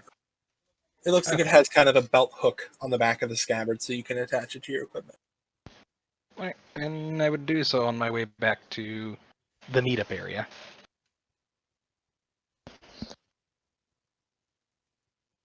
Okay, so you all meet up. Mm-hmm. Okay, so as you guys venture out into the woods, are you going to be going at full pace or are you going to try and sneak? I'm okay with going full pace until we get to the part where Spring saw the blights.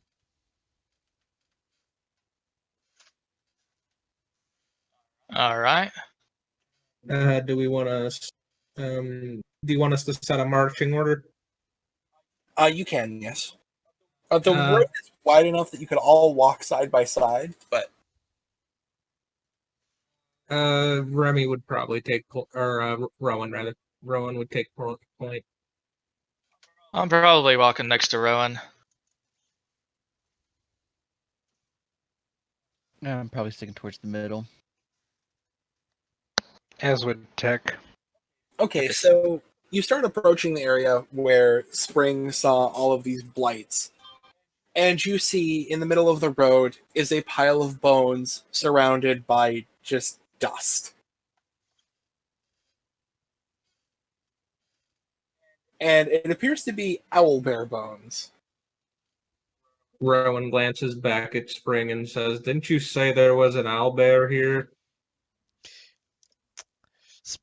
Spring points over to the bones. I said there was. Well, that's apparently all that's left of it. Oh, lovely. So then that means the blights are either the blights have gone inactive or they're still lurking around somewhere. I would say it would be best for us to be careful. However, in the meantime, Spring is going to try to see if the prints are still fresh and if he can pick up the trail to see if his suspicions were correct that they're heading more towards the mountain. So you can see they're leading up toward a split in the road where it goes left and right. So one way goes east and one way goes west. But you can't actually quite see far enough to track the kind of minute little disturbances that they've been leaving on the road. Hey T, I forgot how many spells I can have prepared. You need to look at the back of the Eberron book. I am looking and I can't figure it out. Darn.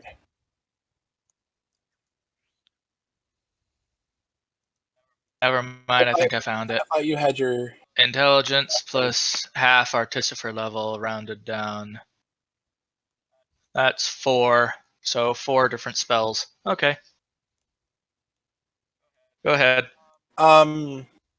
So you should prepare your 4 spells now, That's what I'm doing. just so that you're not getting a tactical advantage by choosing them in the middle of combat or anything. Oh no, no, no. Okay.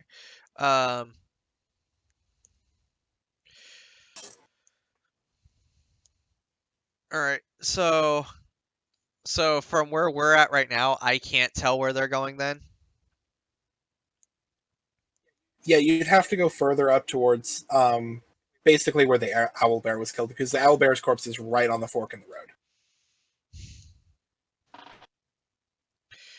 All right, so I'm gonna try to sneakily get up to where it was.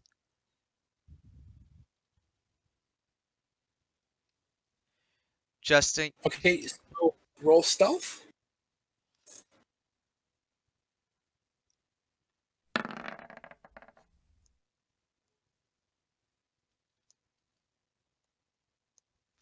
I rolled a 15. Okay, so you do manage to sneak right up there, and you see the path is going to the left. That area, you see the same little kind of scratches on the old cobble where these weird pickety legs have been walking, along with some little disturbances from the other footprints.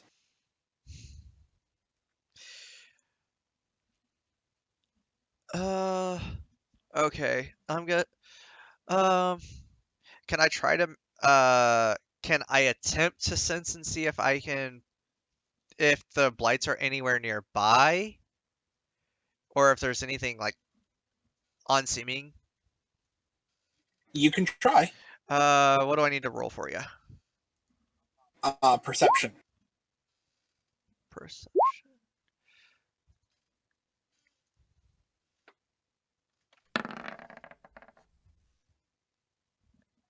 A dirty 20. A dirty 20. Oh, when it's not, there's the natural 20 and there's a dirty 20. So, okay. You're in the middle I'm of the almost road, done, by the way. and as you look around, you notice that some of the plants around you look oddly humanoid. Kind of, if you look at them from the right angle.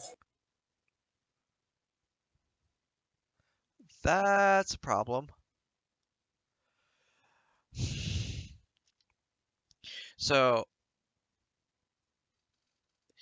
so where's the party in relation to me? Like, would I be able to talk to them comfortably without alerting anything?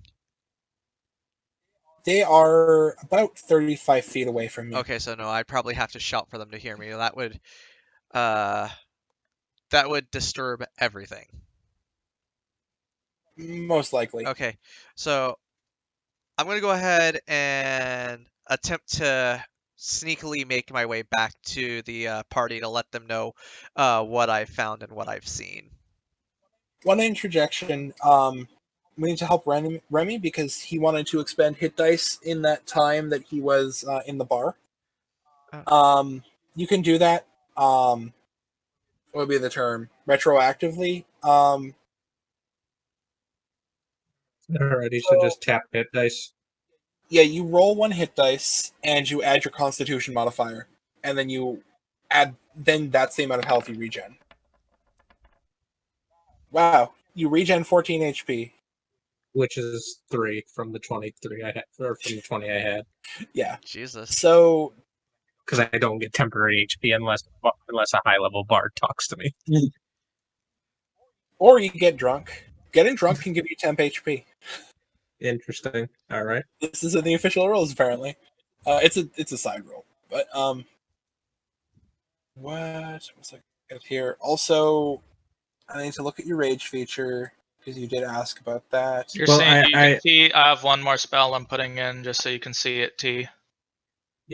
I already checked it. It Yeah. is after long rest.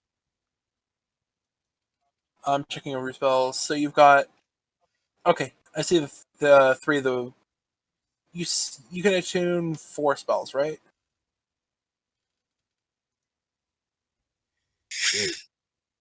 So you have one more. Lorgans? Yeah, I have one more that I'm trying to choose it. Okay. Alrighty. Jeez, why is Fairy Fire even a first level spell? It only outlines things. Oh, You'd Fairy be Fire actually surprised. does a lot. but You'd be surprised how good Quick it question, is. T. What were the special spells that you gave me? Were any of them first level? you don't get them till level 3 Okay, just making sure. because you're technically the only person here who has their subclass is King Trash Panda.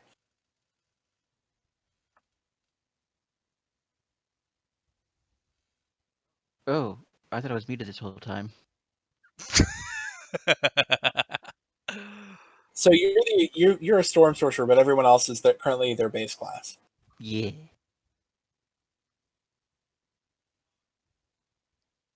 Okay, so you were gonna try and sneak back. Yeah. Roll stealth again. Oh, don't fuck me. Don't fuck me. Don't fuck me. Don't fuck me. Don't fuck me. If you say so. Yes! Another dirty 20. Oof. So you managed to walk back to everybody to where you could feasibly whisper to them. Okay. So the trail is leading to the left of the fork. And I also noticed several plants of humanoid looking stature in the distance. Lights. Yeah. So there's a very good possible chance that we're gonna have to fight.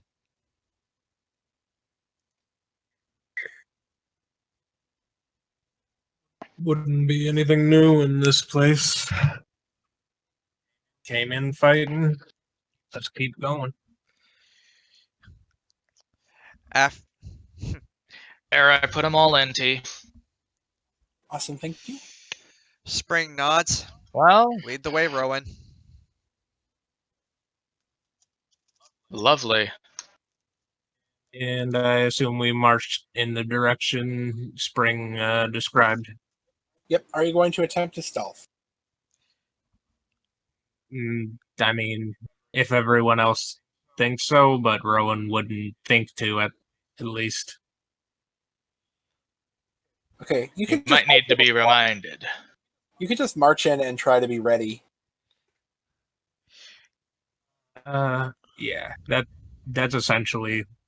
He's just going in with at least knowledge of what's to be expected. The only thing I think the only thing that involves anything. No, that's for traps. That is not for surprise. So, dangerous you gain uncanny. Oh well, we can't actually. Wait a minute. I don't think we can't be surprise attacked though. Yeah, because of Spring. Oh, okay. This Yeah. certainly is going to be the hardest to surprise party ever, isn't it? Yeah, he has the alert feed. That and I don't need to sleep. I thought the alert feat only worked on just that one person. It Or works is on it one the whole person. party? It doesn't work on the whole party, but it Yeah, works. it's the one person, so You only need that one person to hear something, though. yeah. Which is fair. Anyways, so yep, we just keep walking. And then if no one actively stops us, Okay. Spring's gonna keep his bow at the ready though, just in case. As you walk down the road, you start to hear rustling leaves, and you all manage to, knowing what's going on, you manage to be aware enough to not get surprised. But soon, a bunch of the plants around you start moving. Roll advantage, or not roll advantage. Roll initiative. I'm dumb. I'm going like, sure, I'll roll advantage. Okay, All right, where are our tokens at? T, we don't have our tokens, so we can't click and. Okay, let me just pull you in here. Tokenize me, Captain. You're our token android, yes.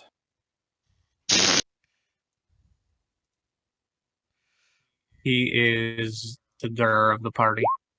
And I'm not the dur. Clock. So, initiative, I am coming to roll. Roly-poly. Be sure to touch your token before you do. Really? Softly stroke the token. Tease Like a baby the bird. token. Oh, softly stroke something. Is it my head softly? Rowan was and completely telling me I'm a prepared. good boy? Alrighty, there we go. Okay, so all of a sudden you guys start to see The order's out. Sec here. I'm gonna have to put them in the initiative order too. But first, you see this bush and this fallen tree. All of a sudden, out of it, just you can start seeing some twig blights starting to pop out of them. And up here on this cliff face, there's a large, like, thorny bush, and you see needle blights pop out of it.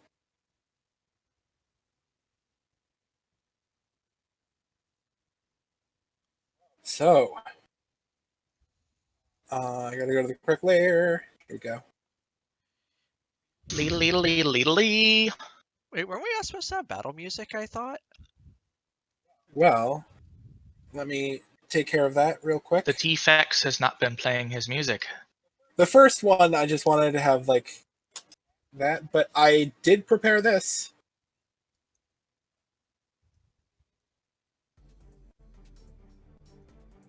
There we go. I'm so glad I have initiative buttons. Okay, so it's tech first. No. Rowan gets honors. Yeah, the initiative actually, is out of one of the- order. It One is of out the of. lights. It automatically goes out of order. It's automatically in the turn order rolled, and then I Yeah. have to set it to descending. Gotcha. So the first turn goes to this needle blight, who you just hear this sound that sounds like creaking wood, and this thing just runs at you, Spring. Oh well, shit. All right. So go ahead and bring up my stats since I'm the one being attacked first.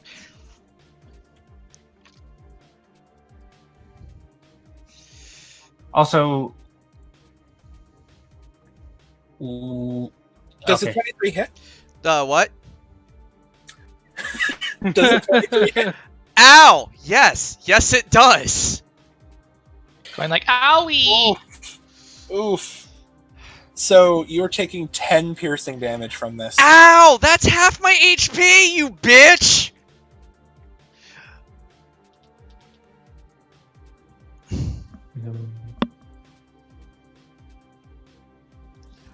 Fuck my life, dude. Jesus Christ. Yeah, I'm prepared all right. Prepared to practically lose my fucking life.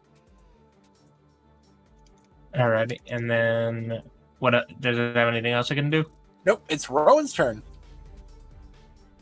Go hacky slashy kitty or bear. I Alrighty. keep forgetting it's not a Oh, wait, cat I don't because have the to- picture looks like a Oh cat. wait, I can just keep my current HP at 20 because. Oh wait, no. Oh wait, no, I can't. Okay, never mind. So it is. Just one thing, Mhm. just want to make sure that you're switching the panels to which person's turn it is. Yes, I'm working on it. All right. So, seeing the predicament they're in, Rowan is going to just growl for a second before letting out a roar and going into his second rage of the day. Okay. And It's gone wild. Well, with that,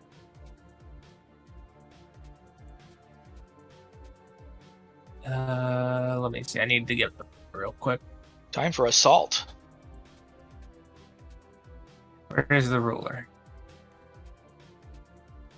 1, 2.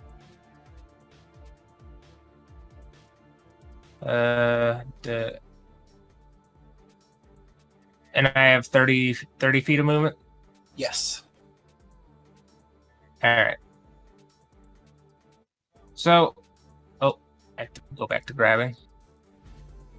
So he's gonna go ahead and move to right here. Oh, one tip: when you're moving a token, you can pick it up and then press right click, like just tap right click, and it'll let you see like that. Like what? I don't see what you just did. It will show. So when you pick up a token and move it around, it'll show you like an arrow as to where orientation of how you're moving is. So So you pick it can up, tell and your then movement. tap Yeah, right no, I click see. up, and then if you tap right click, it'll set a marker so that you can like draw a path with turns in it. Yeah, I see. wait. So All right. I'm confused. Hey, Jack. We have a double flank here now. Hey, Jigador. As it were. Basically, Rowan gives a rather disgruntled look, considering the fact that he didn't get drunk like he had hoped to. He's a little perturbed, having woken up on an island, getting attacked by a mer person out of the ocean, and now he's being assaulted by trees. He's a little perturbed. Nah, more like bushes. I don't think perturbed at this point's the right word for it.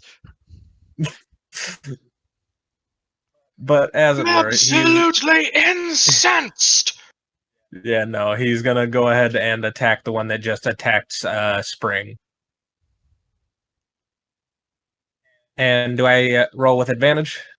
Yes, because you are currently flanking. Alrighty.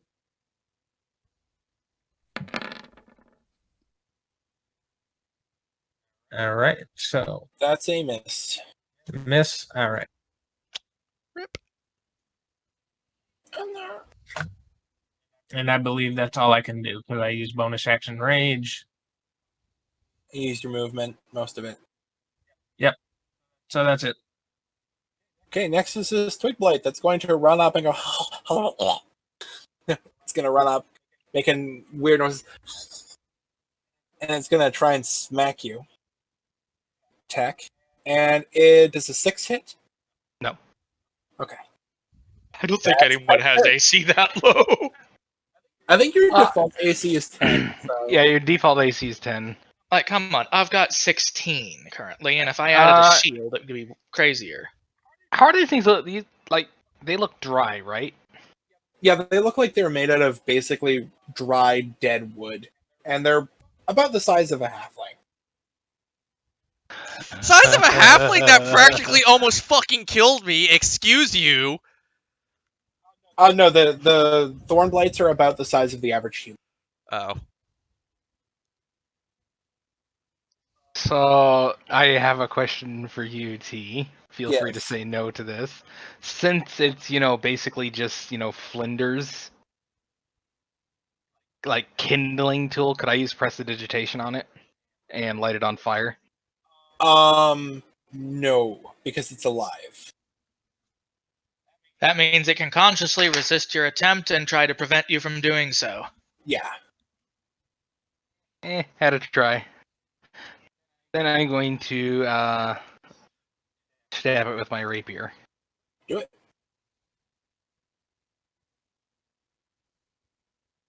Or not. Oof. You miss. Rather, it goes through the thing's eye hole and out the other side, and it just kind of looks at you in absolute confusion as you pull your rapier back out. I look at it with the same amount of confusion. Huh? This guy, unless you have a bonus action, I don't think I had anything that could help. Sprinkadink. So I'm gonna say I end my turn. this guy's gonna run over here and also try to swing at you. Well, the bard's having fun. Like, Does the 5 hit? No. do you even have to ask? I that? mean, a 6 didn't hit. Sure, yeah, 5's gonna hit. Okay, so it is Spring's turn. Springadink. So, Spring is in pain. He is, Yeah, this thing just ran up and gave you a hug. yeah, a hug of 10 piercing damage. Yeah, that's a hug. Ow. So, Spring is going to regain his composure, and he is going to draw his swords from their sheaths, and he's going to he's going to return the hug to the blight that just attacked him. Okay. So hold on. Hacky slashy slashy. Okay, so do I just With- click? Well, they're both the same sword, so I'll just click one twice. with advantage. Does a 12 hit? No, but you have advantage on the roll because you're flanking. So roll Wait. again. How am I flanking? Roll. Because Just Because roll we're another both surrounding. d20. Yeah. There's one person on one side and one person on the other. Okay, so just roll a regular d20. Just roll another attack roll and we'll disregard the damage part of it. Okay. And then just click with advantage on the drop down. Yes. Okay. Okay, so that's your second attack. Actually, your first attack did hit. I was confused. So both of them hit. So as you run up with your two swords, you kind of just bring them together and chop this thing in half. You son of a bitch! That's a hug. Ugh. You just cut the thing in half. Just Ugh. that was your action and your bonus action, I believe. Yes. You don't have dual wielding, do you? I should. Do you have that as an actual, like... Archery is your style, so note that if you use both your short swords, one of them does not get your 2 hit, or your... Basically, one of them won't get your dex modifier or strength modifier to the hit or damage. Okay, that's fine. But I can get. It's okay. But I can get that later, though. Correct. Yes, and there's also a feat that does that. Okay. I believe. Thackeray's turn, unless you have movement. No, I think I'm going to stay right where I'm at for right now. Okay, Thackeray, it is your turn. Okay, so let's see. First thing I'm going to do, I'm assuming I can cast a spell and attack something, right? If you take an attack action, your bonus action cannot be an attack spell. It isn't an attack spell. So yes. Okay, so first of all, go ahead. If I remember correctly, just so that we know, the rule is the only way that you can attack and cast a spell is if the spell is a bonus action and isn't an attack. If you want to do 2 attacks, Well, I wanted to cure. Attack I wanted to and cure attack. wounds and attack a blight. yes, you can absolutely do that. All right. So let's see here. Thackeray basically goes ahead and holds out a hand. Wait, is Place. Cure Wounds a... What kind of action is that? Let me find it. Hang on. It is 1 action, so you actually can't. That sucks balls. Sorry. All right, whatever. Let's see here. Okay, rolling. And I place my hand on Spring's shoulder. I keep wanting to say Sprink. And basically say, this might hurt just a moment. Before basically they end up getting needled and healing administered. Spring just I need an apothecary. Spring just howls out in pain as his wounds are healed.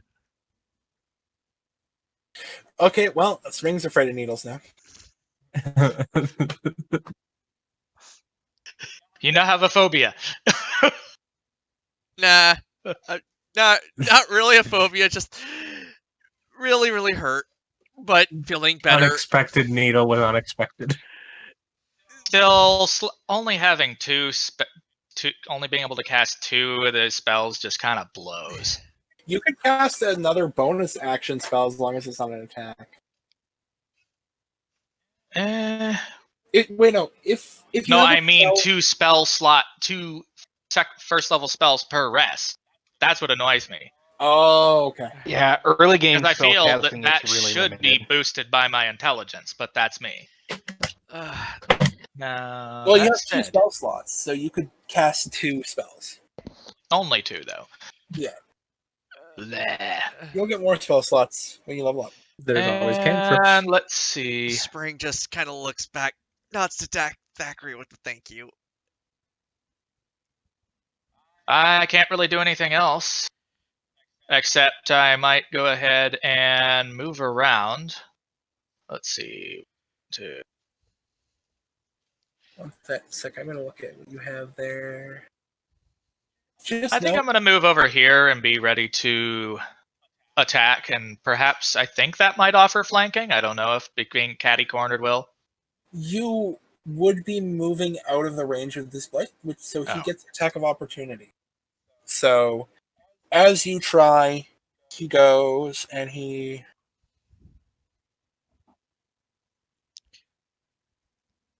Does a 14 hit?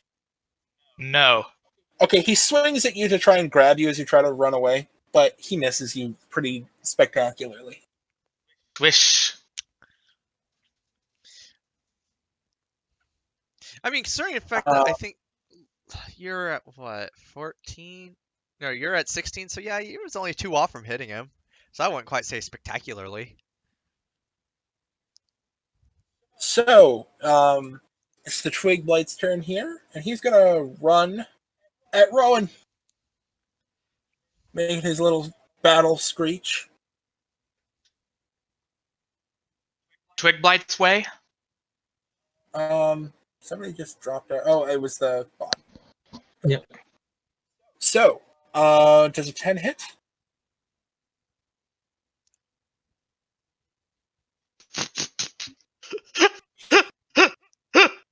Kip's turn.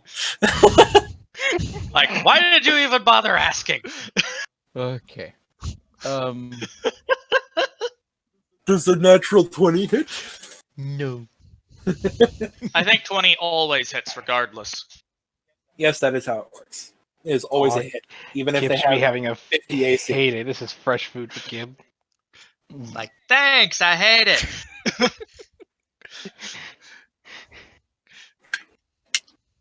No matter what modifier you have, 1 is always a miss and 20 is always a hit. Oh.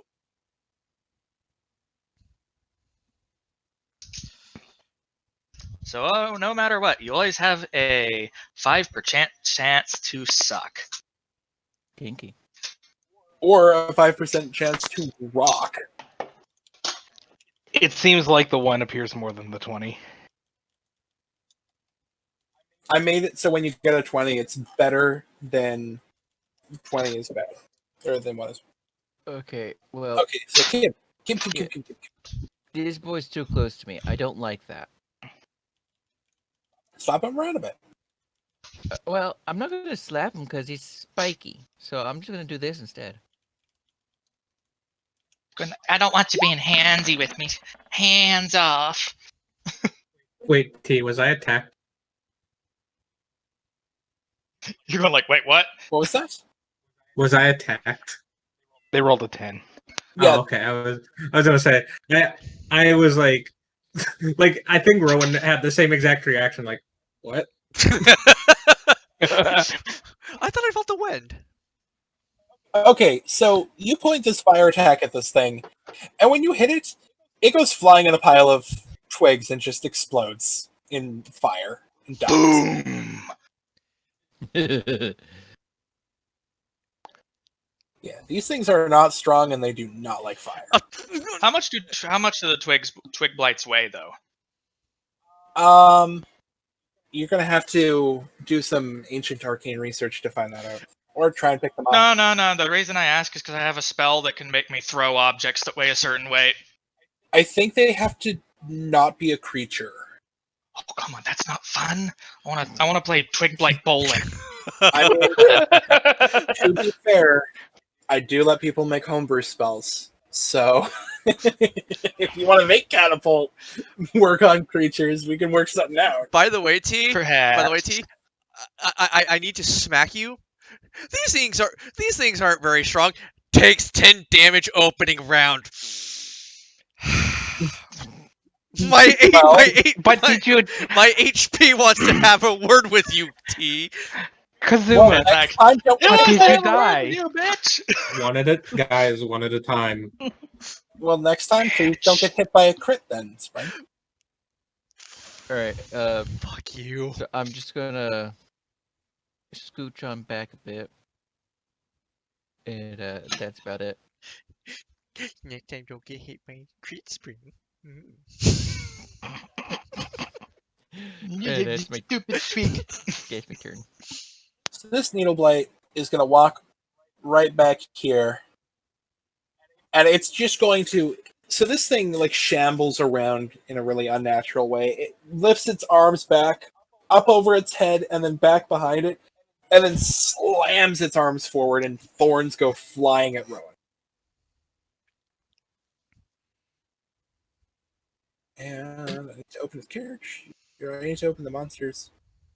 Let's see if will it actually hit anything.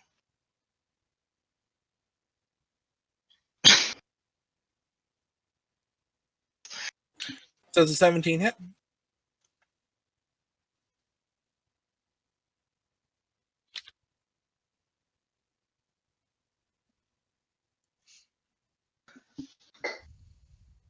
You know, who knows? By the end of this, I might end up inventing the suck cannon in D&D. Rowan? Oh, what's up? Does the 17 hit? That is a yes. So Sorry, I thought you could hear me. I had myself muted on my actual mic. Oh, okay. So you take 10 piercing damage, halved. So you take 5 damage. All right. These thorns just kind of dig into your back.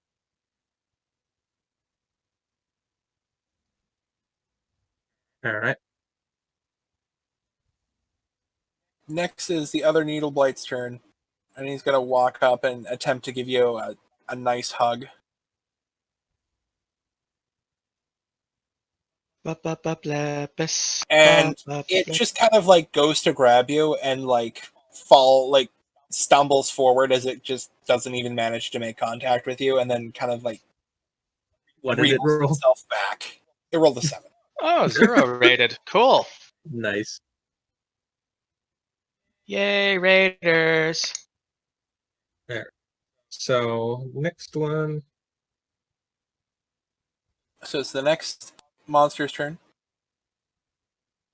So this blight is he's gonna run up to Spring and try and give him the old rigmarole. The Huggy Wuggies. Does a 6 hit? Does a 6 hit? Yeah. Have 10 more and maybe we'll talk. Okay. The next one goes, and he's gonna run up and try to flank. God damn it! Everybody loves spring. It's a 13 hit. Grab another 3 and then we'll talk. Okay. It is Rowan's turn. So, being surrounded doesn't settle well with Rowan. So he's going to go ahead and go into a frenzied rage. Uh-oh. Okay. So you're going to take 1 level of exhaustion here. I don't know that it puts me into exhaustion, does it? Until after. It puts you in exhaustion afterward. But Yeah, you will yeah. have 1 exhaustion.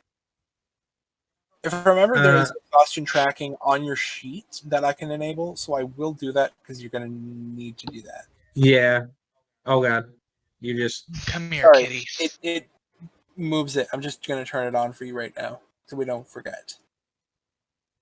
Where is this option? Kitty, kitty, fat cat.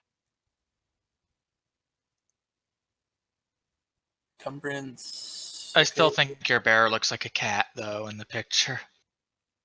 I don't think it looks like a cat. See, it's under the right side. General options, very last one, top box. Right side, top box, general options. Very last option. Oh, show exhaustion tracking. There we go. Okay. I guess I just expect bears to be chunkier. All right, and then... So... With that, I when you make your first attack, I have advantage. So Okay. I don't know if being flanked gave me disadvantage, so I don't know if it would just be a No, you do not get disadvantage from flanking. no from being flanked. Yeah, being flanked does not give you disadvantage. Okay, so I just get straight advantage. Got it. Yeah. So you've got a Alright, little I'm bit gonna- on one side and a medium-sized needle blade on the other. I'm gonna go ahead and go for the big boy. Fuck him up. And advantage. There we go. I thought there was music. Does a 24 hit? Yes, so you hit. There was music, but it finished Logan's. With 6 slashing. You're doubling your strength modifier on that, by the way, so it should be 9 damage. Okay, so 9 damage. Okay, so you hack through this thing, and it's almost cut in half, but it's still alive somehow. Yeesh. He just growls at him and more or less just kind of snarls in its general direction. Can't do much else. It's Twiggy Boy's turn. Now is this? And he's going to try... Twiggy I was Wiggy. gonna ask, is this the one that basically almost got cleaved in half? Hickory Sticks here is going to make an attack on Tech. It's the one next to Tech that's attacking. Oh. A 12 does not hit. And so he goes to swing at you and he kind of flails at the air badly.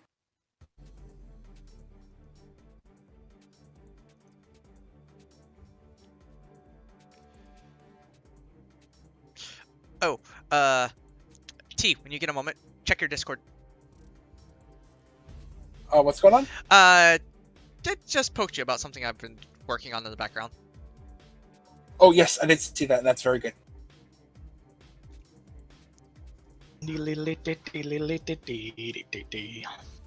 Okay, so it is Tech's turn. Alright, I'm gonna try again with the rapier pokey thing. Because that worked so well last time. Oh! Well then. Wow. Finish him. Well, that's a rude hit. Tell me how badly you fucked this thing up. Very badly. You know how he just missed him last time. I just went through his eye. Yeah? I went there again, but this time I ripped up to rip his head off. Hey T, Yes? just before we get too far forward in the turn order, Orcish Fury is a trait, and I'm reading it, and it says I can roll one of my weapons damage die an additional time and add its extra damage. It's once per long rest. So if I wanted to, I could do that here. Yes, whenever you attack, you can do that. But you can only do it once per long rest. Okay. I won't retroactively do it, but I just wanted to ask that before the turn order got too far out of the way. Okay, so this Twig Blight dies horribly. Yay, critical. And as a bonus action, because I am a smart fox and did not see this, as a bonus action, I'm going to cast Healing Word on Spring. Wing. Because Wing has twang. that boy might want some healing. That boy. And that brings me back to full HP. You have movement remaining?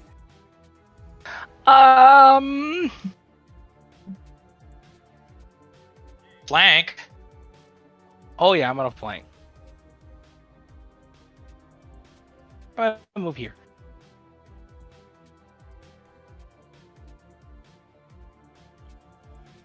And I end my turn. Okay, Alright, it is that Spring's turn. so... let me go ahead and just do select mode. So, this boy here thought it'd be a great idea to give me a hug. Yeah, I'm gonna make him regret that. So I'm gonna just take my swords, I'm gonna swing him again. And he's being flanked, so that gives me advantage, correct? Yeah, you can make your first attack and then decide where you want to put your second attack too. So you can actually wait to see if the first attack kills before making another. Okay, so does a 19 hit? I believe you've just cut this Twig Blight in half. Okay. So with my other attack, I'm gonna go after the other boy, which obviously... Okay. And then this one doesn't get any of my modifiers, correct? Yeah, it doesn't get any mods. Okay. So it's just your base attack. Does... I can't tell if that's...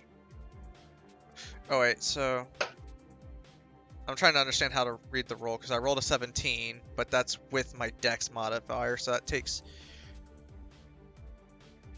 Well, no, I think it's without your proficiency bonus. So this is a 15, and then you don't add your dex to the damage, so you did 5 damage with a 15 roll. So we'll need to set that up for like your offhand weapon. Okay. But yeah, it's enough to kill it. So you just kind of like did a link with 2 swords. You went yeah, and you spun around and you chopped them both in half. Get the fuck away from me. So That's going now to it's end my my turn. turn. That makes it Thackeray's turn. okay.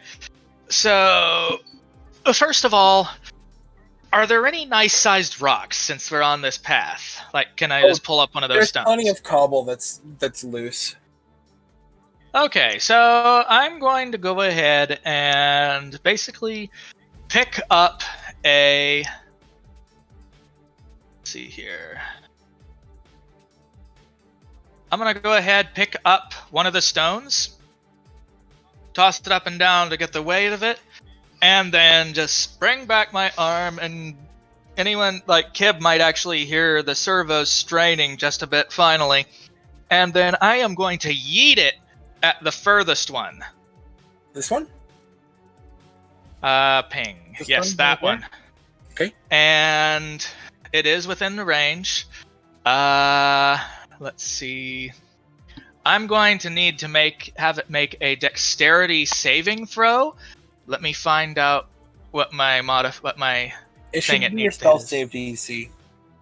Hang on. Checking. Your spell save DC is 13. All right, it needs to hit that or higher. Okay. And what kind of save is it? It is a dexterity saving throw. It does not make the save. All right, so basically he ends up flinging that cobble really hard, and it is going to take 3d8 bludgeoning damage. Do it. Where's my dice? Here we go.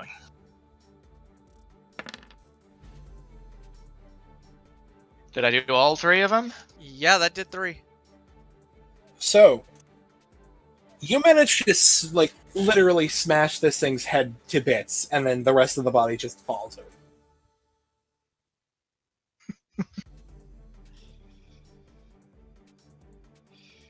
You still have bonus action and movement. Bonus action and movement. Let's see. One moment. Let me check something. I can't cast that, but... What? Nothing. It's just something I didn't think of that I didn't do. I'm going to go ahead and move my character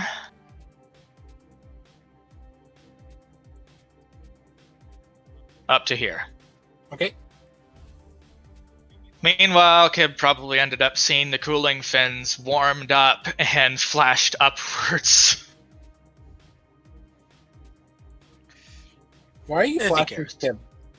Yes, I'm flashing them with cooling fins. Okay, it's the Twigblade's turn. And he's gonna go and he's gonna take a mighty swing at the bear.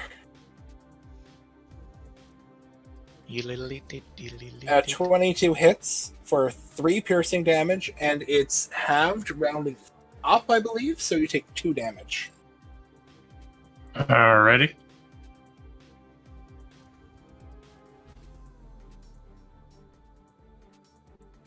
And then Kib, it is your turn. Okay. I'm getting really, really good at this. Okay. I'm going to shoot another firebolt for this one at this boy. also, I'm Duck! sure you know this, T, but currently they have advantage on me. They already had advantage on me, but they had advantage because of friends. Double advantage, even. Or it can So only be you're one. attacking. I forgot which one was he attacking, guys? This one. The one to the right of me. Okay. When you hit that thing, its entire upper body just explodes in flames and it falls over. You essentially lit a grenade next to Rowan. Boom! Let's see. Don't give T ideas. Right here. And Right, that's, unless you have a that's it. bonus action, it's Rowan's turn. Yeah, that's it. Go smashy smashy. Rowan, Kool-Aid man that shit. do it. Yeah. Do I have to be next to it to be threatening the enemy, considering crossbow, No, you have to for be him to have directly- advantage? He does For not the have flank. advantage. Okay. For the flanking, you have to be behind it. Directly behind it. Okay. You have to be within 5 feet. Okay. Otherwise, me having a reach weapon would be broken. Pointless. Oh, never mind. I'm confused. All right. I'm gonna go ahead and I'll just go ahead and attack because I don't think I'm. Am I still reckless right now, or is that only for the reckless attack again? does so? But until your next turn. Okay, so it's always until the next turn. So I would have to do it again, which would be bad. I'm gonna just go ahead and attack it normally. Okay. Just one sec. So you used reckless attacks, not Yeah. berserking. So you don't get exhaustion from that. I was thinking of the class you get at level 3. Sorry. Yeah. So we're not gonna have to track exhaustion yet. All right. So, yeah, that's what I wanted to announce. Was I wanted to be a reckless attack. Okay, so you can reckless attack him. So advantage. Submit.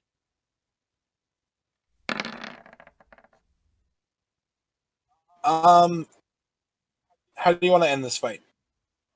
So I mean, Bear's pretty pissed with off. with I was gonna say with a bit of a roar and a little bit of a flourish, he leg sweeps this thing, spinning his glaive to his side rather quickly before, with a loud slam, his blade goes into the ground at least a few feet, and this thing is basically just decapitated. You win. Oh, it only it only took me almost dying.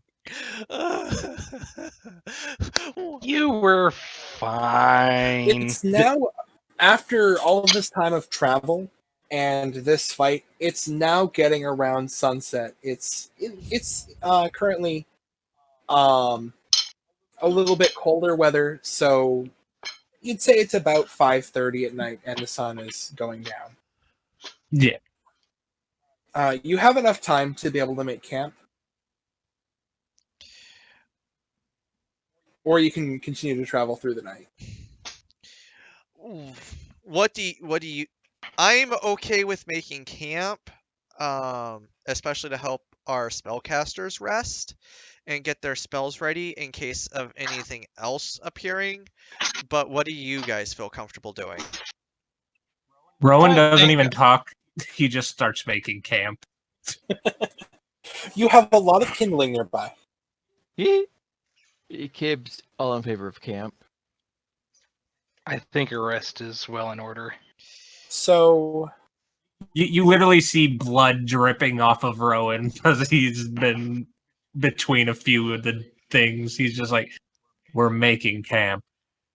Just a flesh wound. Just to be on the safe side, I am casting Cure Wounds on Rowan.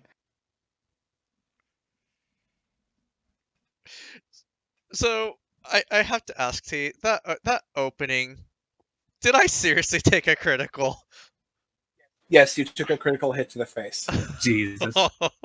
So it rolled a 20 nat. Yeah, roll a nat 20 on you. Ow. Fuck. You're lucky there's at least two people that can heal. Alrighty. This is So- a party where literally only 2 people in the party do not get access to healing. Alright, so I get 5 back. Yes. And I could technically make potions to make everyone able to. Yes, there's rules for that in Xanathar's Guide that I am allowing. I'm sorry for forgive me for crying, but God, I knew something bad had happened when you spoke. Also, Seer. So that I Cure Wounds is touch, so you would be right next to me at that rate. Well, it doesn't matter because we're not currently in combat, so... Oh You yeah, don't no, need- I was just letting. It's just like a friendly pat, like good job, and here you go. Please He'd don't look hit. at him and be like, much obliged.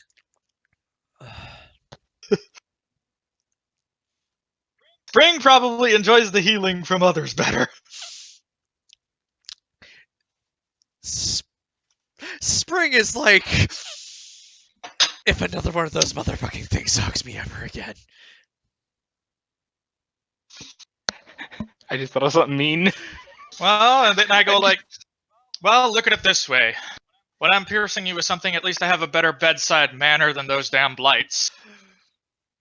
I can see why Rogan hates this place. Yeah, and again, like most of you will notice that the garb that Rowan is in is more soldier-esque, so it might be the main reason his demeanor and like general reactions to being severely hurt or even just generally in these situations is a little less I don't know the word for Power it, but of E. it's the power of having seen the ship, but like having experienced it, but may not fully remember it. Okay. So he's just kind of there. His mind may not remember it, but his body does. Oh yeah, Yeah, you've still got total muscle memory and instinct for things like combat. All right. So while you guys do that, I will be back. I need to just take a quick pee break. Okay. Piddle So, time! do all of you, I'm assuming, are resting until dawn? say probably a long rest. That'd probably Yeah. be the wise thing. Okay, so if you rest till dawn, you have 2 hours that you can spend doing whatever you want during this long rest, or you can just skip over it. But if there's Do we anything- regain our hit die? You regain your hit die and your HP goes to maximum, and you regain any expended spell slots. All right, do it. I gain my rage back as well. Yes. You know what? I think.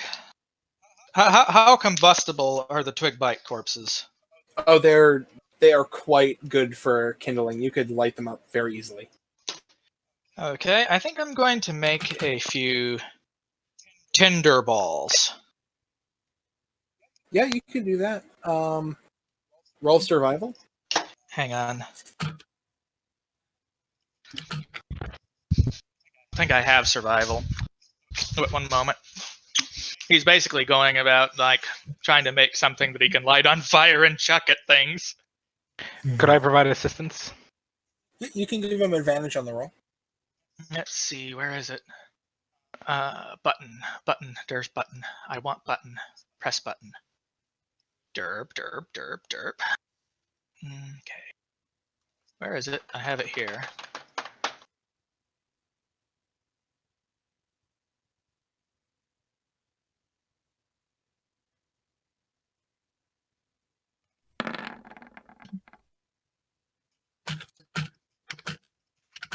Really? What? So, as you go through these things, you manage to prick your fingers a few times on the needle blades. But whenever you go through a blade, what you actually find inside of it is a weird black seed. That is, I'd say it's probably about as big as your pinky finger, and it's got like a strange cracked surface with kind of a soft kind of purple glow under it. I go like, And- hey guys, I found something. And you notice that the size of them is dependent on the size of the blade. So one of them, the small ones have one probably about half the size of your pinky, and the bigger ones had one the full size of your. Maybe knowledge arcana. Okay, Hang you may on. roll Arcana. Lepis. Why does it keep closing my sheet? I did not close it. What the fuck? Okay. You can minimize it by double tapping the top bar.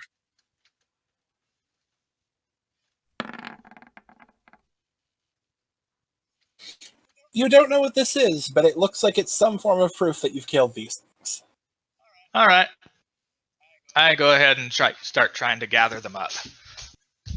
Okay, so you managed to gather 5 small blight cores and 3 medium blight cores. Okay, excellent. And they're Am I able to- basically weightless, so don't bother tracking the weight.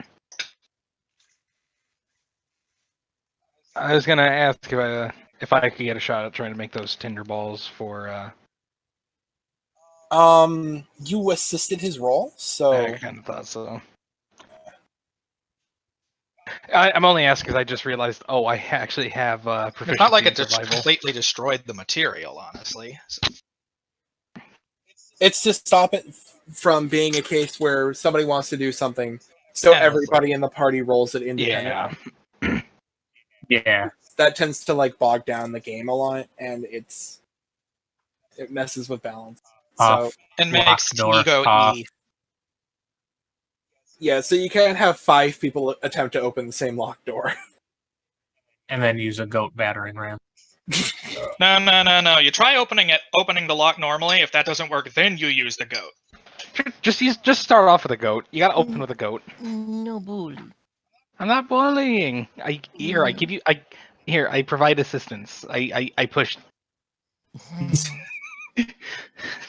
I pick you up and use battering ram. Yeah. Actually, I don't think I could. I only have a strength of 8. Kib use headbutt. So during this rest, you all basically do your normal thing. I'm assuming Rowan sits by the fire, which feels oddly natural for a soldier who is probably doing marches. Oh yeah, he's basically in, like, literally as if it was just another day. He was just cleaning his glaive and more or less making sure things were ready and set for the next battle. Making sure it was prepared after the abuse he put it through. I'm assuming Spring is doing his normal Yeah. ranger thing and finding firewood and stuff. Finding firewood. There's plenty of firewood all around us. Seer and Lorgans were trying to make tinder balls very badly. After that, I just go and play my loot. And Kib is being an adorable goat. Oh. I Well, yeah, basically, yeah. I go next to Seer and or not. God, I go next to Tech and I pull out my loot and play it along with him. I want you both to roll performance.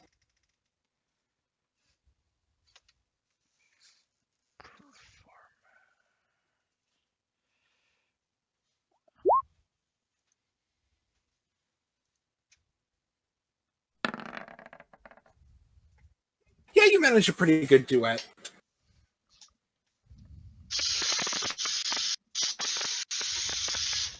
So eventually it wraps, your evening activities wrap up as the sun goes down and all of you go to sleep except for one of you, I'm assuming.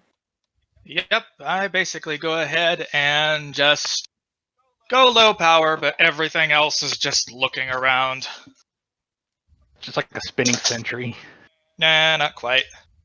I'm Ears might imagining him- move, things like that. I'm just imagining you sounding like a mini sentry from TF2. I'm not doing that. Are you still there? Oh god. Are Fucking you still balls. there? All right. Okay, Fuck so in the you. morning, the fire's all burnt out, but you all appear to be safe and nothing happened in the night. The footprints are still leading to the west. They appear to have not been washed away or anything by like rain. There was no rain, there was no wind to really get rid of these footprints. I go ahead and look over Spring. You said, how many of those things did you say there were? When I had counted, there were at least 2 extras. There is at least 2 extra sets along with Leo's. Well, I meant the twig blights, Oh. to be truthful. Oh. Because from what you described earlier, this does not sound like we got anywhere close to getting them all. I counted at least 20 to 30. Kind of makes me wish I'd brought some oil, to be truthful. That could have been rather useful. So, are we heading out to the next area we're going at? Yes, what would you like to do? Uh, Well, I'd say let's go ahead and continue forward, guys. Okay. Rowan makes sure to stomp out the fire area, basically making sure that there's no like leftovers or anything that could start a potential forest fire. Okay.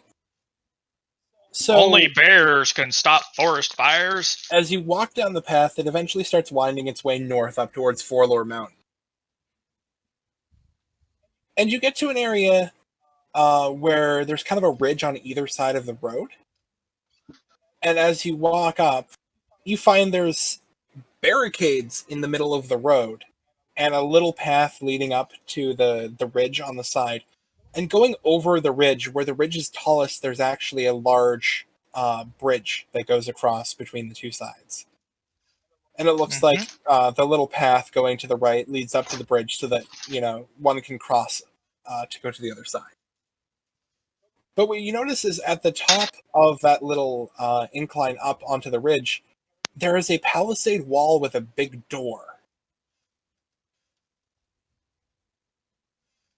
You also I'm guessing. see the top of tents over the top of the ridge, but you can't quite see what much because of the elevation.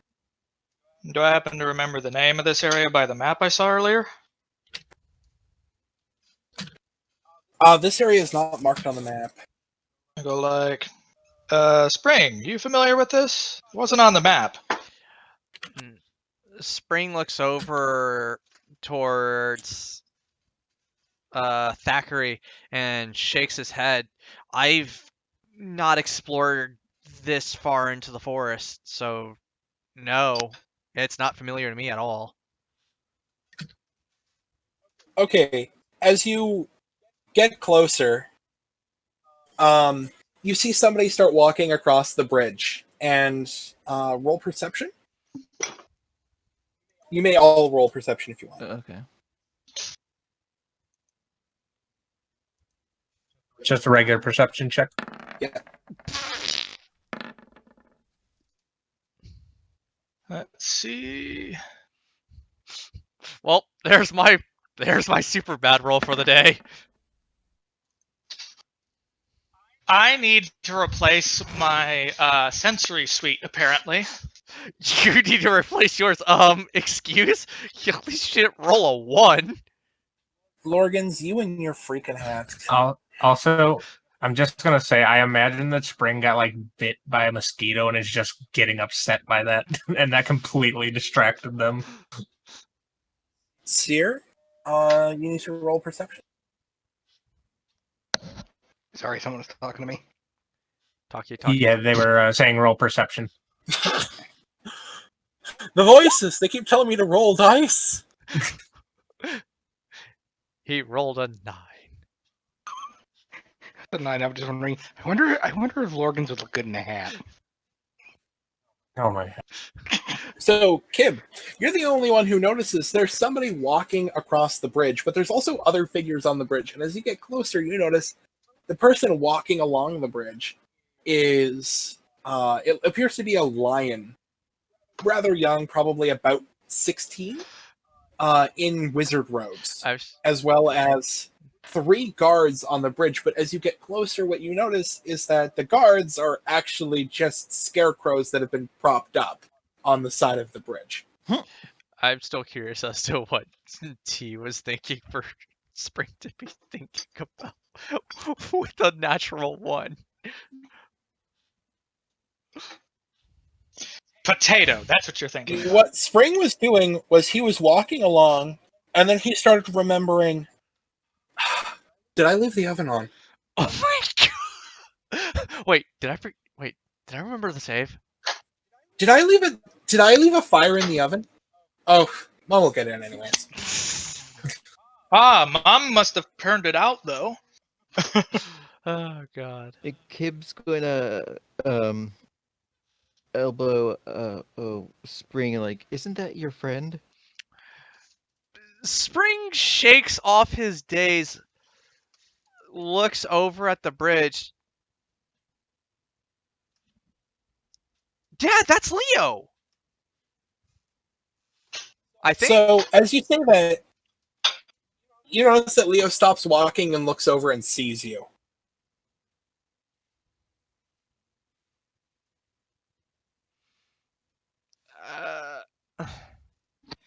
Spring.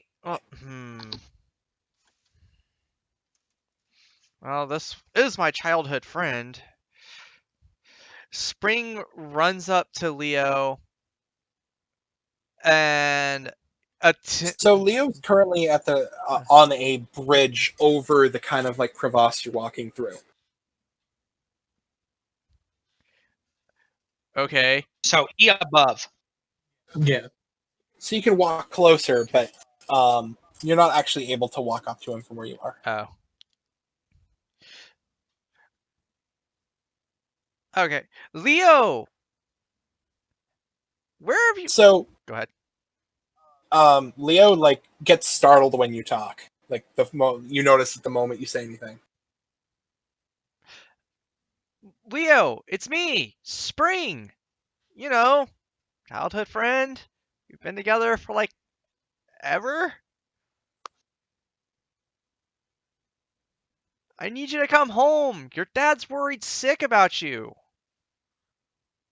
So Leo just like looks at you and he's just like, I should have known they'd send you. And then you just see he lifts his hand, and as he does, he twirls his fingers and he almost twists this small ember into existence that he kind of nurses for a moment before throwing at you.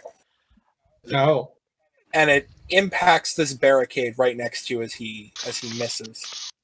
But then he starts trying to run away across the bridge, and as he does, you see the 3 scarecrows at the top start to twitch and move.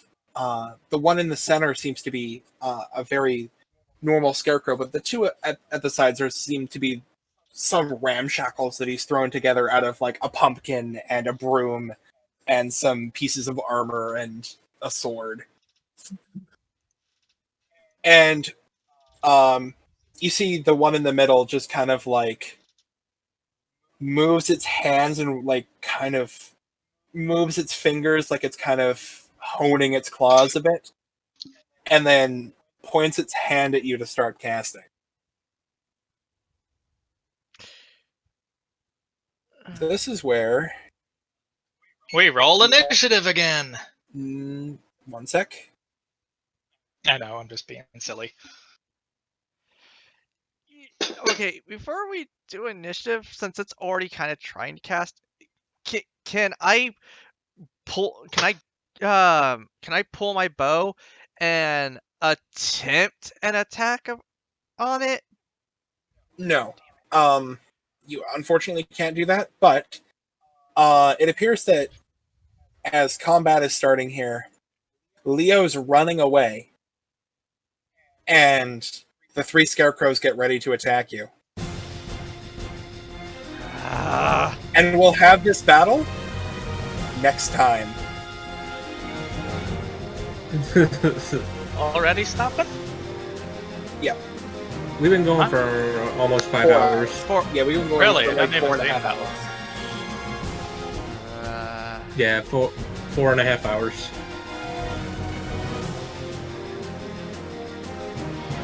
Get this music out of my ears. I mean, it doesn't sound too bad though. Not gonna lie. All right. It doesn't. It So- doesn't sound too bad. No. All right. So Bleppery bleps. So yeah, thank you for watching, everybody. I'd like to give some special thanks to a couple of people. I'd like to give special thanks to our artists. Our first artist is Yuki Deer, who did our wonderful, wonderful character art. I cannot emphasize enough how good this did character the art. character art. No, Sorry. no. Sorry, my brain was firing. He did our wonderful overlay. I'm very sorry. Yeah, I'm Dre- being dyslexic here. Yeah, Dre did our beautiful character art, and Yuki did our beautiful overlay, and I'd like to thank both of them for working with us on this project. I'm gonna go ahead and link Dre's Twitter. Yes, please do. And Yuki Deer does beautiful overlays, and they do them for a very, very fair price. I actually think he undersells what he does. but he did this beautiful overlay for us, custom to all of my crazy diva wants. I was the total diva when we were making this. Oh, it has to be perfect and everything. Let alone I think that's an underestimate. let alone my one request. Yes. And just so y'all know, we are going to be evolving this as time goes on, depending on interest, depending on all of that. So if you guys are enjoying yourself, let us know. We're always doing that. We're doing this to try and impress Okay, y'all. you know what? You know what? Let me put it to you guys like this. Being that's on my channel, I've got all the stats. We did not, at any point after starting, drop below 20 viewers. Nice. At no point did I see the viewership drop below 20. Well, Now, I would like to finish up my thank yous here. Sure thing. I would like to thank Kazuma for hosting this game for us. I'd like to thank Lorgans for doing a lot of help with planning this campaign. I'd like to thank Remy for being one of the best dang moderators we've had in this group. He has been immense in helping us all work together very well. I'd like to thank Seer for being an absolute fresh bean and being so helpful on this project with us. King Trash Panda is adorable. You should hug him every time you see him. And you should also give him cookies. Okay, yeah. I'll because otherwise you'll steal your whole stash. I'd Yeah, like well. to thank Wild Abandon for having us all and for giving us permission, Diva Panda specifically giving us permission to link this in a bit with Wild Abandon. Yay! I think that's all of our thank yous for right now. And the last thank you is for all of you. Thank you for tuning in, and thank you for watching us be stupid and playing D&D. I'd Yeet. actually like to add in one thank you. I'd like to thank T for being super heckin' cute and being our DM. Being a lovely Agreed. dork. I'm one of those two things. Yeah. Thank you to You're T all for of them. putting in tireless hours. You keep in mind that what you see T has worked tirelessly on. We are very grateful for you, T. Okay? Thank you. This project started as kind of a little thing in my brain in late May and has been slowly evolving until the point I found other people to help and join in until, this campaign started to really evolve. And I really want this to be for the community. I want everyone involved, the people watching and the people playing, to be able to have a wild adventure. And I think that's why the name really stuck with me. All right. I like the sound of that. Well, I guess I will go ahead and wrap this up. As T said, we thank each and every one of you for coming by and watching. We will be doing Wild Adventures every Wednesday, starting at 7 p.m. Eastern Time, 4 p.m. Pacific Time. So if you're at work, school, or anything in between and need a little adventure in your life, feel free to stop by and give us a look. Till then, I think it's safe to say we all bid you adieu. Toodles! Farewell. Bye-bye.